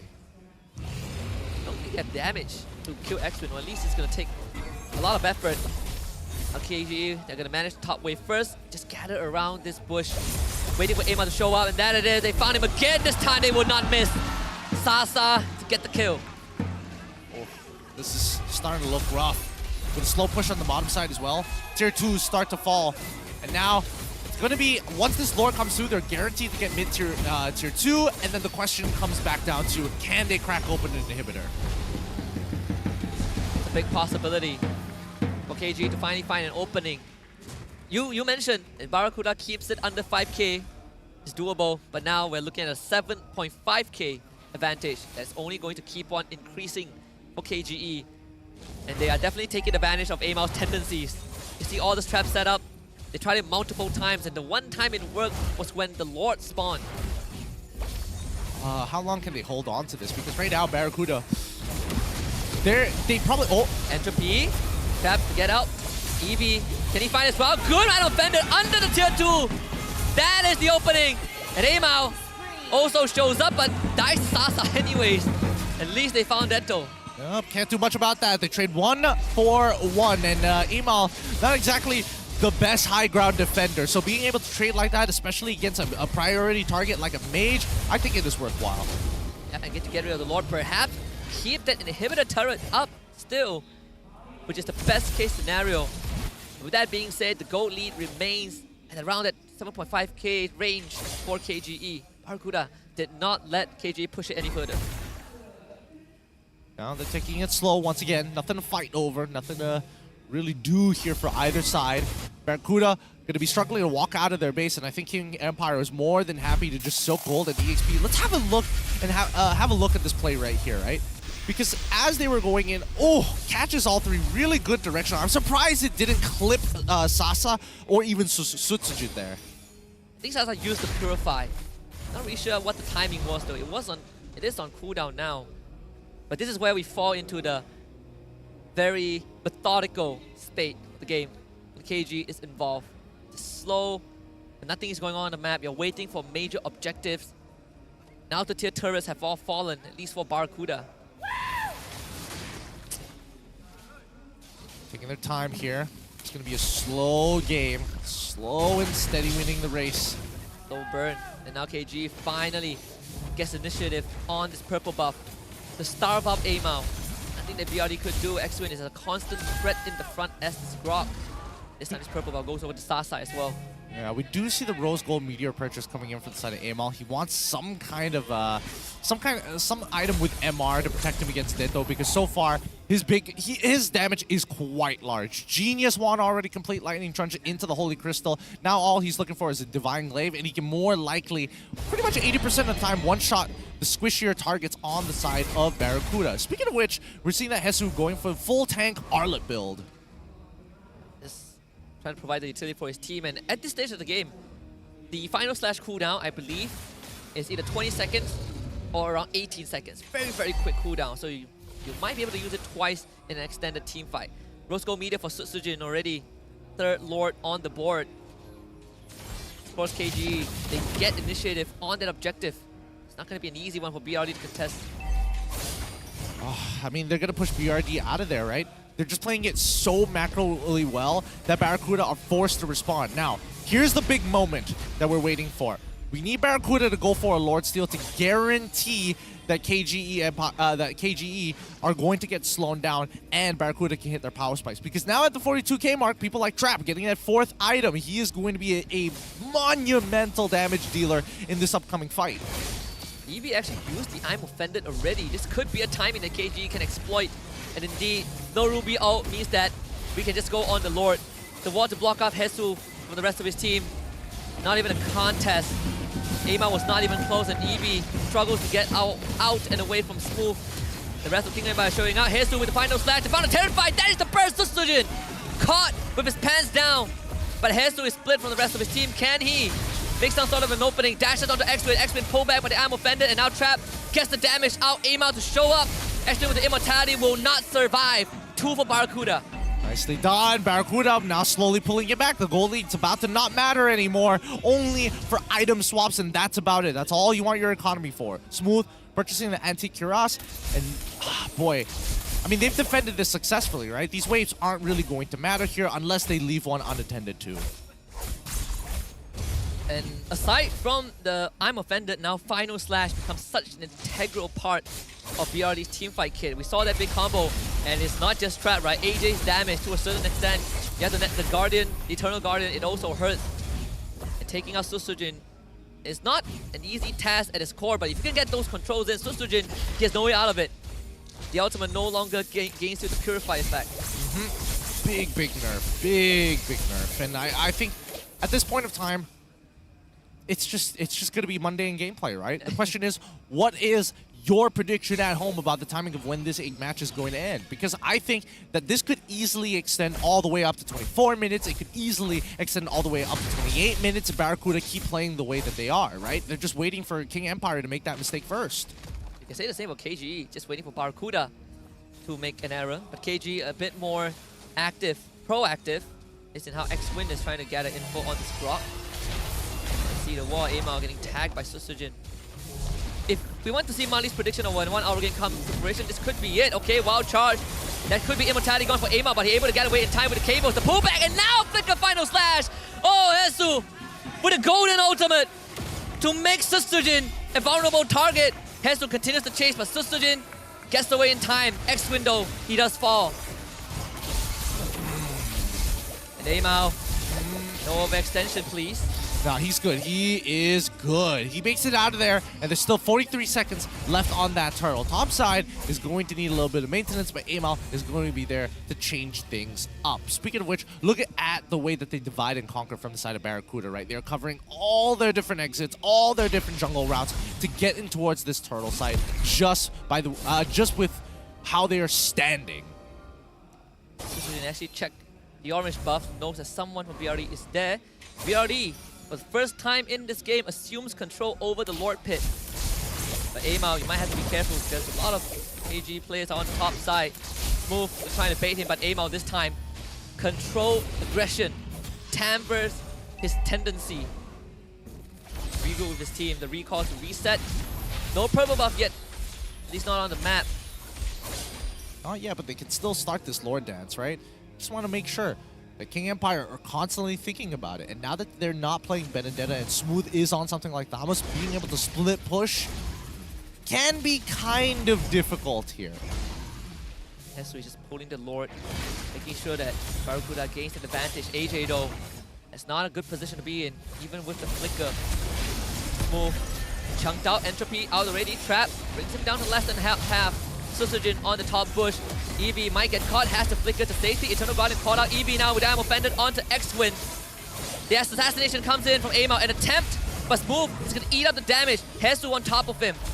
The push and pull from both teams, and seems like Barracuda able to force KGE away for now. Yeah, and it only looks like the most that they got out of it is supports trading flickers for each other. But this Lord Dance does continue. And now we are seeing that Amal on the opposite side of the map, looking to get a slow push going, or at the very least, a push enough to threaten King Empire to deal with it to turn into a 5v4. Trap is going to keep working on this Lord. So if Susujin is not in the picture, this is very, very doable. If Amal showing up, could be the rush. Lord Knock already gone, and become Polymorph, Molina, AJ drops the Eternal Guardian. Susujin shows up. Can he be there in time to steal? Dato, the hero of the Empire, as Amal tries to cut through the members of KGE, but it's Eevee the first to fall, and KGE walks away with daylight robbery. Oh boy. Oh boy. Probably should not have happened in that fashion, but what can Barracuda really say? All right, you get the next Lord. Looks like I have to high ground one more time. Try and turn this game back into our favor, or more so, just keep the fans in check. Be a bit rough, not the position, right? Barracuda wrestled the game back, only to have it seemingly taken away. This time it's a guaranteed inhibitor. Susujin escorting the Lord. Hesu forced to do the final slash, doesn't have a flicker, completely trapped behind the wall. X-Win making sure he's a prisoner of his own volition. Sasa with the shutdown, and now Barracuda are down 2 men. Eevee will be back in less than 10 seconds, but Amal, he is far from home, has to recall. Lord in the base of Barracuda, AJ and Trap working on it, and he's getting rid of it. They still don't get enough here. Second wave is about to crash. And Amal, he tried to do the proxy earlier. A little bit more successful, but the second time won't work. And that's 2 inhibitors falling into the hands of King Empire. All 3 in back. Smooth gets pulled underneath the crystal. Isn't it enough though? Amal tries to get him away. Smooth still alive. Even with the Eternal Guardian drop on top of him, it's only just the immortality with the Truncheon used by AJ. This could be the jugular, but Amal keeps it intact. X-Win falls. Smooth falls. This is the opportunity for Barracuda. Detto misses his abilities. Amal on the chase, but not enough energy for the cables. The last one, Detto once again gets away. But Barracuda keeps the game alive. Oof. Barracuda, I mean, this is exactly what we were expecting to see, right? And now, with another defense, I mean, the cards have kind of been set for King Empire to really start abusing the rest of the map, but the question is whether or not that Thamos... I mean, if Thamos and Amal show up in the lane, nothing really is going to happen, right? They're just going to sustain each other till the ends of the earth, and unless Amal... sorry, not Amal, but Eevee is pushed up super far ahead, I think that's the only time they can actually do so. They're going to try and end this in one fell swoop. Susujin, you have an important role right now. Eternal Guardian's already dropped to take the aggro. Amal to the back to push that away. Susujin comes in from behind. The backstab, not successful, but there's no winning wave for Barracuda to end the game. So KGE able to find themselves a lifeline. All right. How many lifelines are they going to have at this point? And I think with 20 more seconds, they got to test something out. They got to somehow find Trap in the back, even though he has that entropy, which is a little sad. But at the same time, it becomes a little bit more telegraphed if you know exactly where the shadow is going to show up.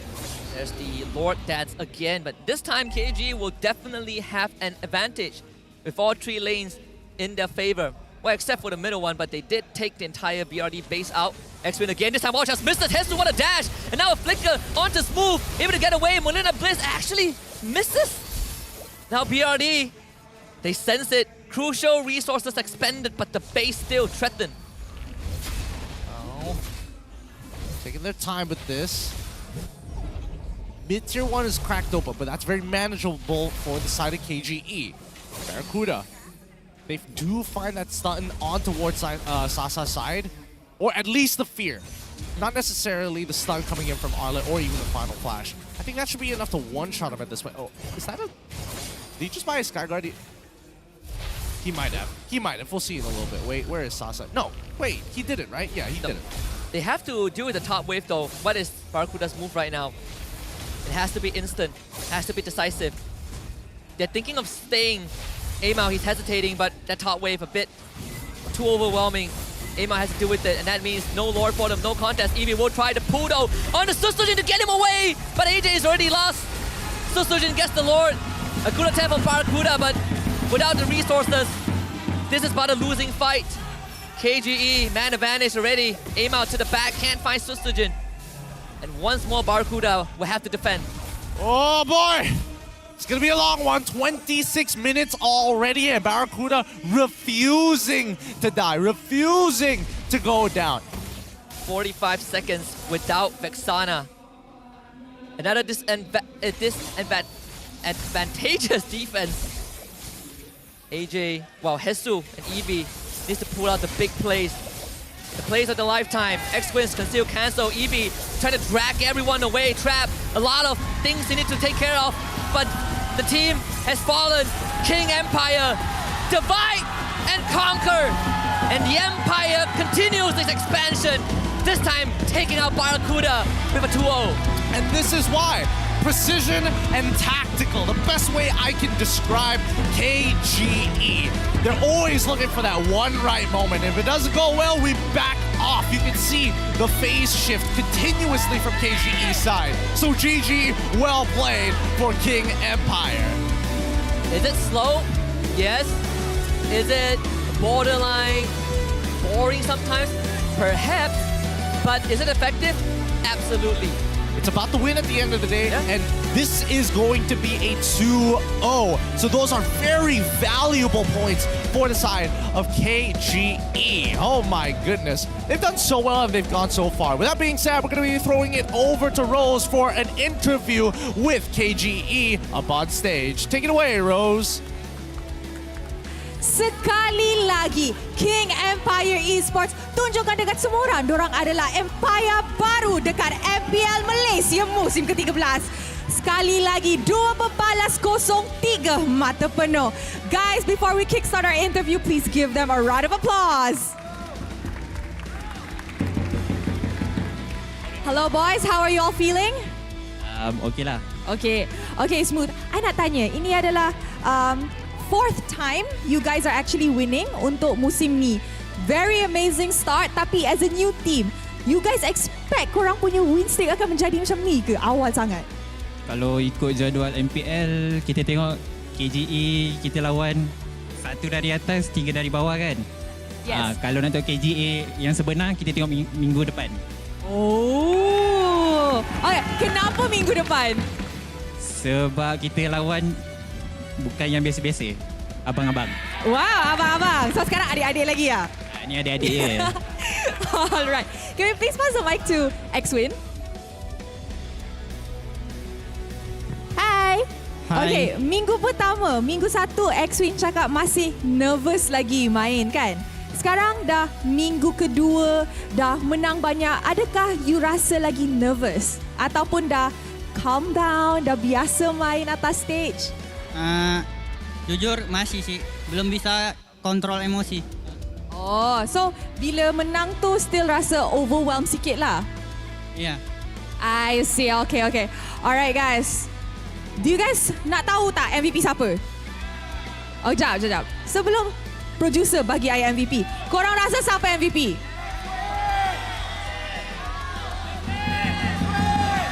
I'm hearing a lot of names.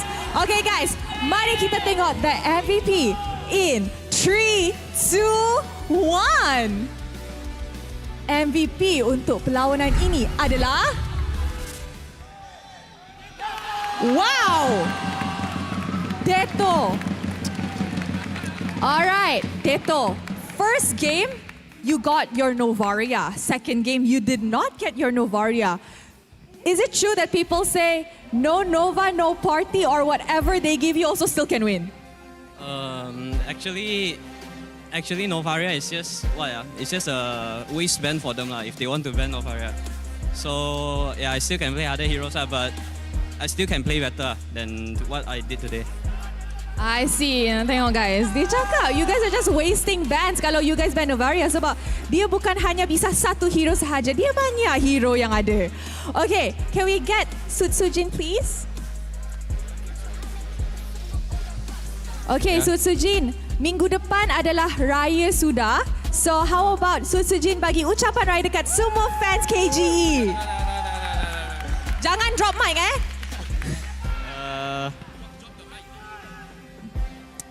Buat umat muslim yang merayakan, selamat Hari Raya.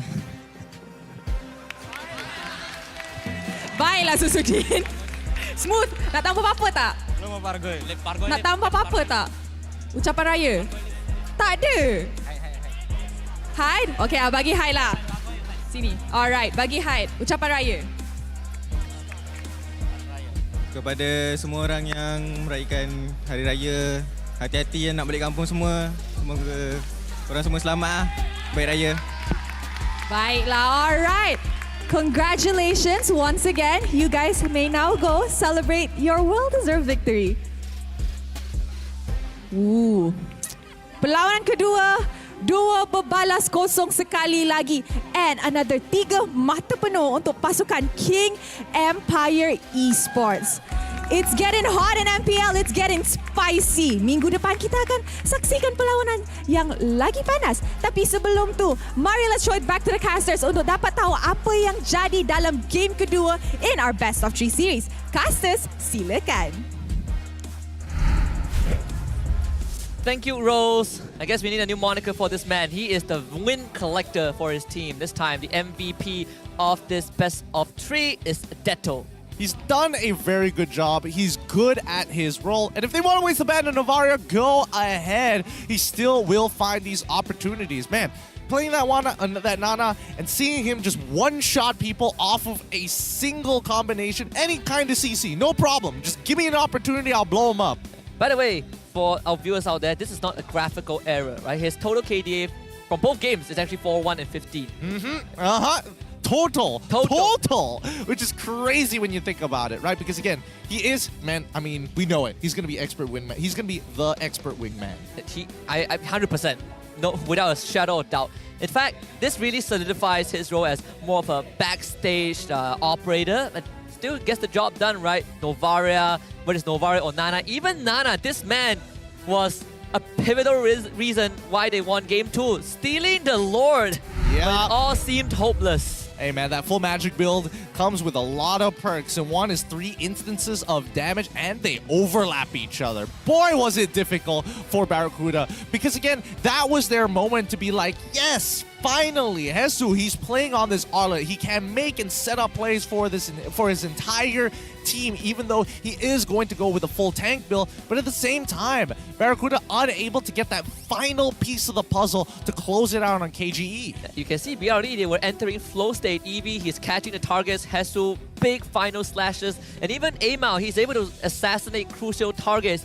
But again, you need the Lord. The Lord is what's going to tip the scales. And this time, unfortunately for BRD, another 0-2 loss. They remain winless in terms of series in the regular season. It's going to be a little upsetting, of course, but I think, at least we are seeing the potential of what this lineup is capable of doing. I think they just need to be armed, have a little bit more time to kind of work with each other a little bit more so that they can come off hot off their first game rather than having a little bit of a warm-up and, well, I mean, a decent draft. At least they are willing to try the Fanny again, right? Yeah. The conditions were more well met, and even when you look at KG, it's not like Susujin had the best of games. They, we already found certain ways to shut him down, and it really came down to the rest of KGE to pull the team back up. In terms of damage, of course, Deto with the most damage output on his team. Yeah, I mean, he's outputting quite a lot here, but if we look on the side of Barracuda, this was definitely their moment. Trap was dishing out so much damage, and despite that, Amal and as well as AJ being very relevant in this game, helping out the team as much as they could, but unfortunately, they just could not find that one moment to forcefully make KGE fall into their hands. And surprisingly enough, when we were looking at Sutsujin, I thought he would really snowball out of control. But unfortunately, getting shut down pretty early on really stopped their momentum. And that's how the game got dragged out a bit longer, but also props to KG, right? Controlling the map a bit better. Smooth was also a big part of it, constantly proxying waves, making sure that Hesu never gets to leave the lane early and help his team out. And even though Smooth doesn't join fights, preventing Hesu from being a part of it also contributes to KG being able to open up the rest of the map. And that's why Barracuda in the early game, they knew that it was going to be difficult. They knew unless Amal makes a super play and manages to assassinate a couple of targets, that would be great. But that's not the story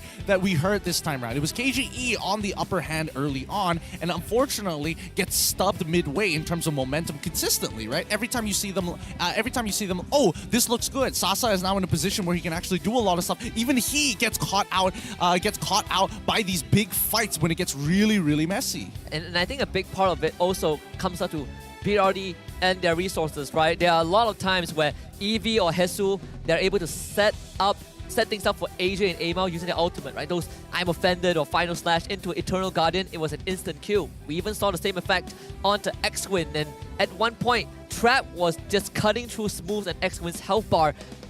But unfortunately, if any of these abilities miss, then KG, they go in. X-Win, I think, deserves extra credit as well.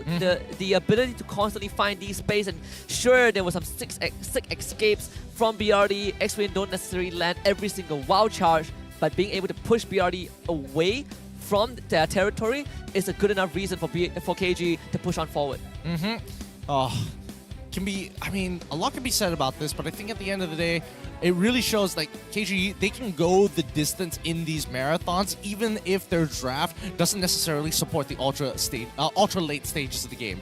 And I think that Barracuda, there's potential, but the question is whether or not it's worth keeping all of the players as well as the staff, right? Do they see that same potential? Are we going to see, players start switching out? I feel like it's up in the air with Barracuda for now. I mean, some of the players are now free, well, ex-players are now currently free agents, right? I personally wanted to see more of, for example, Grace, who had a fantastic debut on the stage, but maybe in Barracuda's eye, that is not the key to victory, and that's why Eevee is in this spot.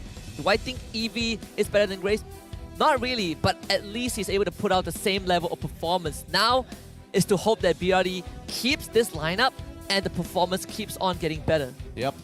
Rich Guy, the carry even. Interesting. Rich Guy coming up from trap this time with 831 gold per minute and dishing out the most damage throughout this game. But the Sandbagging as well as the best wingman surprisingly falling to X-Win. What the heck? What is 254,000 damage tanked? To be fair, Amon was not happy with him. he was looking for him a majority of the time. Just take him away, get him out, use that wall charge, and maybe we can get a punish. I mean, if there's anything we learned is that the steel blades can't cut through rocks. Can't indeed. Chip and shatter, as some may say.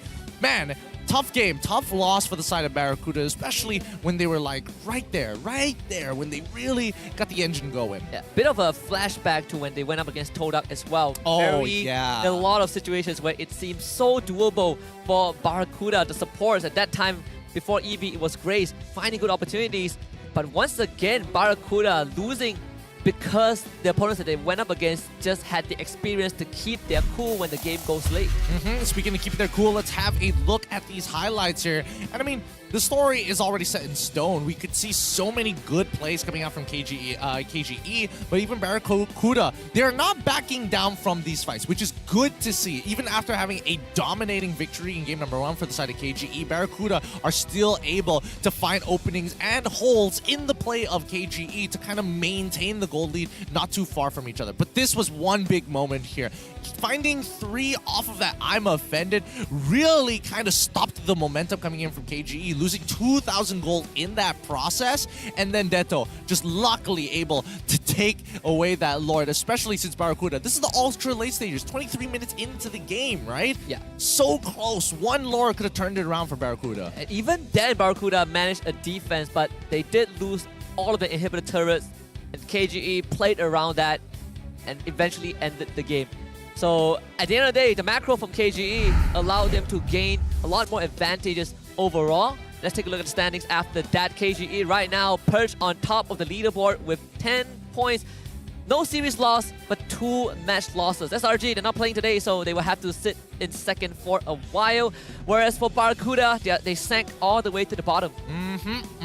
Barracuda has a lot of work here, and especially when we're looking at that bottom 4. The bottom 4 will not be able to make it into playoffs by the end of the regular season. So it's going to be a lot of work for them, but we'll see. There's a lot of hope for this team to try and catch up, but a -5, that's where it gets rough. Barracuda and Niners, to say the least, right? I think no one's, at least most of the fans watching MPL who did power rankings would not expect these two to be at the bottom. Yeah, they definitely. I mean, these are teams that on paper looked good. On paper, maybe have a chance to shake things up here in the MPL MY meta. And I think, you know, there is a glimmer of that. But at the same time, experience goes a long, long way. And you can see that the more experience a team has, it is a valuable resource overall. And this is where I think it's time, and right before the Riot break, I want to validate a statement, right? Before the season started, I had doubts about KG. Is this superstar lineup going to be enough? Week 1 coming in, they beat Niners, but I was still skeptical. Right now, I can say KGE, they're looking solid, right? They're looking to repeat what SMG might have done in the previous season, just a strong group stage. But we'll see what happens, because when we come back from the break, I expect a lot more shifts, and if KG can keep this up, they're gonna have my vote. I mean, I've got to agree with that, right? Especially with the lineup that they have. I'm more worried that they are going to plateau at a certain point and we don't get to see them reach that next level, that all-star level. Yeah, speaking of all-star, the event is still ongoing. You can get ready for a plethora of all-star exclusive skins, a new special skin, Mega Sale, with discounts up to 50% off, and a variety of deluxe rewards and bonuses. Here's what in store for you. For example, 9th of April until 24th of April is the All-Star Cosmic Wanderer. Complete task to obtain the special skin Lolita Astro Mallet for free. Guys, again, I've been collecting these promo diamonds for a while now, and it's a good thing because now with that 50% off, I mean, I wish, if only there was more to be had. There's so much for the All-Star event, and there's more to come. I thought it was over with the Esmeralda, but no, it feels like this is an event that keeps on giving. It's sensory overload. They gave us Sparkle, then they gave us All-Star event, then they gave us Vexana, then they gave us the new World Lord Moskov, and then Edith gets a new collector skin, and then there's Bellman. It's just too much, all right? There's too many things to click. You know how I've mentioned that every single time I open up the game, the one thing that I hate the most is those notification red dots. Red dots. There's just so many of them now. The one that annoys me the most is the one that asks you to redeem your stuff. I don't want to redeem. I don't want to redeem emblems. Like, they turn into dust. I don't want that. And get notified. But for those who are not aware of our last best of 3, coming up, this one, Monster Vicious against Team Hawk. I would say the most exciting one of the day. It's the big one to finish off week number 2. Is it going to be MV or is it going to be Team Hawk? Both of which are finding their identity, but at the same time, haven't had that level of polish that we're looking for just yet. I would say Envy has been a big surprise, a pleasant surprise, right? Tier 2 Slayers, and I believe, was it Sasa? Someone along the line said that, oh, they're just good in Tier 2. I believe it was RSG, right? Oh, they're just good in Tier 2, they're nothing in Tier 1. Rippo said that. And here they are, in contention for the top spot.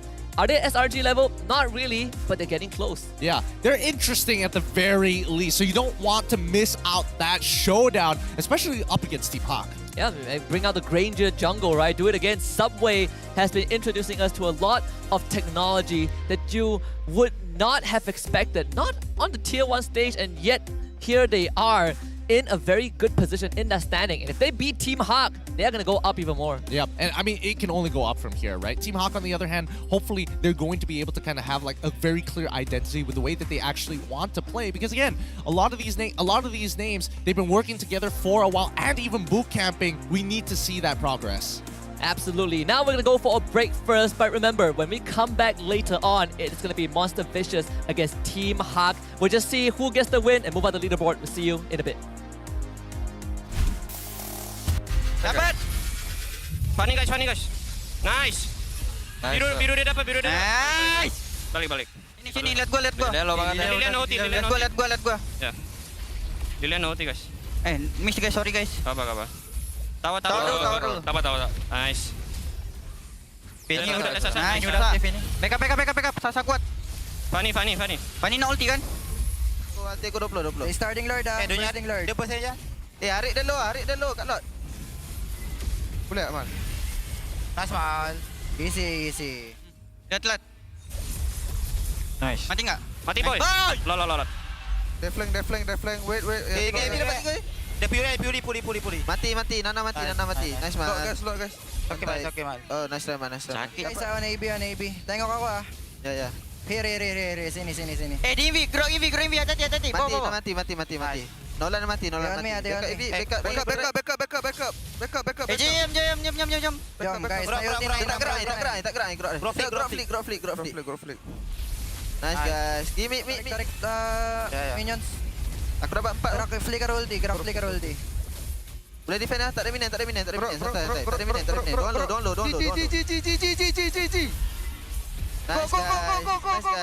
Nice, guys. Nice trap. Aku 15 second. Tenang. 2 mati 3. Minum. Lamain tunggu ulti gua. Santai. Dia gak ada puri. Ya. Lamain tunggu ulti gua ya. Satu guys. Alright, Fanny gak ada ulti ya. Guys, lihat gua guys. Gua ulti 7 balas. Ruby no flick. Tolong ya, lihat gua ya. Ada minion. Ada minion. Tolong lihat gua. Ruby no flick guys. Lihat gua ya, please. Ya, lihat. Ruby dulu. Gua Ruby. Aman. Gas aja. Nice, lihat gua guys, please guys. Kena guys, Nathan guys. Nathan. Bunuh. Nice boy. Bunuh dulu. Nah.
dapat dikecapi.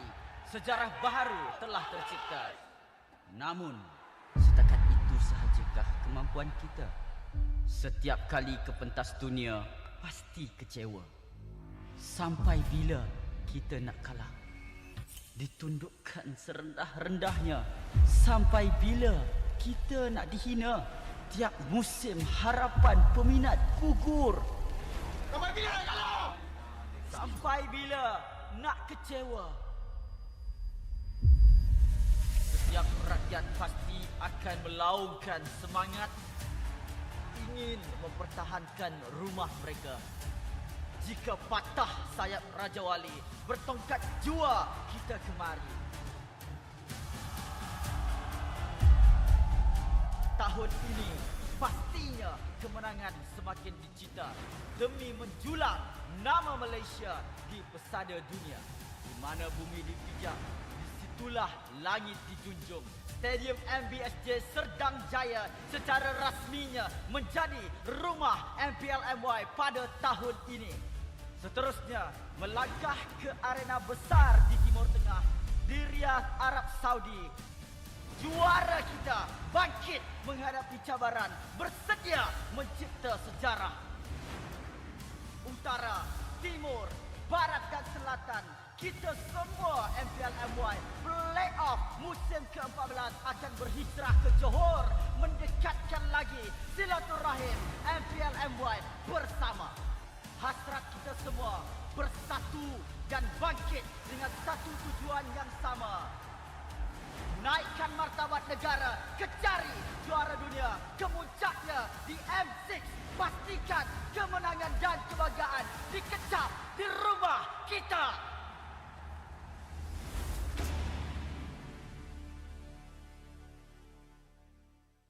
Untuk melakukan serangan yang sebenar, tarik nafas yang panjang kerana terima magic kuda 2-1 dalam keadaan yang sangat-sangat mudah. Selamat datang ke MPL Malaysia musim ke-13, di mana yang terbaik akan berentap dalam pertempuran sengit dan penuh strategi. Seperti pada musim yang lepas, 10 pasukan profesional akan bersaing selama 6 minggu dalam arena yang penuh aksi di regular season. Namun, bermula pada musim ini, cuma 6 pasukan akan layak ke play-off dan pasukan di tempat ke-7 dan ke-8 hanya dapat stay untuk musim seterusnya. Tapi sayang sekali, tiada slot ke play-off buat mereka pada musim ini. Bagi pasukan di tempat ke-10, slot musim ke-14 mereka akan diganti oleh tempat pertama MPL Conference Group. Mereka akan di-reset dan harus merebut kembali peluang melalui MPL musim kedua. Dan apa itu MPL? Mobile Legends Bang Bang Academy League adalah liga amatur di mana terlahirnya bintang-bintang baharu. 15 pasukan akan bersaing untuk meraih kejuaraan dan 2 pasukan MPL Conference Group teratas akan berpeluang merebut slot ke MPL Malaysia musim seterusnya. Okey, kembali ke MPL. Pasukan MPL Malaysia tempat ke-9 akan berentap dengan pasukan tempat kedua dari MPL Conference Group dalam pusingan MPL Malaysia Challenger Stage bersama format Best of 5 semasa Grand Final MPL musim yang pertama, di mana pemenang akan menentukan slot terakhir MPL Malaysia musim ke-14.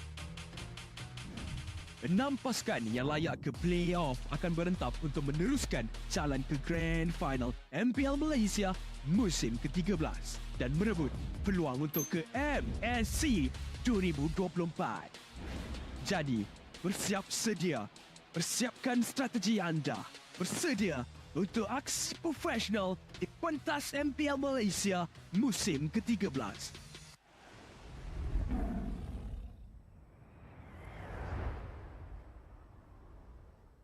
Bertahan daripada gerakan cutthroat yang dilakukan oleh Ima. Satu hentakan Jesus cuba terlakukan tetapi Lycan Pulse bersasar sangat-sangat kemas untuk mendapatkan kill yang seterusnya buat pasukan King Empire Esport. Malah Engine bakal ditumbangkan. Smoke akan ditumbangkan. Biasa membazirkan pelbagai skill. Tapi lihat dalam waktu yang sama Eevee. Cantik Eevee dapat ketiga. Deto berjaya untuk ditumbangkan. Imal masih lagi bertahan oleh pasukan pasukan Barracuda nampak seperti permainan akan ditelan dengan lebih lama lagi, akan ditahan dengan lebih panjang lagi. Pemain-pemain pasukan Barracuda berjaya untuk bergerak ke depan dengan 2 kill yang sudah berjaya untuk didapatkan. Emat cuba terdapatkan.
Berminat untuk mengetahui info lanjut mengenai prestasi pemain dan jadi sebahagian daripada MPL Malaysia? Layari laman rasmi Liga Isukan nombor 1 Malaysia untuk dapatkan maklumat terkini dan lengkap. Layari laman rasmi MPL Malaysia sekarang. Ayo kita bersama menaikkan mutu MLBB di Malaysia. Jangan terlepas kemas kini Liga Academy rasmi MLBB Malaysia, MAL Malaysia. Ikuti semua platform rasmi kami. Ayo sokong MAL Malaysia musim pertama. Ikuti semua platform rasmi. Semua peminat dan penyokong dijemput ke arena MPL Malaysia musim ke-13 di Serdang. Anda berpeluang berjumpa dengan pemain kegemaran anda, kumpul tanda tangan eksklusif dan sertai kempen Fan of the Season. Interested in knowing more about player performance and be a part of MPL Malaysia? Visit the website of MPL Malaysia's #1 esports league for the latest news and league updates. Don't miss out on updates from the official MLBB Malaysia Academy League, MAL Malaysia. Follow all our official platforms. All fans are invited to the MPL Malaysia Season 13 Arena in Serdang. You will get a chance to meet your favorite players, get exclusive autographs, and join the Fan of the Season campaign.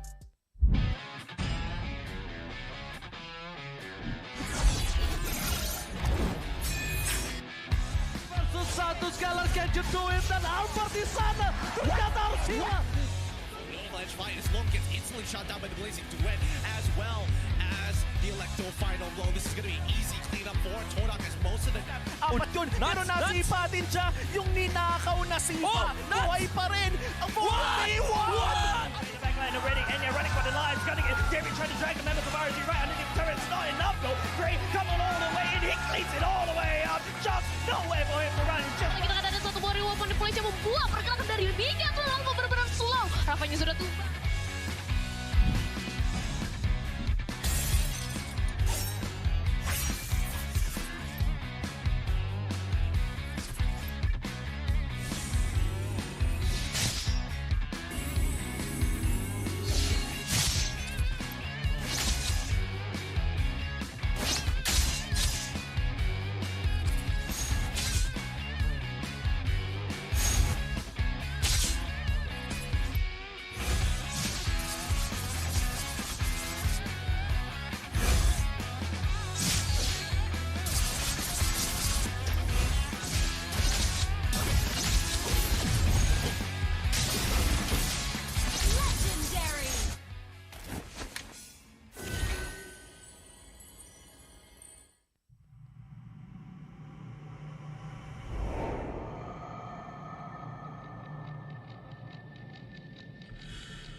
Menang, kalah, pressure, harapan, skill, mistake, ready. Hentak semua untuk peminat. Spotlight melambangkan satu sosok tumpuan. Meneruskan dynasty mereka 3 kali juara MPL Malaysia. Tumpuan untuk melakukan yang terbaik. Tumpuan untuk menjadi seorang role model. Penantian, pelaburan, pengorbanan, semuanya. Sorotan itu penting. Ia membuatkan kita percaya. The supporters will witness our fights and our struggles. Memikul harapan untuk mempertahankan kemenangan. Menjadi cabaran terbesar untuk mencapai matlamat kami. Pastikan kemenangan dan kebanggaan dikecap di rumah kita. Harapan masih terpahat di hati. Untuk menjadi juara. Kembali merampas tahta. Meneruskan legasi kami. Di bawah cahaya, semuanya menjadi lebih jelas. Underdog, kuda hitam? No, kami adalah Monster Vicious. Cahaya impian telah menerangi pentas ini. Kejayaan bukan lagi dongeng. Not just a dream. Ia arti harapan yang sebenar. Mungkin ada yang sangka bahawa harapan ini akan hilang. Tapi bukan kami.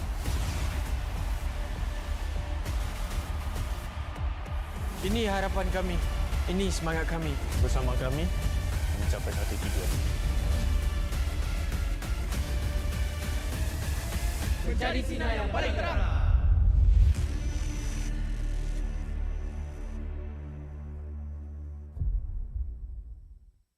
I know sadly to hear because it is.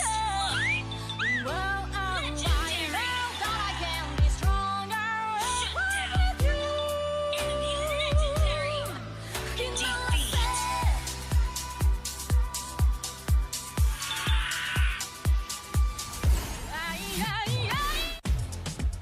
Hotlink Prepaid 5G serba baharu.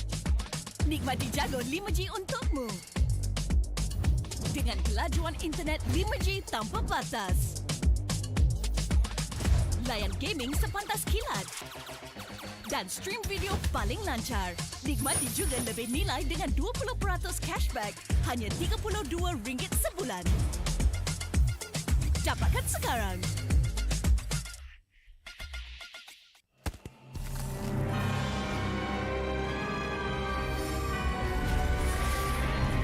This fairy tale ended with the poisoned apple, and my tale began.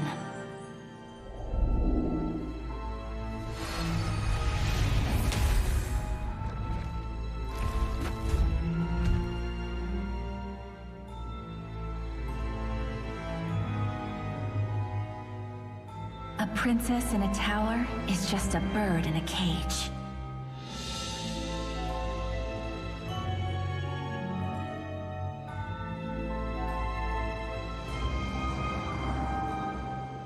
Curse it! Take my vengeance! Protect your queen!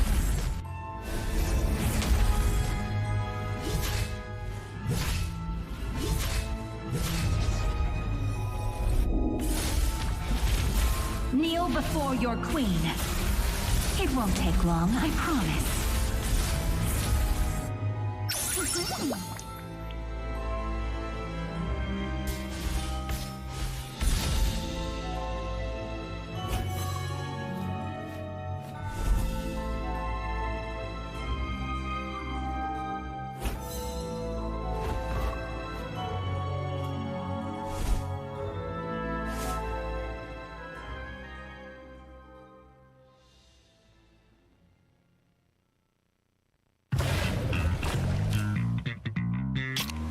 Confirm mantap, confirm lah Nescafe. I know sadly to hear because it is. Well, I know that I can be stronger with you.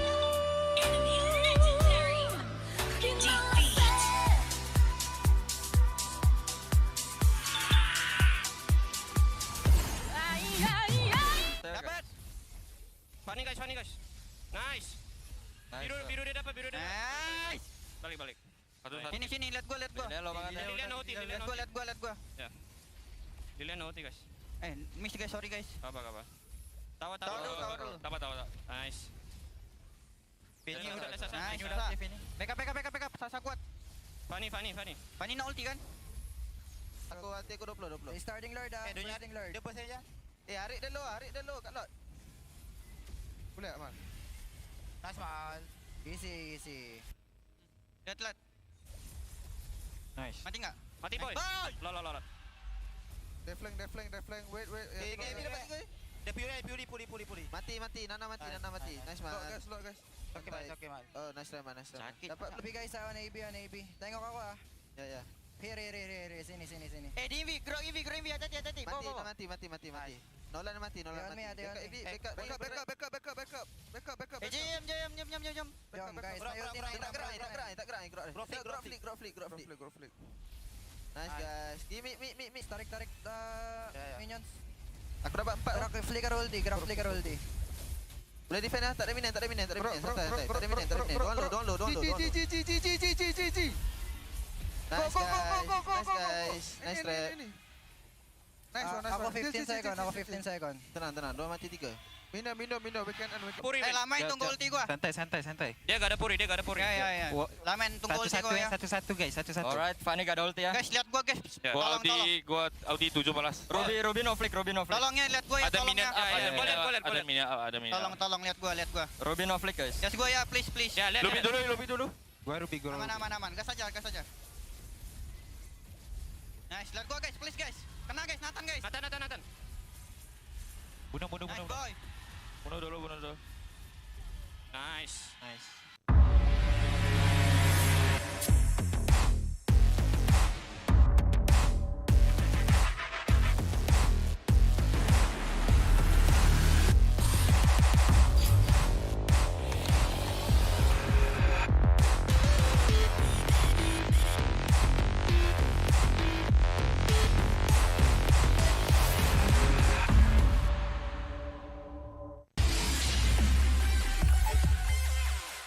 Pelbagai kejayaan dapat dikecapi.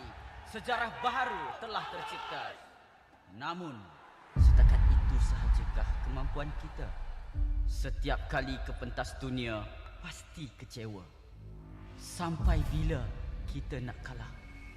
Ditundukkan serendah-rendahnya. Sampai bila kita nak dihina? Tiap musim harapan peminat gugur. Sampai bila nak kalah? Sampai bila nak kecewa?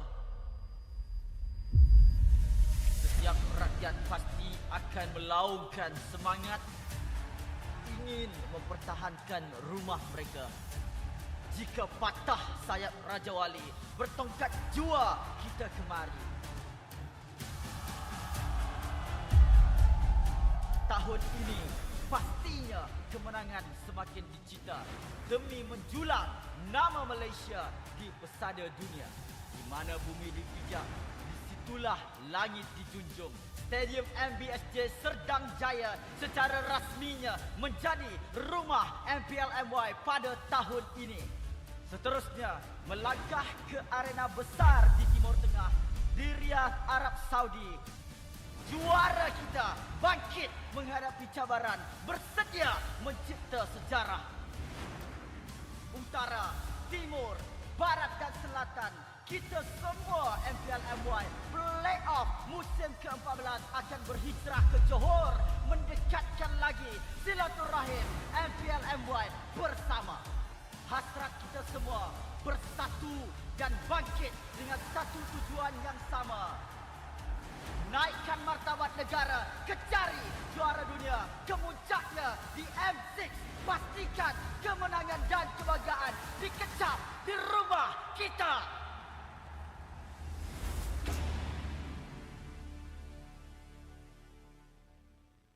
Untuk melakukan serangan yang sebenar, tarik nafas yang panjang kerana terima magic kuda. 2-1 dalam keadaan yang sangat-sangat mudah. Selamat datang ke MPL Malaysia musim ke-13, di mana yang terbaik akan berentap dalam pertempuran sengit dan penuh strategi. Seperti pada musim yang lepas, 10 pasukan profesional akan bersaing selama 6 minggu dalam arena yang penuh aksi di regular season. Namun, bermula pada musim ini, cuma 6 pasukan akan layak ke play-off dan pasukan di tempat ke-7 dan ke-8 hanya dapat stay untuk musim seterusnya. Tapi sayang sekali, tiada slot ke play-off buat mereka pada musim ini. Bagi pasukan di tempat ke-10, slot musim ke-14 mereka akan diganti oleh tempat pertama MPL Conference Group. Mereka akan di-reset dan harus merebut kembali peluang melalui MPL musim kedua. Dan apa itu MPL? Mobile Legends Bang Bang Academy League adalah liga amatur di mana terlahirnya bintang-bintang baharu. 15 pasukan akan bersaing untuk meraih kejuaraan dan 2 pasukan MPL Conference Group teratas akan berpeluang merebut slot ke MPL Malaysia musim seterusnya. Okey, kembali ke MPL. Pasukan MPL Malaysia tempat ke-9 akan berentap dengan pasukan tempat kedua dari MPL Conference Group dalam pusingan MPL Malaysia Challenger Stage bersama format Best of 5 semasa Grand Final MPL musim yang pertama, di mana pemenang akan menentukan slot terakhir MPL Malaysia musim ke-14.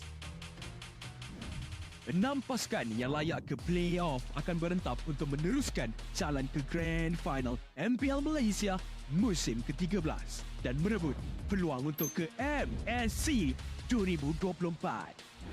Jadi, bersiap sedia. Persiapkan strategi anda. Bersedia untuk aksi profesional di pentas MPL Malaysia musim ke-13.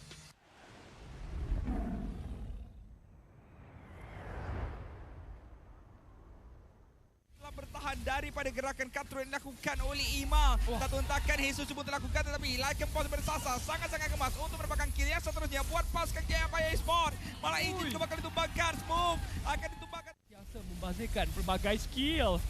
Tapi lihat dalam waktu yang sama Eevee. Cantik Eevee dapat ketiga. Dito berjaya untuk ditumbangkan. Imal masih lagi bertahan. Oleh pasukan Barracuda nampak sudah permainan akan ditelan dengan lebih lama lagi. Akan ditahan dengan lebih panjang lagi. Pemain-pemain pasukan Barracuda berjaya untuk bergerak ke depan dengan 2 kill yang sudah berjaya untuk didapatkan. Imal cuba didapatkan.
Berminat untuk mengetahui info lanjut mengenai prestasi pemain dan jadi sebahagian daripada MPL Malaysia?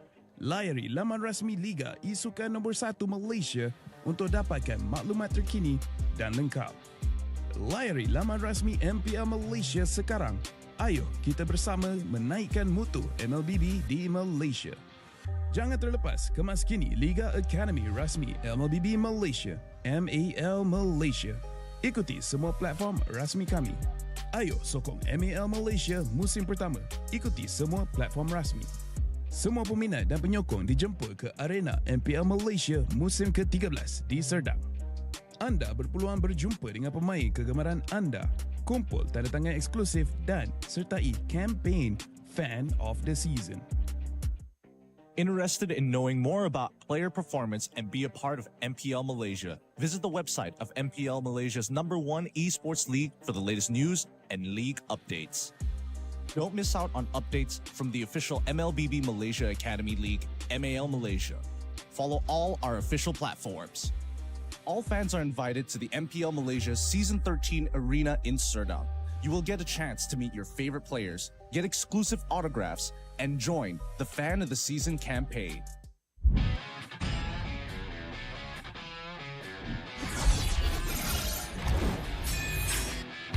Versus satu Skylar can you do it? Dan Albert di sana ternyata harus hilang. Ledge fight as Long gets instantly shot down by the Blazing Duet as well as the Electro final blow. This is going to be easy cleanup for Todak as most of the... Apat yun, pero nasipa din siya. Yung ninakaw na sipa, buhay pa rin. Ang What? Backline already, and you're running for the lives, gunning it. David trying to drag the members of RG right underneath the turret. It's not enough though. Gray coming all the way in, he cleans it all the way up. Just nowhere for him to run. Kita kata ada satu body weapon di Malaysia membuat pergerakan dari Liga tuh lalu benar-benar slow. Rafanya sudah tumbang.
Menang, kalah, pressure, harapan, skill, mistake, dah ready. Kalah, dihentak, dituntut semua untuk peminat. Spotlight melampangkan satu sosok tumpuan. Meneruskan dinasti mereka 3 kali juara MPL Malaysia. Tumpuan untuk melakukan yang terbaik. Tumpuan untuk menjadi seorang role model. Penantian, pelaburan, pengorbanan, semuanya. Sorotan itu penting.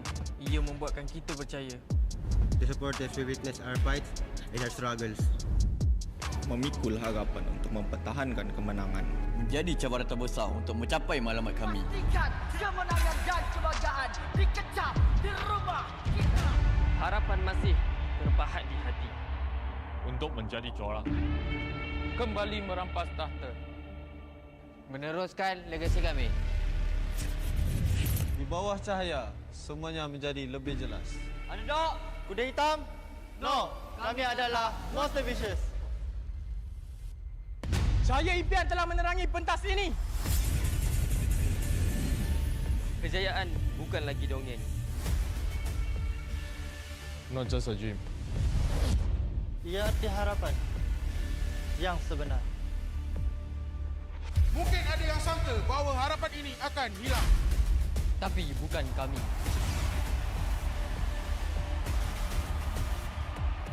Ini harapan kami.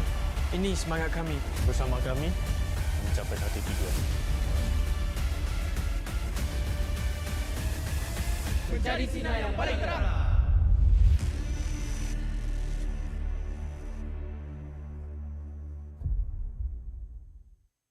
I know sadly to hear because it is. Well, I know that I can be stronger with you.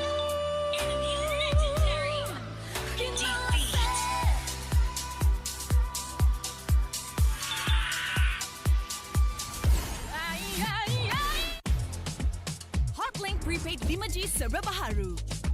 Nikmati jago 5G untukmu. dengan kelajuan internet 5G tanpa batas. Layan gaming sepantas kilat. Dan stream video paling lancar. Nikmati juga lebih nilai dengan 20% cashback hanya RM32 sebulan. Dapatkan sekarang.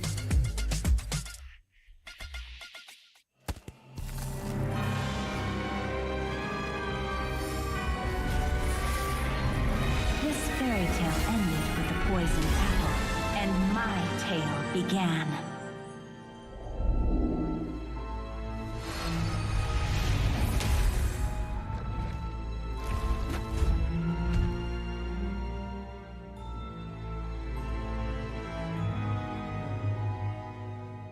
A princess in a tower is just a bird in a cage.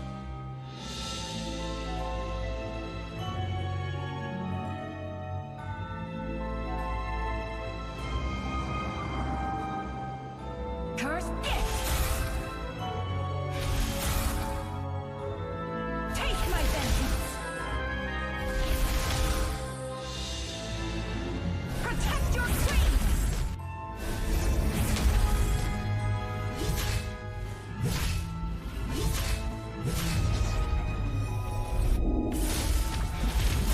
Kneel before your queen. It won't take long, I promise.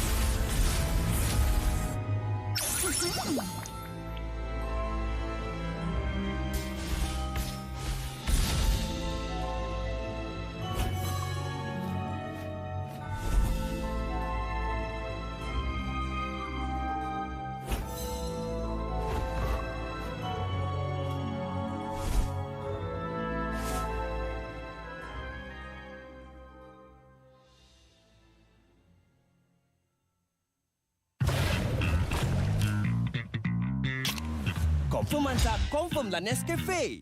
I know sadly to hear because it is. Well, I know that I can be stronger with you.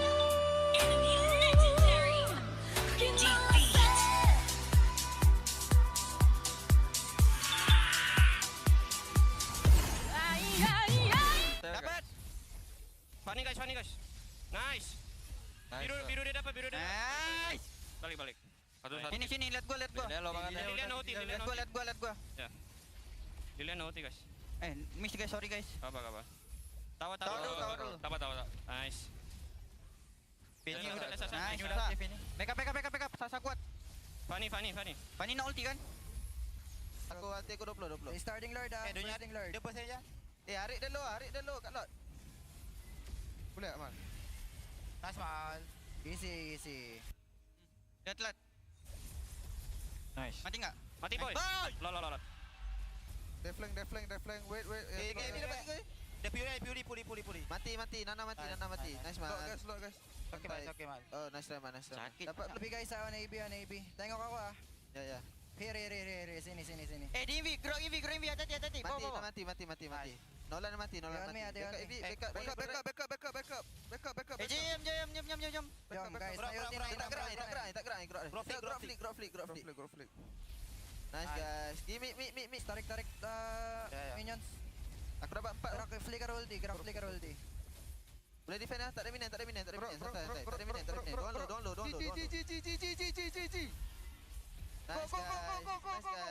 Nice guys. Nice trap. Aku 15 second. Tenang. 2 mati 3. Minum. Puri. Lamain tunggu ulti gua. Santai. Dia enggak ada puri. Ya.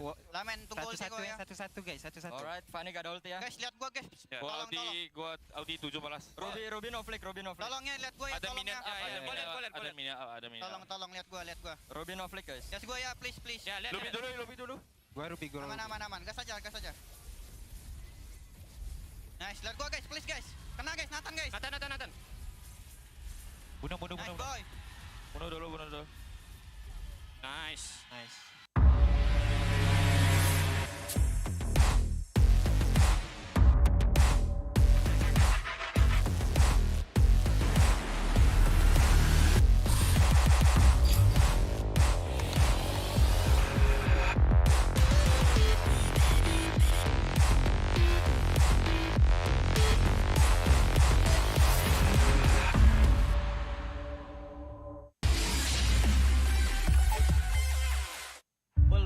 kejayaan dapat dikecapi.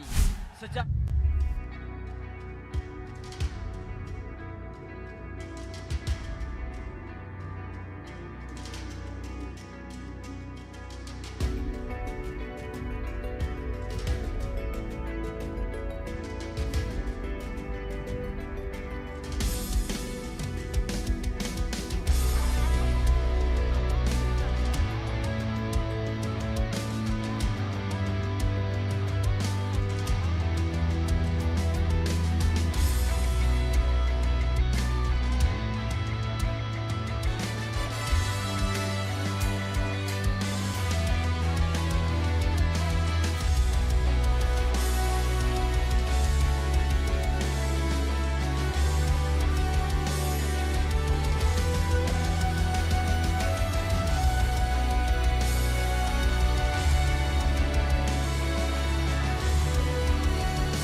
I'm a rock star. Yeah, rock star. Ay, ay, ay. I'm a rock star, baby. I'm a rock star. I'm a rock star. I'm a rock star. I'm a rock star. Panggil aku rock star. Ini kejohanan kita semua orang rock star. Kita rock star, kita buat saja gaya kita. Makin panas apinya sudah membara. Macam mana pun ku menempuh segala. Demi negara ku buat semua bangga. Step into my world, you know I'm always in my zone. You know I got my team, no I'm never alone. Bring out my best, buat yang terbaik. Jadi juara perlahan kita naik. Aku nak push, naik-naik jadi lebih bagus. Jadi hero, ku ada skill. Berapa banyak musuh aku dah kill. Ramai cuba mencapai, cause they envy me. Tiap game aku pasti jadi MVP. I'm a rock star, baby, I'm a rock star. I'm a rock star, I'm a rock star. I'm a rock star, panggil aku rock star. Ini kejohanan kita semua orang rock star. I'm a rock star, baby, I'm a rock star. I'm a rock star, I'm a rock star. I'm a rock star, panggil aku rock star. Ini kejohanan kita semua orang rock star. Tengok nanti siapa yang juara. Ni peluang kita bawa pulang piala. This is my game, this is my time. Menang semua, everything will be mine. Kalau jatuh kau pasti kembali. Bangun balik ku tegak berdiri. Kuatkanlah tenaga, ganjaran diperoleh. Ni kejohanan kita, Malaysia memang boleh. Rise up to the top, kita buat bersama. Semangat kita kuat di bawah satu bendera. Ay. I'ma go hard for the win. Win. On the battlefield till the end. I'm trying to beat the greatest anyone has ever seen. Stand by, I'm coming in for the win. I'm a rock star, baby, I'm a rock star. I'm a rock star, I'm a rock star. I'm a rock star, panggil aku rock star. Ini kejohanan kita semua orang rock star. I'm a rock star, baby, I'm a rock star. I'm a rock star, I'm a rock star. I'm a rock star, panggil aku rock star. Ini kejohanan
I'm a rock star. Yeah, rock star. Ay, ay, ay. I'm a rock star, baby. I'm a rock star. I'm a rock star. I'm a rock star. I'm a rock star. Panggil aku rock star. Ini kejohanan kita semua orang rock star.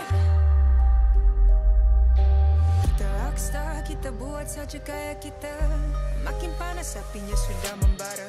Macam mana pun ku menempuh segala. Demi negara ku buat semua bangga. Step into my world, you know I'm always in my zone. You know I got my team, no I'm never alone. Bring out my best, buat yang terbaik. Jadi juara perlahan kita naik. Aku nak push, naik-naik jadi lebih bagus. Jadi hero, ku ada skill. Berapa banyak musuh aku dah kill. Ramai cuba mencapai, cause they envy me. Tiap game aku pasti jadi MVP. Easy. I'm a rockstar, baby, I'm a rockstar. I'm a rockstar, I'm a rockstar. I'm a rockstar, panggil aku rockstar. Ini kejohanan kita semua orang rockstar. I'm a rockstar, baby, I'm a rockstar. I'm a rockstar, I'm a rockstar. I'm a rockstar, panggil aku rockstar. Ini kejohanan kita semua orang rockstar. Tengok nanti siapa yang juara. Ni peluang kita bawa pulang piala. This is my game, this is my time. Menang semua, everything will be mine. Kalau jatuh kau pasti kembali. Bangun balik ku tegak berdiri. Kuatkanlah tenaga, ganjaran diperoleh. Ni kejohanan kita, Malaysia memang boleh. Rise up to the top, kita buat bersama. Semangat kita kuat di bawah satu bendera. Ay. I'ma go hard for the win. Win. On the battlefield till the end. I'm trying to beat the greatest anyone has ever seen. Stand by, I'm coming in for the win. I'm a rock star, baby, I'm a rock star. I'm a rock star, I'm a rock star. I'm a rock star, panggil aku rock star. Ini kejohanan kita semua orang rock star. I'm a rockstar, baby, I'm a rockstar. I'm a rockstar, I'm a rockstar. I'm a rockstar, panggil aku rockstar. Ini kejohanan kita semua orang rockstar.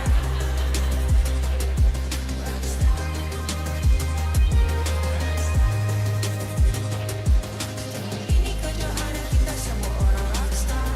I'm a rockstar, baby, I'm a rockstar. I'm a rockstar, I'm a rockstar. I'm a rockstar, panggil aku rockstar. Ini kejohanan kita semua orang rockstar.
Ay. I'm a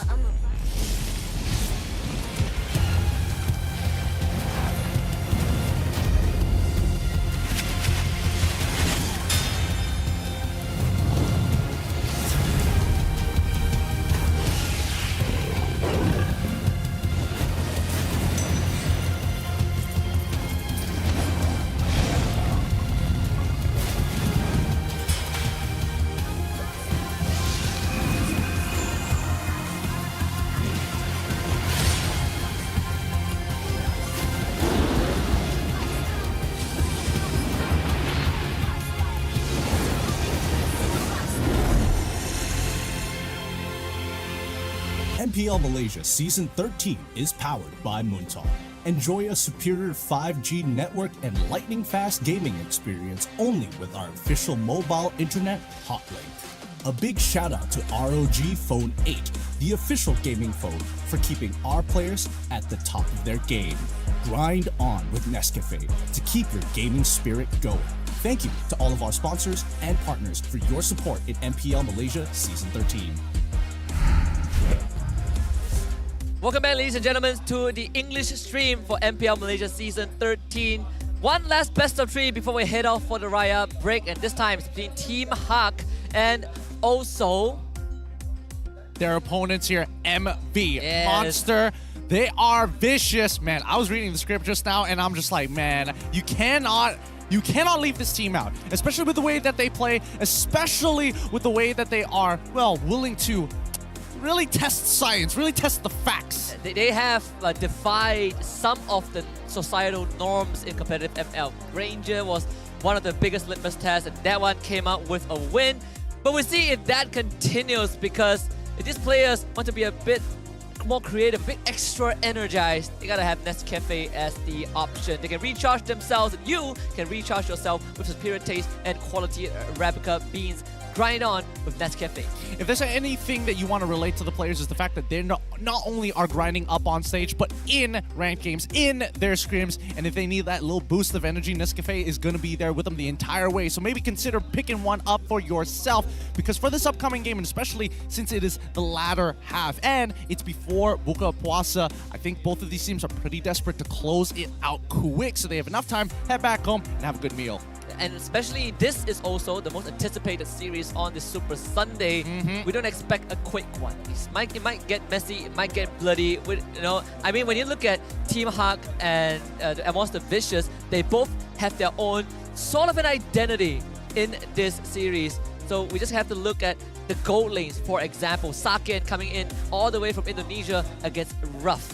Yeah, now Saken is one of those players that you can't be caught lacking. You can't be caught with your pants down against him. He will exploit you in lane, and during his team fights is where he really starts to shine. During his prime in Bigatron Alpha, he was an absolute beast. After a couple of bad performances, he's been looking to get back into shape, into that form with Team Hawk's side, and we've been seeing a little bit of those glimpses. But speaking of gold laners, Ruff, some might even call him Chiku 2.0. This man is aggressive, and he goes wild in some of these fights. Yeah, when you say wild, they even gave him CC gold lane, and he made it work that time against, was it RSG? Yeah, RSG Malaysia, right? The craziest thing was that for Monster Vicious, at least, they fought Homeboys. They fought RSG Malaysia. They fought the big names, right? And they actually got a 2-0 over Barracuda of all teams. So if there's one squad you need to look out for, it's definitely Monster Vicious. They have set their expectations, and they've really pulled the bar high. The question is, where do they stand in the totem pole, and when does it end? Because so far, we don't see a ceiling for this team just yet.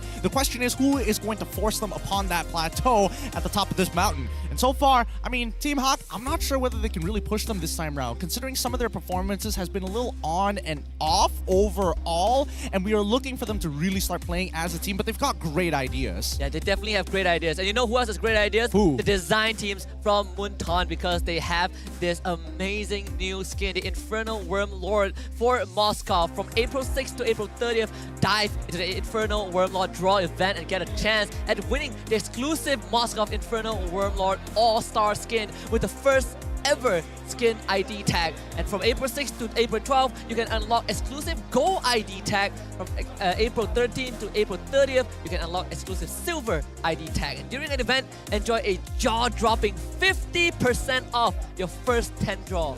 I'm not gonna lie, when I was hearing about spoilers of this Wormlord Moscow skin, I thought, man, are they going to release 2 Zenith skins back to back? No, the serial number is actually, well, in this case, the exclusive ID tag is basically going to say your serial number to tell you exactly the number of which you attain the skin compared to the rest of the server, the world server. That'd be kind of crazy if it was the world, but who knows at this point of time until you get it for yourself. Unless you're Mr. Number 1, I would very much, please take a screenshot, share it on social media. We would like to see that. Yeah, tag MPL Malaysia, tag everyone, all right? If you get the 00001, I believe that's 5 digits, you are a special human being.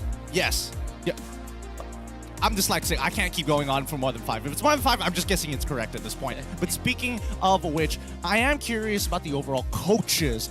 How are they exactly maneuvering and like really making sure that they are going to be at their tip-top shape? With that being said, we have a bit of a video from Coach Haru. Okay, Haru. So tadi you guys score 1 point against the defending champion of MPL Malaysia. So adakah ini adalah satu statement daripada Monster Vicious that walaupun korang dari qualifiers, you guys naik dan you guys boleh actually bagi saingan yang sengit kepada defending champions kita? Actually, we thought we could win today. That's our target lah. But I think it's fine. Our play is progressing week by week. So to get 1 point from one of the top teams, 2 top teams, I think kita orang satisfied and we will improve week by week. Sebagai the only local lineup, full local lineup yang kita ada untuk musim ini, adakah ini satu benefit korang bila comms game lagi senang ke? Like macam mana actually? Ya, secara jujurnya memang lagi senang sebab semua Malaysia kan. So apa-apa luar dalam memang kita orang senang untuk discuss.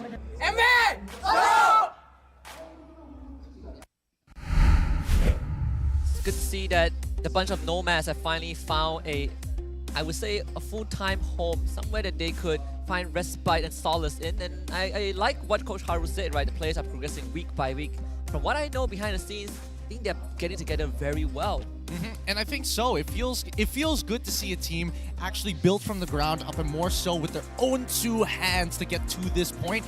Means that there's a lot more onus on this brand name and more so when they are up against Team Hawk.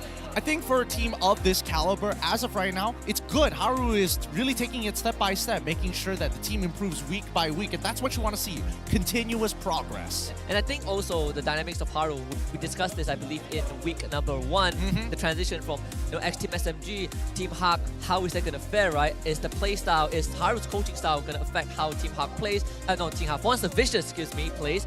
I'm glad that Monster Vicious still are able to show what they're made of, and Haru able to kind of accommodate that. I think it really exemplifies the player's performance and identity on screen.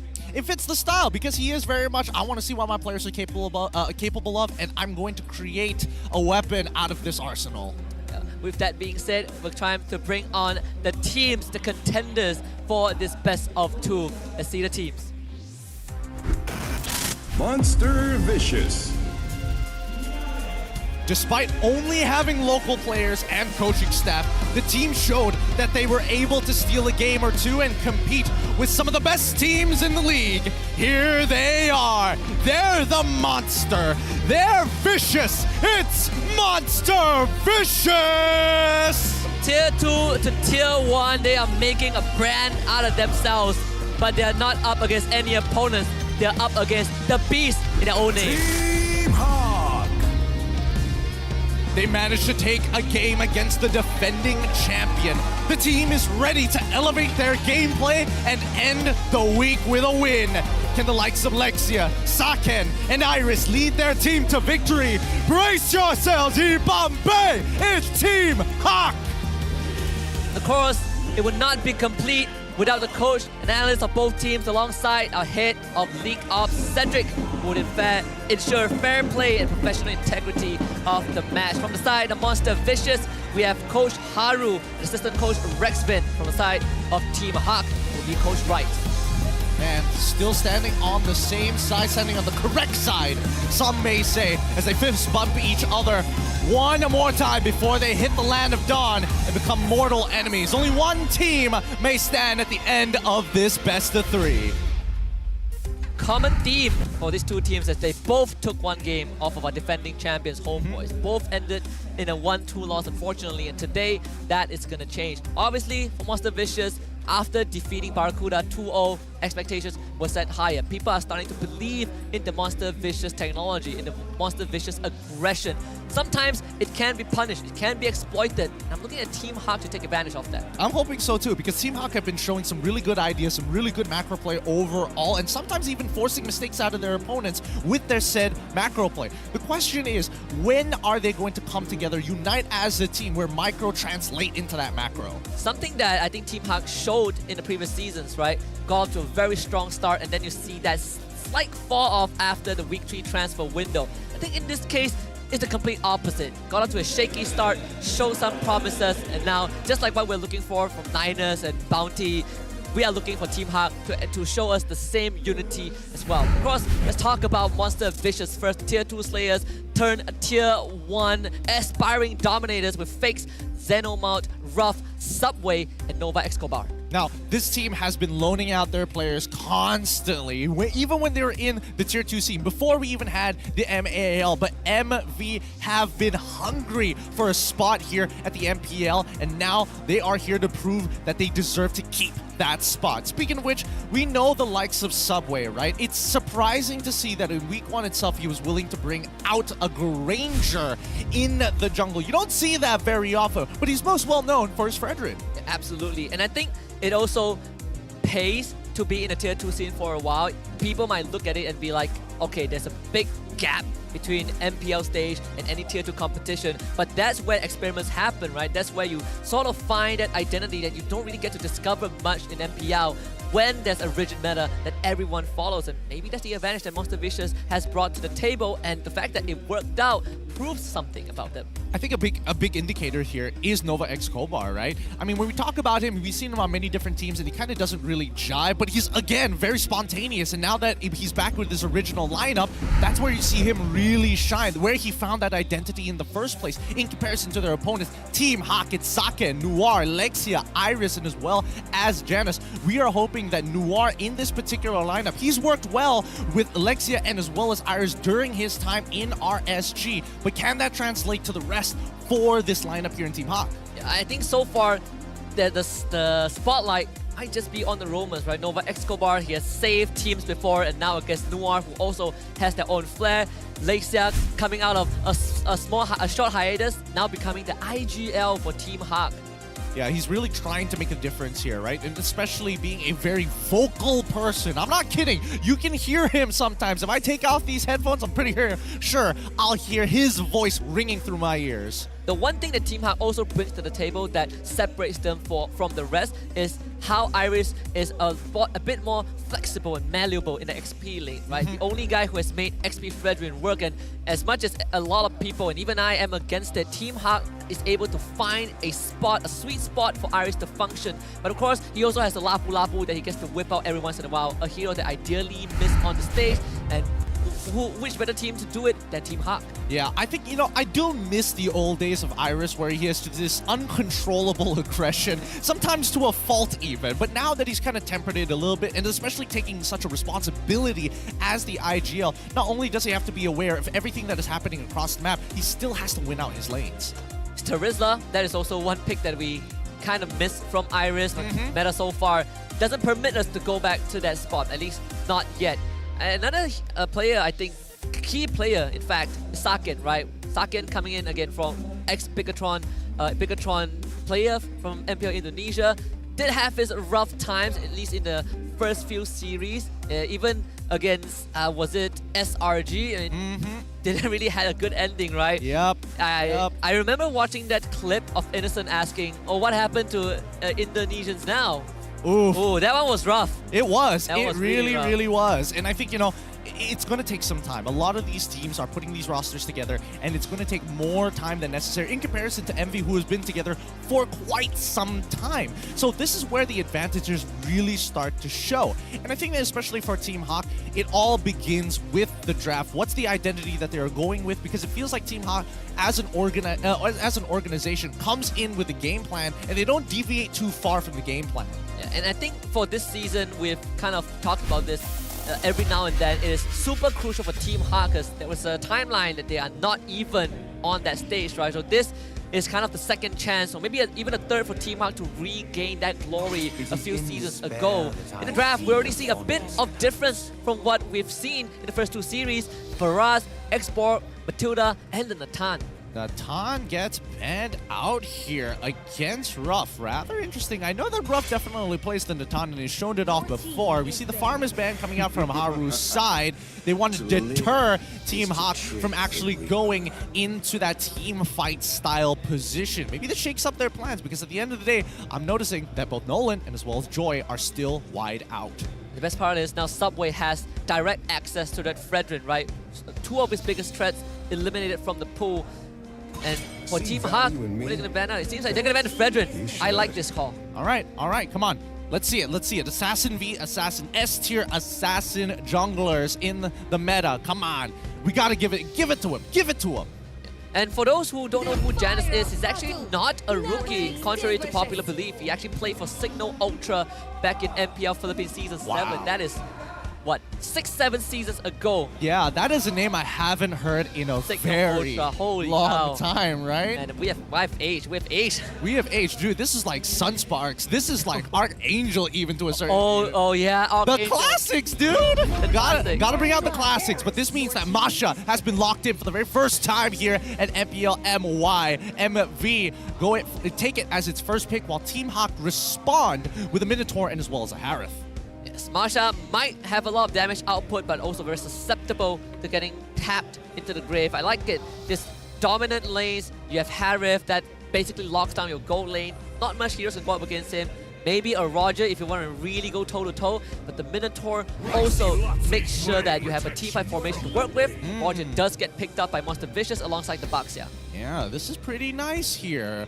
Looks like MV like, okay, you take away my Fredrin, I got another tank jungler incoming for you. And this comes with some anti-heal, which is going to be useful against the the motivational roar coming in from Minotaur. Or even if he wants to get the empowered version when he's in the enraged form. Speaking of which, Team Hawk, they've got one more pick to close out this very first phase. What are they worried about here? I feel like you might want to pick a jungler right now. Who is left? Well, Baraz and Fredrin are no longer there. Joy, Nolan. I mean, Martis if you want to go a bit faster. It's going to be tough. It's going to be real tough. You are up against the Baxia, which can feel quite bad when you start falling behind. But no, instead they go for the Nuvaria. Team Hawk, they're keeping it really, really steady here. Is there a timeline where this Harry goes into the jungle? I know I've seen it in MAL, but I'm not sure if it's popped up here yet. I know definitely not in Malaysia. Dude, like M1?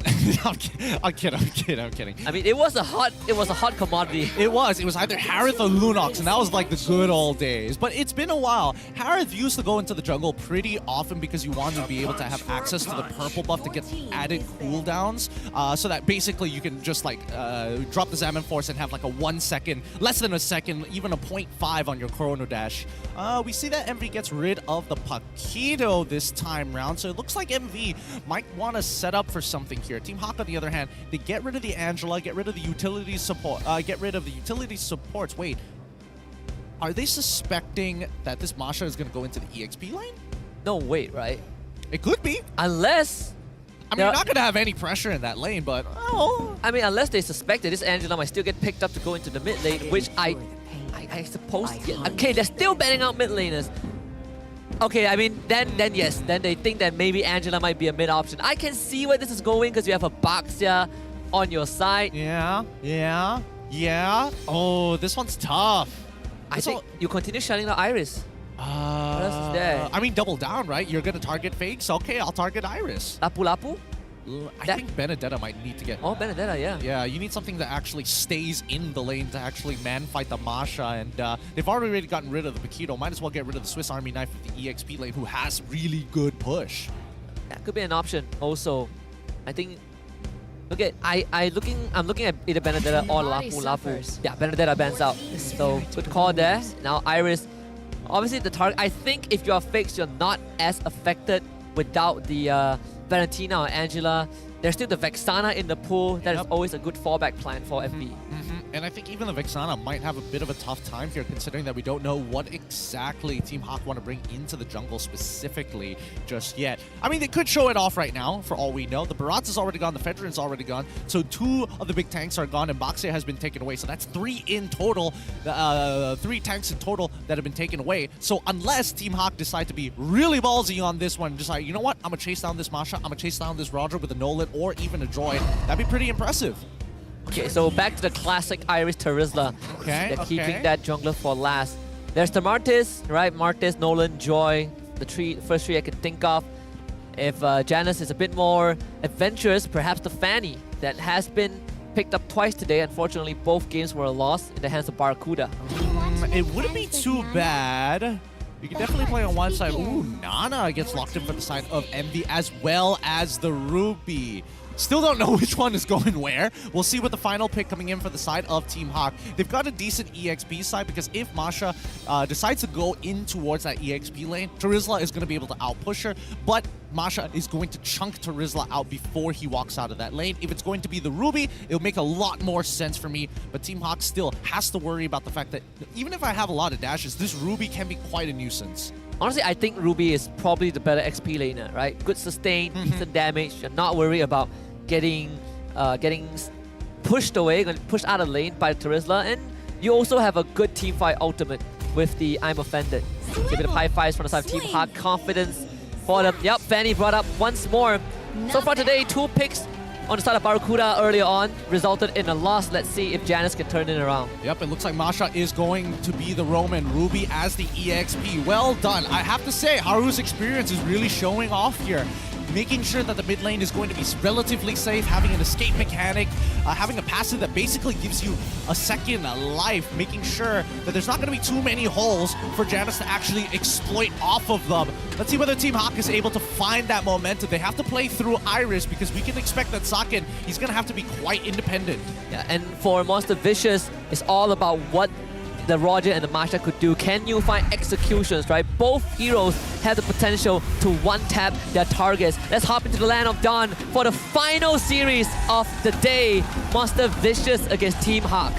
Let's jump right into it. Let's see what side of the jungle they're going to be starting on, because that's going to predetermine where the game plan is going to be set in place. And I think there is a bit of an interesting interaction here, right? It's not even just about the resets coming out from the Masha. It's the fact that Masha can almost put somebody below 50% HP when she goes for the Thunderclap, which is great for the Roger. Yeah. And this was something we brought up early on with the Guinevere leashing camps. Masha can do the exact same thing in this role for Roma, which there are very few heroes that can achieve this, and Masha is one of them. Albeit you need to sacrifice some of your health bars, but because you have 3 of them, you're not really too worried about it. Plus, even if you just go out of combat long enough, you can just recharge a bar for free, right? Yeah. So Nova Escobar is basically losing nothing to do this leash. In the meantime, I will say, very smart idea coming up from Team Hawk. They're not going to waste any time. They're going to be giving that Lethal Wanderer over to Alexia. A little bit of regeneration is going to be nice in lane. We'll see if this minor leash is going to give Monster Vicious any big advantages, because what we saw from KG was how they shut down the Fanny through this very tiny early maneuver. And so far, I'm waiting to see if this Sparkster is going to contest the purple buff before the turtle spawn or right after the turtle. But Nova Escobar is doing Masha things. Man, when your enemy support be stealing camps from you, that's got to be an annoying feeling. And Janice, he's got no idea about it just yet. But I'm pretty sure Noir spotted him. Yeah. So they're going to come down and see if they can punish this. Nova Escobar still has the hell bar. Pop sprint, so sprint. Can't chase it. He's like, I refuse to give first blood. It's hard to give first blood as Masha. It is. I mean, I've definitely seen some pub players really push that limit. I'm not gonna lie. 10 more seconds until we do see that first turtle actually show up. 7 more seconds until the purple buff comes back up for Subway, and I think that's where he's going to be, unless he wants to rush this down early on, and it looks like he does. Subway will be given the purple buff. No contest from MV, and that means that it's gonna be the Astral Echo onto 2. Zeno and Fakes not too healthy. Turtle does get secured. Zeno with a good attempt on that pull. Does not get anything, but forces the flicker out of Lacia. Now Lumor also on the run. Subway looking for a retreat. Janice finally joins the fray. Subway might be the first to go, and it's Iris to pick up. Double knockout for the Minotaur and the Terizla. It is looking to be a second. Team Hawk punishes for MV. Great play coming out from the side of Team Hawk. They saw Subway being really overextended here. Good communication coming in from Noir's side. He was getting chased down, but still was waiting for that level 4. As soon as he hits it, goes straight for the turnaround. I thought MV was making, that Team Hawk was making a good call from Iris' side to try and pull away the EXP laners, because they were, the EXP as well as the mid laner, to slow them down, to not have that extra bit of support, to keep them in lane for as long as possible. And we even saw the good attempt from Zeno to try and take out Lacia, who was a bit too forward, but Lacia had the flicker, and speak of the devil, Zeno goes down again. Oh man, that's big. That's really, really big. And matter of fact, for Iris specifically, he's already a level ahead of Zeno, and now he's going to be even further ahead into that matchup. That top side is basically done for. And it makes the job of Nova Escobar slightly harder as well. Now this top side is inaccessible for him. And Harif, Novaria, not really a target that you can go after unless you have that map control, which Monster Vicious do not have now. Even so, where do you find your resources, right? You still need damage at the end of the day. They're gonna attempt on to Saken, who has the Purify, and Saken immediately pops it. He's out of there. Yep, he's out of there. Nova doesn't instantly try to go for the Thunderclap or try anything too crazy. Looks like MV were expecting Team Hawk to actually respond to this, but unfortunately didn't get as much of a response as they did. I mean, they could have actually tried to get a little bit more out of Sake, but still, they got the Examine Force and as well as the Purify. That's as good as it gets. Saw him on the turret, and the lack of vision, definitely a deterrent. Second turtle up, and you can already see Nova Escobar. He's just using his Help Pool to get a bit of vision. Thunderclap, not reset just yet, but they did get the pick off onto Noir. Ooh, instantly comboing coming in from Fakes with the Molina Blitz. Astral Echo pinging onto 3 members on the side of Monster Vicious. Nova Escobar using his body and his extra health to try and force Team Hawk away. Zeno does get gone on though, but Sake not able to pick up the kill. Janice will.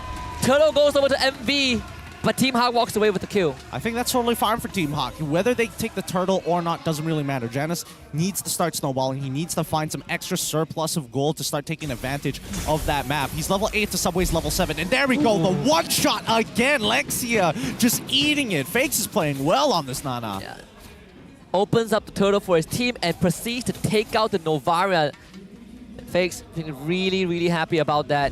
Able to stem the bleeding from what the damage that Janice did in that top lane. I mean, Zeno died 3 times in under 5 minutes, but the rest of Monster Vicious, at least they're getting something back. Ruff got a kill, Fakes got one as well. They got 2 turtles. That's why you see that Monster Vicious, they're still not too far behind in terms of net worth. And now to enact the plan, right? The purple side that MV want to steal away to minimize. Wait, hold on. Gone on. Minoan Fury forced out. Now Subway in the thick of it. Doesn't really get the puff, but does it really matter? I don't really think so. Ruff picks up 1, and I believe Subway also gets 1. Where did Janice go? He just disappeared there. You blink, he's gone because it was instantly with the priority, and especially since Saken showed up at that purple buff pretty early, it allowed Ruff to actually get quite a significant lead down on this bottom side. Now he's a full level ahead of Saken, and he's going to forcefully shove this wave while the rest of his team is going to start proxying and denying any space whatsoever. Saken towards the top side of the map. They've already lane swapped. There's just no time to waste. But this does pose kind of an issue for Team Hawk. Turtle is on top side, which means Iris, he has a long way to travel if he wants to even attempt to contest this. And it also frees up Zeno, right? He has been punished enough, but now you can see Iris making that long trip to contest the turtle. Astral Echo only tagging onto Ruff, and that is not good enough. Yeah, I think they're going to go for a full team fight here, right? I would assume that Saken already has his first item by now if he's actually going to try to participate. But let's see. MV going to be the ones taking space here and holding priority over the turtle. Yeah. Nova Escobar also got the Blade of Heptasis. So any initial Thunderclap is going to hurt. They pull Noir back, finish him off before he even gets a chance to use that ultimate. He's going to unleash it though. The Motivation Roll is just enough. Lacia steals the turtle, but Noir still ends up going down. Ruff not able to collect Iris, but Team Hawk salvaged that. MV, they don't mind it. Look at Janice, right? He's down on the bottom side. He's not wasting any time whatsoever. I like this efficiency coming up from Team Hawk. They're not thinking too much about how do we recover, boys? Where should we start moving? No. Let's talk more action. Something that a lot of teams are not willing to do. Let go of certain objectives, and this is how it happened. This Noir not having a chance at all. Well, thankfully they didn't insta-kill him. Saving grace for Team Hawk. Yeah, and I mean, the fact that Lexia was able to steal away the turtle at the same time, I mean, look at that goal lead. It may be 300, it may be small, but it could have been so much worse. Carisla, Iris engaged. Instantly Polymorph pulled back out of position. Noir will be there to keep Iris safe, but Ruff, some decent damage though. Something the Team Hawk needs to be a bit careful. I mean, this Roger 3-0 in like, what, 7 minutes? Now 8. And if we look at the items, we do see Saken 2 items already in comparison to Ruff. And he is opted to go for the Demon Hunter sword as well as the Endless Battle, which makes sense why he's been specifically chunking out Noir in the majority of these fights. What is the flags of the Oasis actually done for Noir?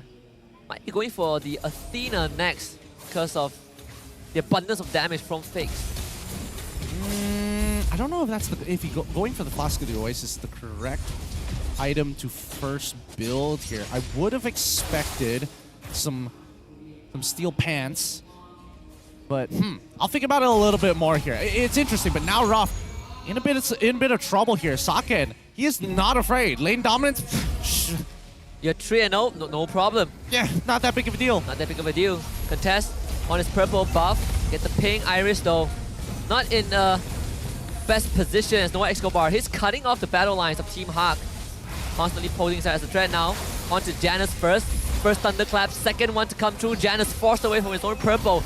No chance to contest this, and it's all to make sure the subway gets it. Oh, wait. Top side. Oh! The flicker! And then he has to jump in! No. Does he not have it? Subway is here. Just let Subway take it. Don't do it, Rob! No, don't do it, Rob! Iframes! The collection is theirs! Oh! By the skin of his teeth! Woo! That was close. That was close from both Saken as well as Ruff. What a very close bout there. Transforming just in time and taking a significant amount of damage. Luckily walking out of the center of the Synchro Fissure there, but still enough to keep him alive and not give the trade. What if Nova Escobar is close to his first BOD? That could really not just destroy your marksman of mages, but even your tanks might have a bit of a problem. 2 big ultimates on the side of Team Hawk, but no angle to go in. Iris and Noir. Nova goes for the sprint instantly. He's trying to look for the backline, force Saken and Lisa away. Yep, or given over to MV, but Janus again wasting no time to put pressure on that top lane. Tier 2 taken. Yep, really good calls coming in from the side of Team Hawk. This is a close game, as close as it can get. And all the decisions that are being made here have been correct from either side. Don't waste any time. If you have to give away a turtle, that's not a big deal. If it's a lord, it's a different story. But turtles are very minuscule and usually don't affect too much, especially for these types of compositions who don't have much of a lead. Lord is going to spawn bottom, and that tier 2 might go down, but for Team Hawk, it's all about this mid tier 1. This is what's keeping that purple buff alive and accessible to Janus.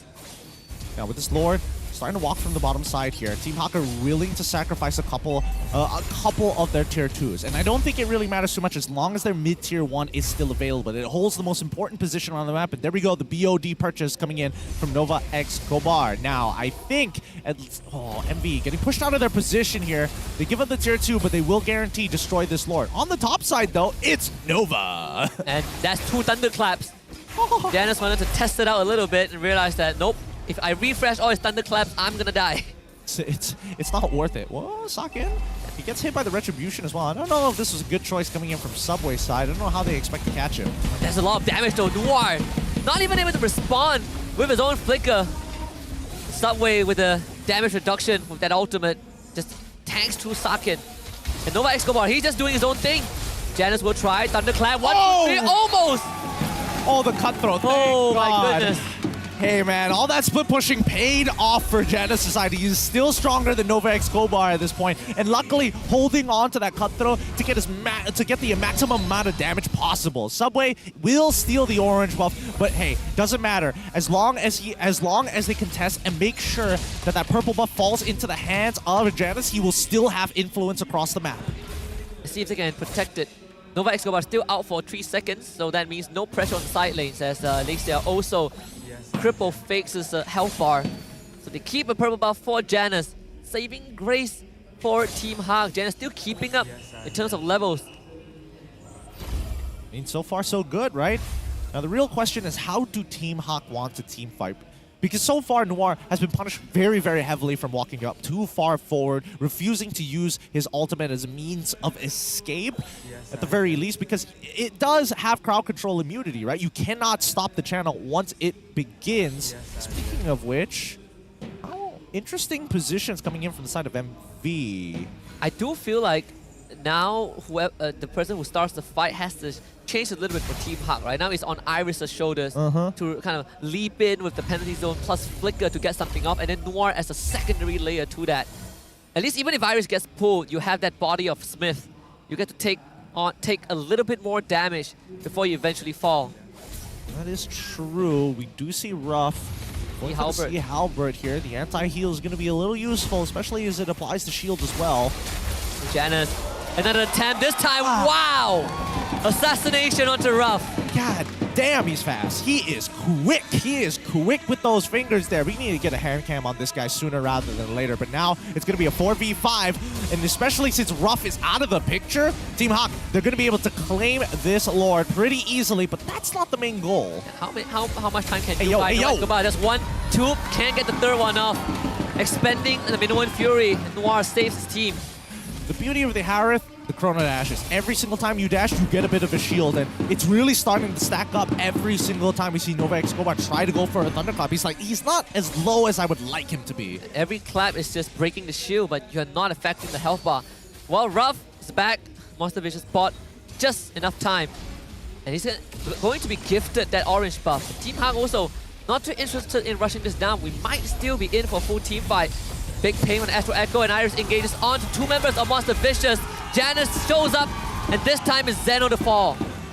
This is what we wanted to see from the side of Team Hawk. Very minimal hesitation. Iris looked at Sakin and said, "You ready to go?" Sakin didn't say anything. He jumped in, and once they were done with the fight, he was like, "Yes." And then there's Janus, right? Janus is like, "All right, prep it. I'll yeah. Call me when it's ready." Now Team Hawk speeding up the lore a little bit. Without Zeno, there's no means of engage for Monster Vicious. The ping on the subway reveals where he is, just need to zoom in away. Noir with the ultimate secures the Lord for his team. Nova Escobar, what are you looking for, Sakin? Okay. Tries to get Thunderclap off, but the damage is not enough. Nova Escobar, unfortunately, doesn't have the durability nor the damage. And Iris pushing the rest of MV away. Yeah, Sakin is really strong right now. He's got the Holy Crystal on top of anything else, and all that magic damage is also applied to his shields. They scale pretty much linearly now. And with that being said, since Nova Escobar is going to go down, I'm pretty sure Team Hawk might be able to start cracking open these mid turrets, and more importantly so, can they at least get 1 inhibitor? That would be the most ideal situation, considering that it's 15 minutes into this game, and the gold lead has not extended past the 1,000. Yeah, exactly. Get the ping on the Astro Echo on the subway. This one is going to go down for sure. Janus again is creating pressure points in the side lanes, and Team Hawk finally breaking this game wide open. Mid-tier 2 also to fall. They're going to find a little bit more here. I don't think they're going to get a second turtle, but a second inhibitor. But I think Team Hawk have set themselves up for a really good Lord dance. Top side, exposed, no inhibitors. Super minions are going to be spawning on that side of the map. Means that Monster Vicious need to really depend on some wave clear to actually speed things up, to keep up tempo with Team Hawk, especially since Team Hawk is most likely going to be the ones sitting on top of that Lord first. Craziest thing is that despite taking an inhibitor and the Lord, Team Hawk is still only 2.5k, 2.6k ahead of Monster Vicious. So this game is very much within the boundaries of Monster Vicious being able to mount a comeback. Janus this time needs a bit of help from Noir. Minoan Fury onto Subway, and Nova Escobar. Zeno comes in, tries to go for the pool. Janus just dancing around Subway as a counter for the immortality, and still ends up going down. Ruff, he cannot stay in this fight any longer. Neither does Zeno, but he died to the execution strike from this Terizla. There's 2 dead for Monster Vicious, and they gotta defend against Team Hawk's entire team. I don't think they can threaten the end just yet, but they will have full control of this. Sakin has been playing phenomenally so far, and the rest of the team is really activating him. Fakes, not getting that Holy Crystal is going to pose a threat to any squishy targets, but that's on the assumption that they get locked out. Wait. Iris with the engage, only onto Zeno. Nova Escobar, can he get any one tap? The damage from Fakes though is actually a threat as Nova Escobar jumps to the back, looks for Malaysia, cannot find it. Subway, they want back in, but Team Hawk, they're not gonna let them to have even a second to breathe. And Team Hawk with the opening statement in the series. That was a beautiful game coming out from both of these teams. Great decisions all across the board, and it's just a simple mistake that defines the two and a victory for Team Hawk. Tiniest of details, side lane pressures, and the willingness to trade objectives for smaller wins across the map really paid off for Team Hawk, despite the early to mid game fights and skirmishes going their way on Monster Vicious. They know they had the momentum, but Team Hawk knew just where to press to make it hurt. I mean, I like the fact that they are hesitating a lot less. Compared to last week where you could see definitely the gears are turning of what's the next thing to actually do, this felt very clean coming from the side of Team Hawk, right? No moment was wasted. Big trades were coming up from both sides, and even MV to a certain degree was also trying to make sure that they can set things up. However, the vision game, information is power once these teams are at that level macro-wise. Yeah, I think it's at least for today, one of the most exquisite matches, right? Very enjoyable to watch, high-level games. Losing games like this makes you feel bad if there are stakes, but in the normal circumstances, you feel really good being able to play a game like this. We're gonna head backstage to Team Hawk camp to see who the MVP is going to be for game number 1. Of course, it's the Fanny, it's Janice. It's Janice, man. Only at the age of 20 did he whip out his Instagram, dude. Oh man, I'm on Hawk. This guy still young at heart. Now Janice, he played phenomenally in this game. Yes. You would have expected him to be participating in a lot more fights, to be activated by the rest of his team, but he is still an independent individual. He comes from an era where Fanny was, again, a deadly assassin then as it is now, but even more so then, because you can basically do anything you want and get away for it for free. Yeah, it comes from an era where some of these players at that point of time are not even pro players, right? Yeah. So Janice, he has seen it all, and he has went through this entire character development arc. Again, the decision from Janice, whether it's his individual calls or whether it's his own volition or is it a call by Malaysia, I think they were all superb. The fact that they are willing to give up objectives and get wins that finally paid off when Janice started assassinating Ruff.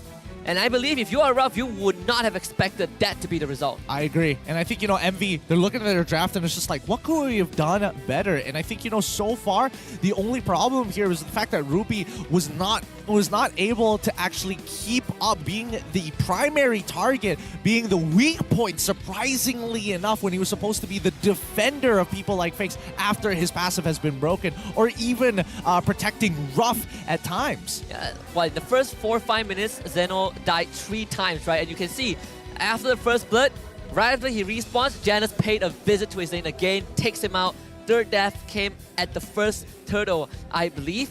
But even Nova Escobar, I think he started to get a bit more desperate. Like he's like, I need to get these 1 taps, but they were never going to work. Loses to Janice once, tries again, didn't work out, tries to go into Saken, ends up getting 2 tapped, and at one point it's just MV losing a bit of that cool and Team Hawk taking advantage of it. And I think, Team Hawk, the big difference, as I mentioned in the beginning, information is power. And that's where Lexia comes in big time. The whole team seems to be hyper aware of what's going on to the minimap, but it also helps to have somebody who can fact check it. And I think Lexia has been doing a really good job with the Astro Echoes to kind of feed that information to the rest of his team, even using his Star Shatters to ensure that, hey, ambush spots are cleared out pretty cleanly as well, to make sure if Nova Escobar is running at you, he's running with people who are behind him and not coming from your flanks. And it makes it really easy for Iris as well. We said that, okay, Iris has to be the first line of fight starters, and from that mid to late game, he's the one, right? Goes in first, realizes that Noir cannot do the job. You don't want Noir to get pulled. Iris takes initiative.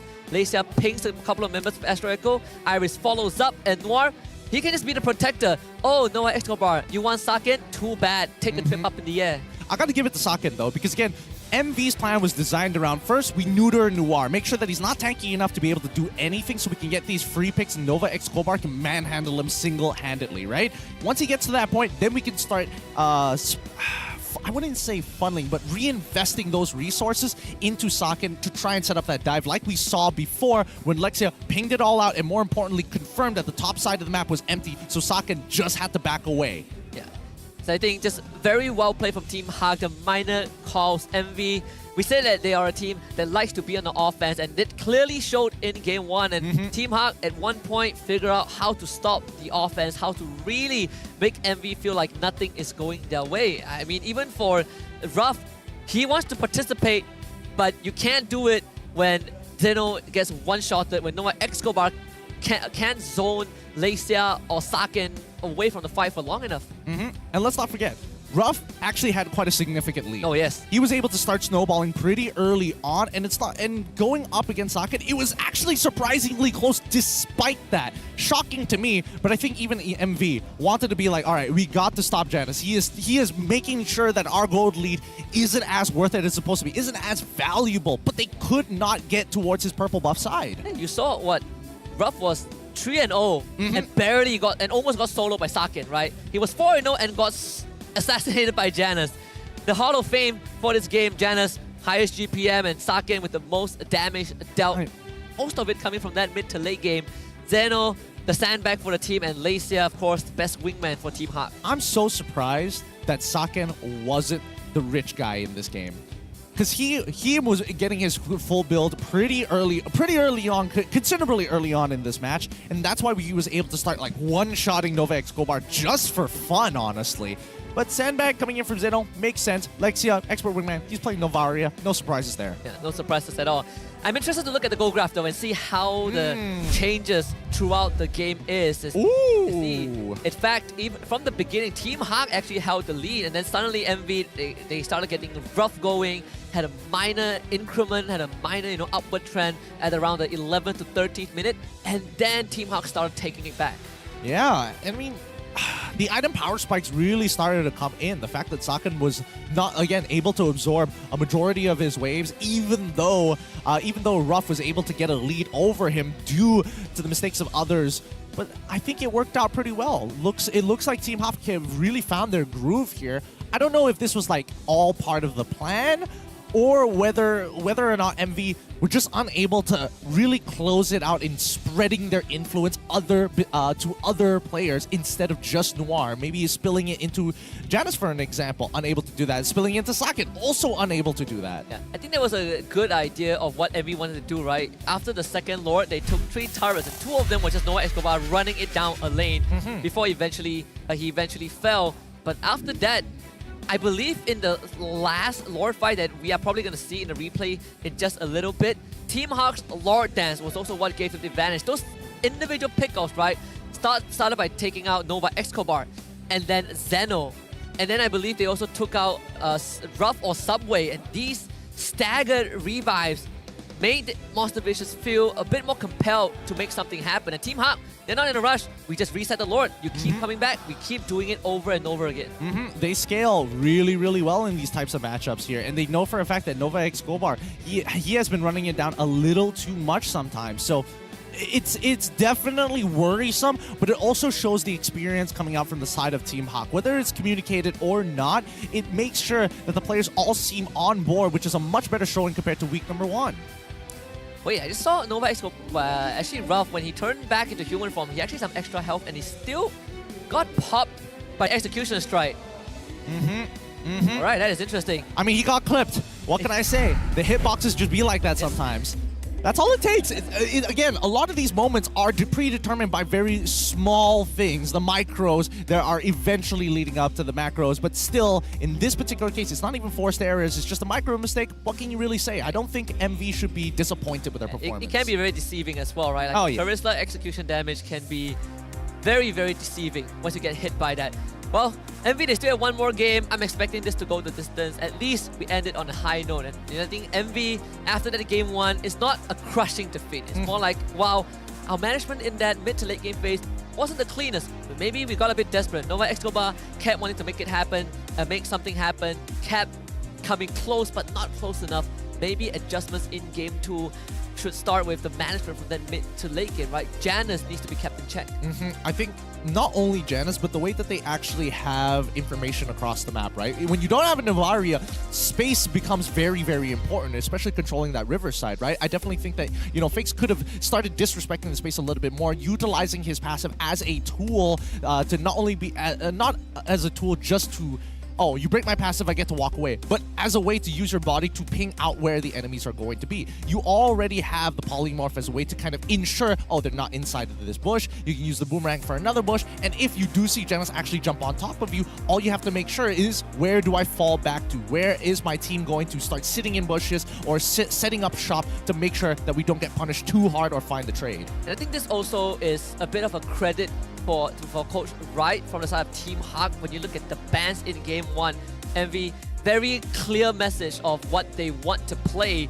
But speaking about message, let's look at what Haru has to say. You know, he was asked, what does MV need to do to get into playoffs? And Coach Haru simply replied, they deserve to play the entire full season. Just need to polish a little bit from that gameplay perspective, because these players are so used to the tier 2 competitive scene, right? So to enter the tier 1 scene, they have to really adapt to a lot of things on the big stage. I mean, you've casted a good majority of MAL and had a good taste of what the tier 2 scene sort of looks like. It makes sense that some habits are hard to break. It's a wild west. It's wild out there. You look at certain plays and you wonder what is happening, but that's just the nature of things, right? It is still, it's where the players are born, it's where aspiring talents are found, and the fact that it took such a long journey for MV to get to this point is a good indication of how tough it is out there. It really is, because again, once you reach these tier 1 types of tournaments, discipline becomes a very big part of it. Not being so trigger happy, really controlling yourself, you know? You have to make sure you temper yourself so that you don't waste abilities. Don't throw it out for no reason. It's like a rude awakening, right? The difficulty curve just instantly spikes when you come to the MPL stage. And to talk about the junglers though, Janus and Subway both are veterans in their own right. But Janus' stats so far, they outshine Subway just by a little bit. Just by a little bit. I mean, even when we're looking at the average KDA, Subway has been playing a majority of these tank junglers, so he's of course not going to be able to secure these kills. But in terms of average turtles, 56 to 54, average GPM as well, not too far apart, with only a 14 gold, or well, let's round it up, about 15 gold difference. Yeah. It's skewed a little bit because they have both played farming junglers, you know, Granger on one side, Fanny on the other. But I think if we go back to the tank jungler matchup, maybe we'll get a better indicator of how Janus functions in a team fight. Not to say that we've not seen it before, but clearly Subway has a bigger sample size in recent times. Totally agree here. Speaking of which, for this upcoming draft, I think since MV gets to decide what side, which side they want to be on, I think Haru is going to go with blue side once more. I think he had like a really good idea and game plan against Team Hawk. Now with a couple of adjustments to kind of help out the team, really focus down, put it through a magnifying glass, right, to start burning some of the members of the side Team Hawk. I think you might also want to consider leaving the Barras open, because the first phase was Barras, Xbox, Faramis, and it was all setting up for Fredrin. And I think at the final ban, Team Hawk realized that, right? Coach Wright was like, this does not seem right. Let's take out the Fredrin. They forced out the Baxia, they forced MV to play Boxer and they themselves played the Fanny.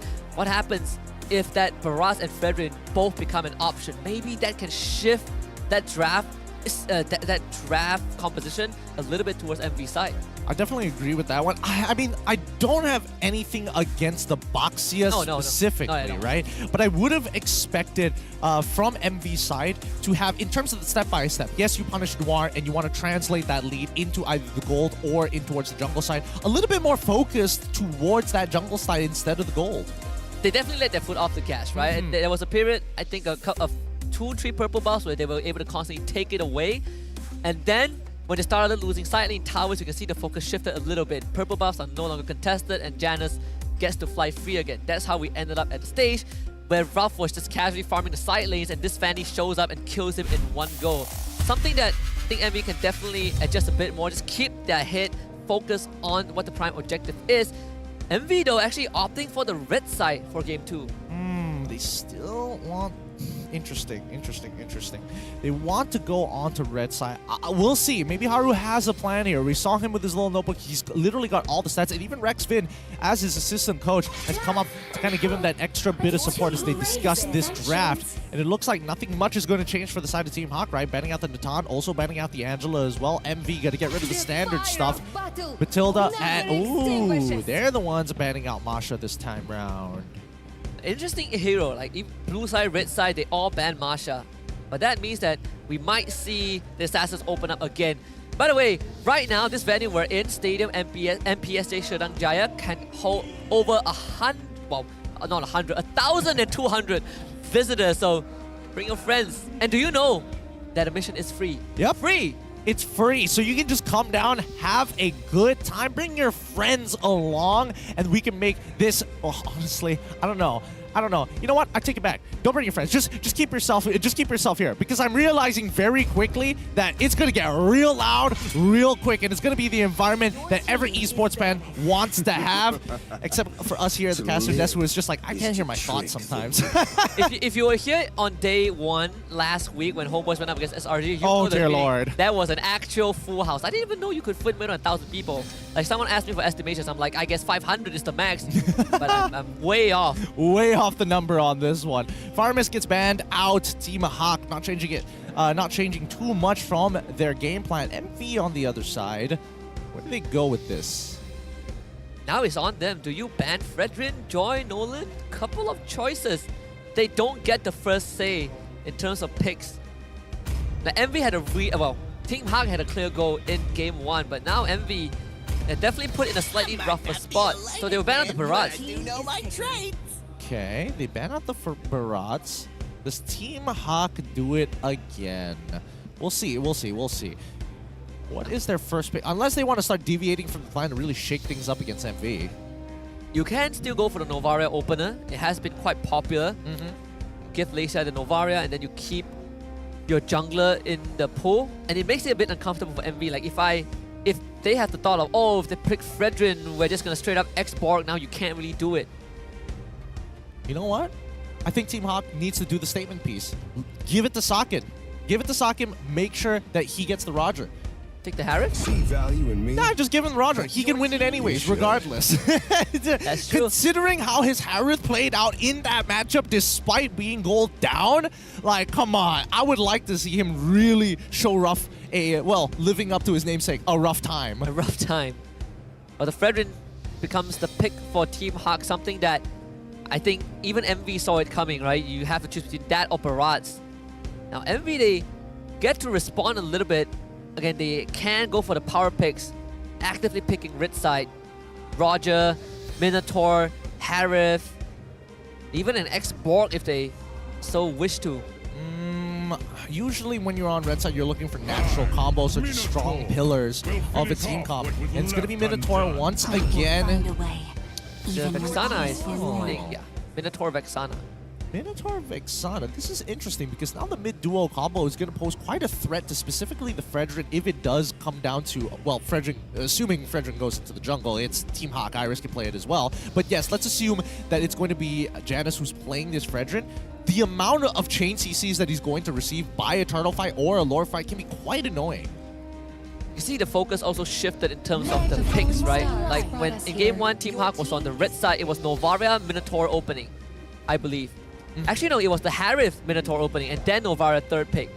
So right now for MV, they definitely have the bigger shift. No longer Masha, Roger. Now it's Vexana, Minotaur. They see the Harith matchup and they pick the Claude instead. This is a comfort pick, right? It's about scaling anyways. The matchup was already difficult and it looks like Ruff knows his own limitations. So he's going to go on a hero that he knows that even if he's not looking to just jump in and execute on fights, you can maybe even sometimes start the fight by yourself. And now you get to target Iris again. Ban out the Paquito. I assume Team Hawk at a certain point will consider an X-Borg ban. And MV, they will just nail down maybe Paquito Benedetta again. And then prep for a pick that can go up against Iris. If that's the case, I don't think MV is going to change too much here, right? They're still going to be targeting towards Iris' side. They're still going to be banning out things like Benedetta, for an example. I don't think that's going to change too often, knowing the habits of Coach Haru, right? Unless they're trying to diversify to ensure the win. Oh, a Kaiban. Okay, I guess it's the natural enemy against a Frederick. The classics, right? Classics. Martis, maybe Baxia. I think Team Hawk is gonna go all in on the jungle ban. Just thin out the numbers of heroes that Subway could play. I mean, they could also ban out Hellcurt if they really wanted to as well, but that's it doesn't show up too often. Yeah. And the Subway has shown it before. Not the best showing during his time of SMG when he was playing Hellcurt, but Fanny is going to be the ban for the side of MV, so an adjusted plan coming up from Coach Haru. A lot of respect given over to Janice. Yeah, the possibility of this Iris Fredrin, right? Let's throw a wrench in the plans of MV. If this was any other team, you don't have to think too much. Team Hawk on the other side. Now with the final ban to predetermine before we get into the final picks for either side to complete their compositions. And I think that Team Hawk, do they also want to get rid of the Baxia here? Might as well force Subway onto the Joy or something like that. Or no. Of course. The Phoveus. Then Nolan pick might be setting up for that. If they want that option, it is on the table. It is on the table. And I think even for MV, they wouldn't mind picking, I mean, considering that Subway is smiling there, maybe he's getting something that isn't a tank. Oh wait, Phoveus back Ranger. Yi Shin. Locks in Yi Shin. Let's go, boys. We're going to scale to infinity. Gaze. Okay, so they take the Nolan. Well, that Phoveus ban definitely gave them that extra insurance that they need. All right. So now what? Because the side lanes, I mean, the mid trio, Jungle, Roam, and as well as their mid laner are looking very, very good. A lot of control there, a lot of ways to kind of just fast rotate out of there, and more importantly, so affect the side lanes. And I think this is the biggest question. Claude definitely going to be losing on his side of the map, and I think that Team Hawk need to start considering, because again, they're going in blind here. Still have that potential XP/jungle pick and that roamer. If you want a big teamfight one, there is the Tigreal, always. If you want Kufra, I think it's not too bad of a choice. The Grok as well. The Cho! I recognize that voice line anywhere. It's Noir, Cho, and Benedetta for Iris. All right, I was thinking Benedetta for the side of Team Hawk. It makes a lot of sense. Even if it's like winning or losing, it doesn't matter. If I clear that lane and I have lane priority and walk out of there first, I can force a 5v4 down on the opposite side of the map. The Cho, very smart. If Claude wants to initiate that fight, by all means, go for it. You're walking right into the kick. Make some noise. And the CC as a response from Monster Vicious. Will this be a Benedetta jungle? Okay, it's not gonna be. Okay, all standard rolls. Yep. Thank goodness. I was a bit wishful because Janice is playing the jungle. Yeah. Could be a possibility knowing Team Hawk, but standard draft, the Benedetta XP lane. It's a treat though. We don't get to see Iris on this hero too much. I agree. Let's see whether he goes back to his old aggressive ways, because he's got an important job of forcing 4v5 situations by Turtle and even Lords while leaving CC in the dust. Zeno, I think he wants some revenge. He's like, you oppress me, boy? No. You better be leaving out of this lane with only 10% HP at the very minimum. If they've watched the game between Bounty and Niners, I think maybe Zeno has a good idea on how to shut down the Benedetta in lane. It's game number 2 as we head into the land of Dawn. Team Hawk against Monster Vicious. Team Hawk this time on the blue side, Monster Vicious on the red. Let's jump right into the land of Dawn here, and let's see where exactly they're going to start. Because again, the game plan, considering game number 1, I don't think the game plan is going to change too much. They're probably going to leave the EXPs on an island. If not, they can start dividing their forces to make something happen early on, and then afterwards start investing resources down by the gold lane. It's going to be Janice from the side of Team Hawk starting on his orange side. He's going to make both junglers actually making their way up to EXP. I was thinking if Noir is going to go for a leash since it's a Cho, but was busy helping Leicester clear out the mid wave, and Leicester forced to immediately reset the Vexana and Minotaur combo. It's super deadly to go up against. Yeah, I mean, I don't think there's any real way to actually contest how quickly the Vexana, and as well as Nova X Koba are playing this Minotaur with Concussive Blast. They clear the lane super quick. And if you get tagged, that makes it worse as well. So much worse. Thankfully, you're a Novaret, right? So distance, not a problem. You're still going to be able to clear waves, get some resources in. But Iris so far doing a decent job, making sure they're always crashing the wave into the turret to keep Zeno away from you. Subway doesn't have enough energy to really commit onto anything, but he is a level ahead of Janus here, so he's going to take full advantage of that fact. He still needs to find some form of farm across the map because there's still 30 seconds left until the turtle spawns. It's gonna clear up the camp, last camp on the bottom side. There's still the golems on top. You can actually head there. That's where the first turtle will spawn at least. You can already see Fakes in this bush. They will hold that wave hostage for now, just so that both CC and Vexana can hit the 4.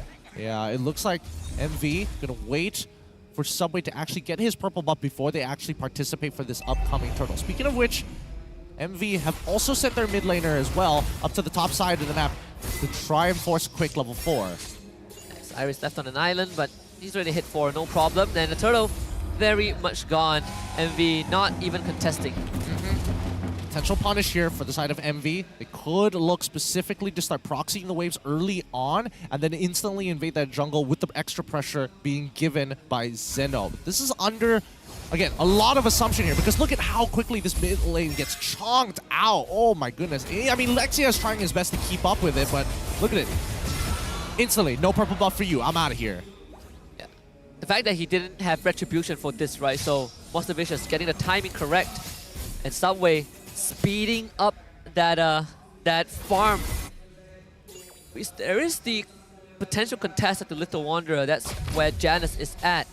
But Subway, the fact that he got the purple buff away from Janus is more than enough. I think Janus didn't even get a contest at the purple buff on side of Monster Vicious. Forcing out a flicker from Nova Escobar. Good call from Nova. If he did not flicker and jump away, he probably would have died. He still has his ult to actually go here and who gets that Subway? No. Oh, yes. Yeah. Able to get that, no problem. Making sure that he continues his level lead. Now a 2-level lead against Janus. Wait, what did Janus use his retry on? Is there any camp? I think he was trying to speed up or something. It could be just using his Retribution to try... Oh yeah, he uses Retribution on Nova Escobar. That's why forcing out his flicker. That's still not a bad trade regardless, but no real means of punishing just yet. I mean, yeah, whenever you see Nova Escobar, you can expect Fakes to be pretty nearby. You do kind of give up that tempo a little bit, right? Means that no contest at the buff. Not like they could anyway. Subway hitting 8 already. And Janus, he's just desperately trying to find space. The purple buff is coming back up. Same time as the orange. We'll see if Monster Vicious wants to make a move there. Janus just looking for scraps here. Looking for anything he can to try and keep that lead. Or at least be competitive in terms of EXP against Subway. It's going to be tough to steal away neutral objectives when you're 2 levels down. Target might be Saken. Smell this coming from a mile away. So, no real means of getting onto Saken, but Noah looking for an opportunity. Tries to go for a flicker kick. Gets popped up! The combo breaker from Monster Vicious. Turtle goes over the team hub, but first blood came by Fakes as Irish shows up with Electro final blow, but only one though, not good enough. Fakes with the double kill. And Saken able to at least try and chunk them out, but not enough to get a second trade onto Ruff. He got low, but at the end of it, Janus, despite being levels down, is able to secure the turtle for his team. And Subway, very unfortunate, got away with 2 assists, but I believe he was not able to get more out of the... I think he went down also. So it's for Team Hawk, I think you're happy with that. Quite happy with that. Ah, man. I'm trying to figure out where's the next place to attack for the side of Team Hawk. Because I think MV, they just need time to scale. And I think even for Saken, right, he wants to stay in lane as much as possible. He should not be participating in too many of these fights for now until he has his item Power Spike, which I'm pretty sure he's got his first item by now. Oh, and now Janus getting a bit more bold, going into the jungle and actually just completely assassinates Fakes. And Fakes didn't even use the Purify. Subway did still secure his own purple buff. But momentum now shifting a little bit towards Team Hawk. Well, they need to find something else now because they've zoned out Ruff. They've done this exact same plan in game number 1. Same exact rotation and movement since game number 1. And Saken is going to crack open the tier 1 for free.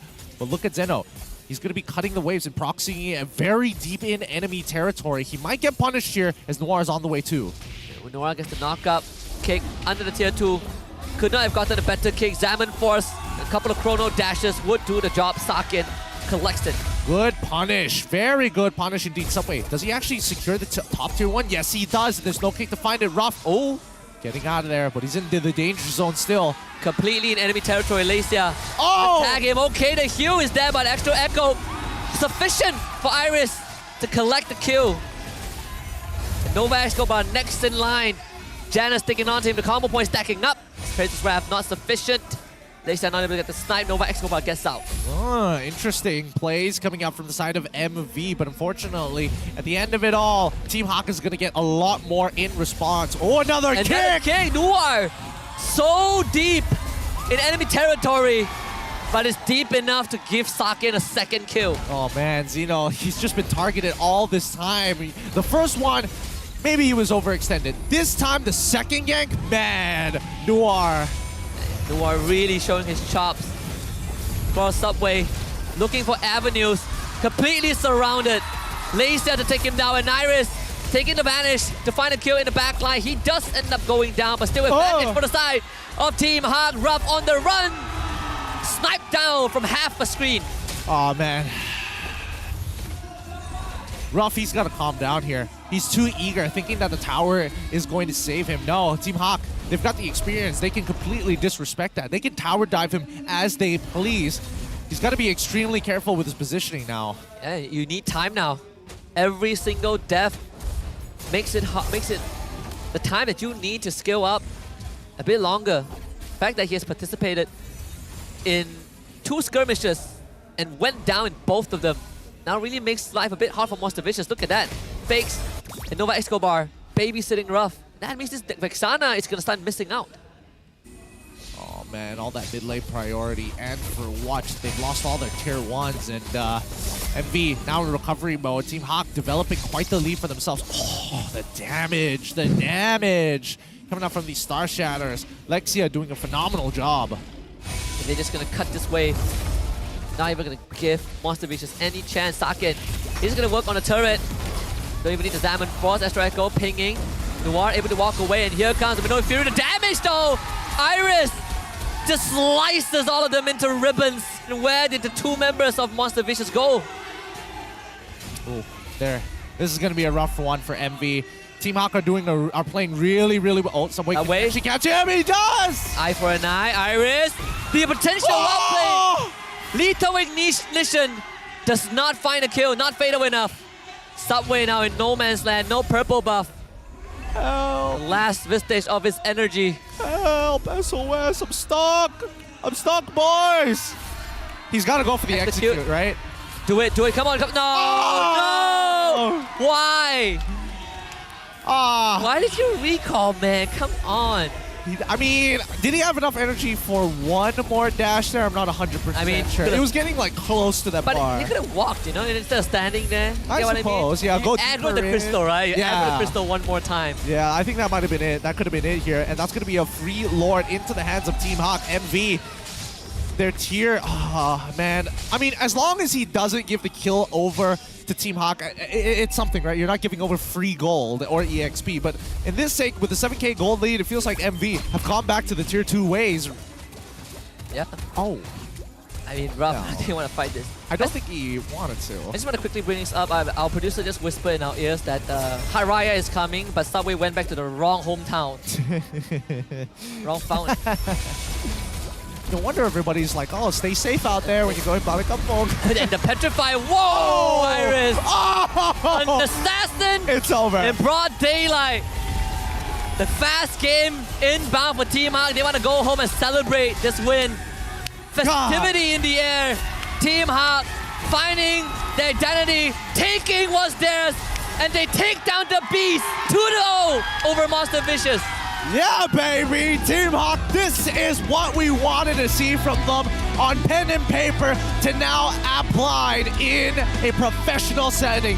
Well done as Team Hawk take the game 2-0 against MV. More points in the bank. GG, well played. I say Iris slayed the beast. For sure, this Benedetta performance felt more like a dance than it is a battle. Effortless to a certain degree. Oh man, woo! Saken outclassing the gold lane this time. Rough He had a terrible time down there, but it's good to see Benedetta come back in, especially for Iris, finding that identity again. Absolutely. Well, with that win over Monster Vicious, let's toss it to host to talk to Team Hak about this flawless win. Kemenangan yang sangat manis untuk pasukan Hak. 2-0, 3 mata penuh. This is guaranteed to give them a very good Hari Raya break. Sebelum apa, guys, give them a warm round of applause. Alright. Hi boys, how are you guys feeling? Semua sihat? Feeling good. Feeling good. Alright, let's start with Saken. So Saken, dengan kemenangan ni, you guys will be at the top 3 untuk regular season. Apa yang Saken tengah rasa you guys boleh maintain momentum ni sampai playoffs ke tak? Bismillah, kita bakal tetap konsisten. Alright. Guys, new era of Team Hak is looking good. They are looking amazing, promising, and very, very disciplined. Let's pass this to Iris. Hello. Okay, hi Iris. Hi Ros. Okay, Iris, dengan kemenangan ni, how pumped are you for your upcoming matches selepas raya? Ada lagi kan korang akan main lagi untuk regular season ni. What is your actual target this season? Target? Yes. Okay, target kita orang cuba untuk dapatkan top 3 sebabkan kita orang masih anak baru, kita orang ada banyak lagi yang kita orang kena improve dari segi disiplin and dari segi gameplay kita orang. Itu kita akan cuba improve lah. Alright. Thank you very much, Iris. Okay, guys. Before we continue kita punya interview session, korang rasa siapa yang sepatutnya jadi MVP of the match? Lexia. I'm hearing a lot of Lexia. Alright, how about kita tengok MVP of the match in 3, 2, 1. Tan. Iris! Hai. Alright. Since Iris cakap sepatutnya Lexia, kenapa Iris cakap Lexia sepatutnya jadi MVP untuk match ni? Sebab Lexia ni banyak shot call untuk tim ni. So dia banyak bantu kita orang lah untuk kita orang jalankan job desk kita orang. Sepatutnya dia layak lah dapat MVP.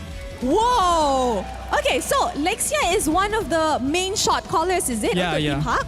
I see, walaupun dia baru, especially baru tukar role, and he's doing a really good job. Walaupun mekanik dia tua, dia still... bukan. Tapi still dia punya otak dia masih berkembang lah macam orang muda. Wow, alright. Kita pass pula ke Lexia.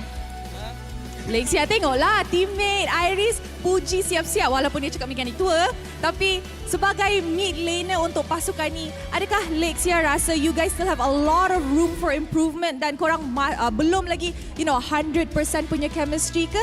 Ataupun you rasa you guys are already okay and you just nak continue whatever you guys have? Bagi saya, kita orang perlu fix banyak benda lagi. Terutama kita orang punya communication, decision. Sebab bagi saya, match-match sebelum ni kita orang hampir mengalahkan Homeboys juga. So kita orang akan lebih improve dari segi itulah dan communication. InsyaAllah kita orang buat yang terbaik untuk next. Alright, thank you Lexia. Okay, kita pass pula dekat Janice. Janice jarang cakap tau. Come on Janice. Okay, hi Janice. Hello. Okay, Janice, as one of the junglers, an import jungler this season, what team do you want to face in the upcoming weeks? In the playoffs? Anything actually. I want in the playoffs Homeboys. Again? Yeah, because why? Chibi yesterday trash talked me. Oh, okay. What do you want to say to Chibi if you guys will be meeting in the playoffs? I don't just good luck. Alright then, Noah? Kita pass kat Noah dulu. Noah, sebelum I lepaskan korang nak cakap ucapan Hari Raya sebab korang adalah match terakhir untuk minggu ni sebelum kita pergi Raya break. Pada semua umat Islam yang ada kat sini, so nanti marilah kita bersambut Hari Raya. Maaf saya dan batin kalau kita orang ada salah silap pada semua korang.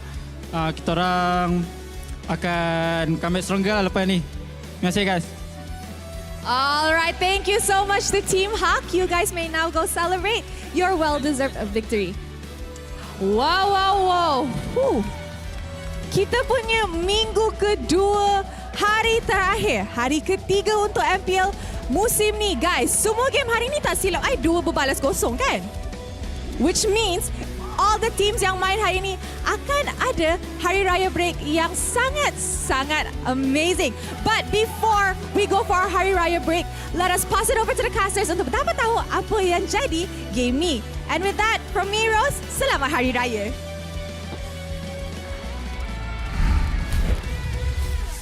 Thank you, Rose, for one final time before the Raya break. But let's talk about Iris, MVP of the match, the break wall, the behemoth of Team Hawk. Now, interestingly enough, this man has been pushing literally all of the responsibility and all of the praise to Lexia himself. But he's been doing a phenomenal job in the EXP. Call for a little bit of help and really pressuring his opponents. When he has lane priority and he is part of a fight, we see a completely different side of him compared to last season where it was all about if I win lane, we win game. This one is I win lane and I win game. And in fact, they also gave us the fastest game of the entire regular season so far. 10 minutes and 29 seconds. As fast as you can blink. I mean, I think MV from that 5-minute point onwards just could not breathe at all. Subway. Oh boy, Subway. You look at that item build, you know that it has gone very, very wrong. I mean, he's trying. He's trying. He's really trying. He's desperately trying to get any kind of gold across the map, man. Because Team Hawk, they took everything from him. Every single time he walks into his own jungle after the 6-minute mark, oh, Team Hawk just did not let their foot off the gas. Janus constantly invade Iris and Noir and Saken shutting down Zeno. By the way, Zeno went 0-8, I think, the entire series. Just not given any chance to do anything in the entire in game 1 and game 2. Perhaps, may I suggest a bit of change in the IGN, change that feng shui a little bit. Mao ain't that good. Mao, not exactly the one you want to have in these types of situations. Oh boy. But then we need to look at the total damage dealt. Where is it all coming from? Wow, okay. I definitely thought Lexia was going to do a little bit more damage here, but actually a majority coming in from Iris being the first responders to crisis situations, and especially in situations involving invades. Majority of those come from these big spontaneous team fights where MV, they were trying to hold the fort, and then Iris shows up and completely decimates the backline, right? There's nothing much that Nova Escobar could do. Subway completely zoned out by Team Hawk, and Noir also a big factor of why MV were not able to really get their engines going. And you look at the damage taken, it tells you a very, very good story. Look at that, Lecia always keeping himself very far away from the rest of MV. Nova Escobar and Zeno left to tank most of the damage, and the craziest thing was that Ruff took more damage than Zeno. Yep, way more. Way more. I mean, he was having a really difficult time against Saken, and it didn't help that Noir decided to show up at the right times. And even Lexia being a part of that, harassing him from halfway across the map, 2 ROG phones away. Yeah. It's difficult. I have to say that MV has a lot to work on, of course, in terms of individual mechanics, but keep in mind that Team Hawk has started to show certain things that MV need to think beyond that, which is being intercepted in these fights, especially once they are on that back foot, because Team Hawk never let MV regroup and recuperate to recover in those moments. We've seen Team Hawk play when they're behind, they're willing to give and trade, and when they're ahead, they don't let you get anything. And then MV, I mean, you look at the total turret damage, right? The fact that you have a Claude on your team and he's not able to touch any structures really says a lot of about how Team Hawk has been constricting MV's movements around the map. And that's the thing. That's what we want to see from some high-level gameplay, right? Game 1, really nicely played from both sides, but Team Hawk in Game 2, really outclassing MV in every sector, every area of the map, from singular mistakes and gaining a lot of confidence through game number 1. It's very, very good execution. And of course, Lecia, the man that Iris praised, the man of many masks, plays a lot of roles, and now can add one more into the resume, right? The IGL of a team, and fantastic work from this guy. Yeah, I think, Lexia is definitely keeping everybody in check. I'm guessing that is why Team Hawk is in that type of situation where it doesn't feel like anything is really being missed here. While they are responding to a situation, I'm guessing Lexia is telling Zaken, or he's telling us, hey, go for a split push right now. You cannot be a part of this. The Hall of Fame is all Team Hawk. Zaken, wait. 920 GPM. Highest we've seen in a long time. The entire league, I think this is the highest so far. I mean, Team Hawk setting records all across the board. Of course, damage dealt to hero the most. Iris on the Benedetta, Janus as the sandbag, and Lacia once more as the best wingman. Yep, I mean, so far, so good. And Team Hawk, if they keep in this direction and get everybody on form so that at least Lexia doesn't have to micromanage, I'm guessing this, again, all of this is speculation, whether Lexia is actually micromanaging and giving directions to his laners and to his junglers to go in certain places to kind of make sure nothing escapes, nothing is missed on the map. Yeah, and the highest GPM is, okay, we just received an update. Highest GPM is actually 926. 926 by Ruff specifically. Close so enough. It's the guy close. that's not in B. Yeah, it's kind of close, but not there just yet. This is third place, by the way. Crazy.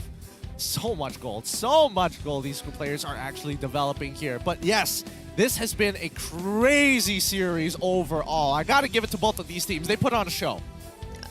One of the best series. I expected it to go the distance, but Team Hawk just started strong and ended it stronger. So commiserations to Monster Vicious, but this is kind of what they signed up for. I'm pretty sure that after the break, we're going to see a lot more improvements from the team that did show promises, but not able to kind of keep that momentum, right? Something that you really have to be able to maintain throughout a series. Best of 3, let alone a best of 5 if they ever get to that point. Yeah, and I think, at least for MV, this should be very motivating, right? Because they are seeing Team Hawk grow at an exponential rate, and they're looking very polished overall in this matchup. And I think that MV can take a couple of notes from Team Hawk's side. They have very similar playstyles to a certain degree, and if they're able to kind of perfect that and polish it even more, in a lot of these situations, MV actually came out on top in the earlier stages of the game. But it's decisions like this that we see here that Team Hawk really are coming up on top. I agree. I completely agree with that statement, especially when you look at how Team Hawk accelerated the game so fast, and you look back, you rewind a minute or two, and MV actually had control of their own destiny, right? It's not like we're looking at players who are outclassed individually. It's more of as a unit, maybe MV still trying to find that chemistry. Updated standings, Team Hawk with that 2-0 puts them in third place with 7 points, and MV unfortunately now with a -2 aggregate points and in 5th place with 5 points. Below RSG Malaysia because they have lost a lot more series. Yeah, it's unfortunate indeed, but that's the beauty of the regular season. Who's going to be on at top? Who's going to be making it into that top 6? We'll never know until the very end. Oh boy. I mean, this season has been quite exciting with I wouldn't even say new faces at this point, but different combinations of teams having some really interesting personalities on top of styles of play. Stakes are so much higher, right? 8 playoff slots reduced to 6.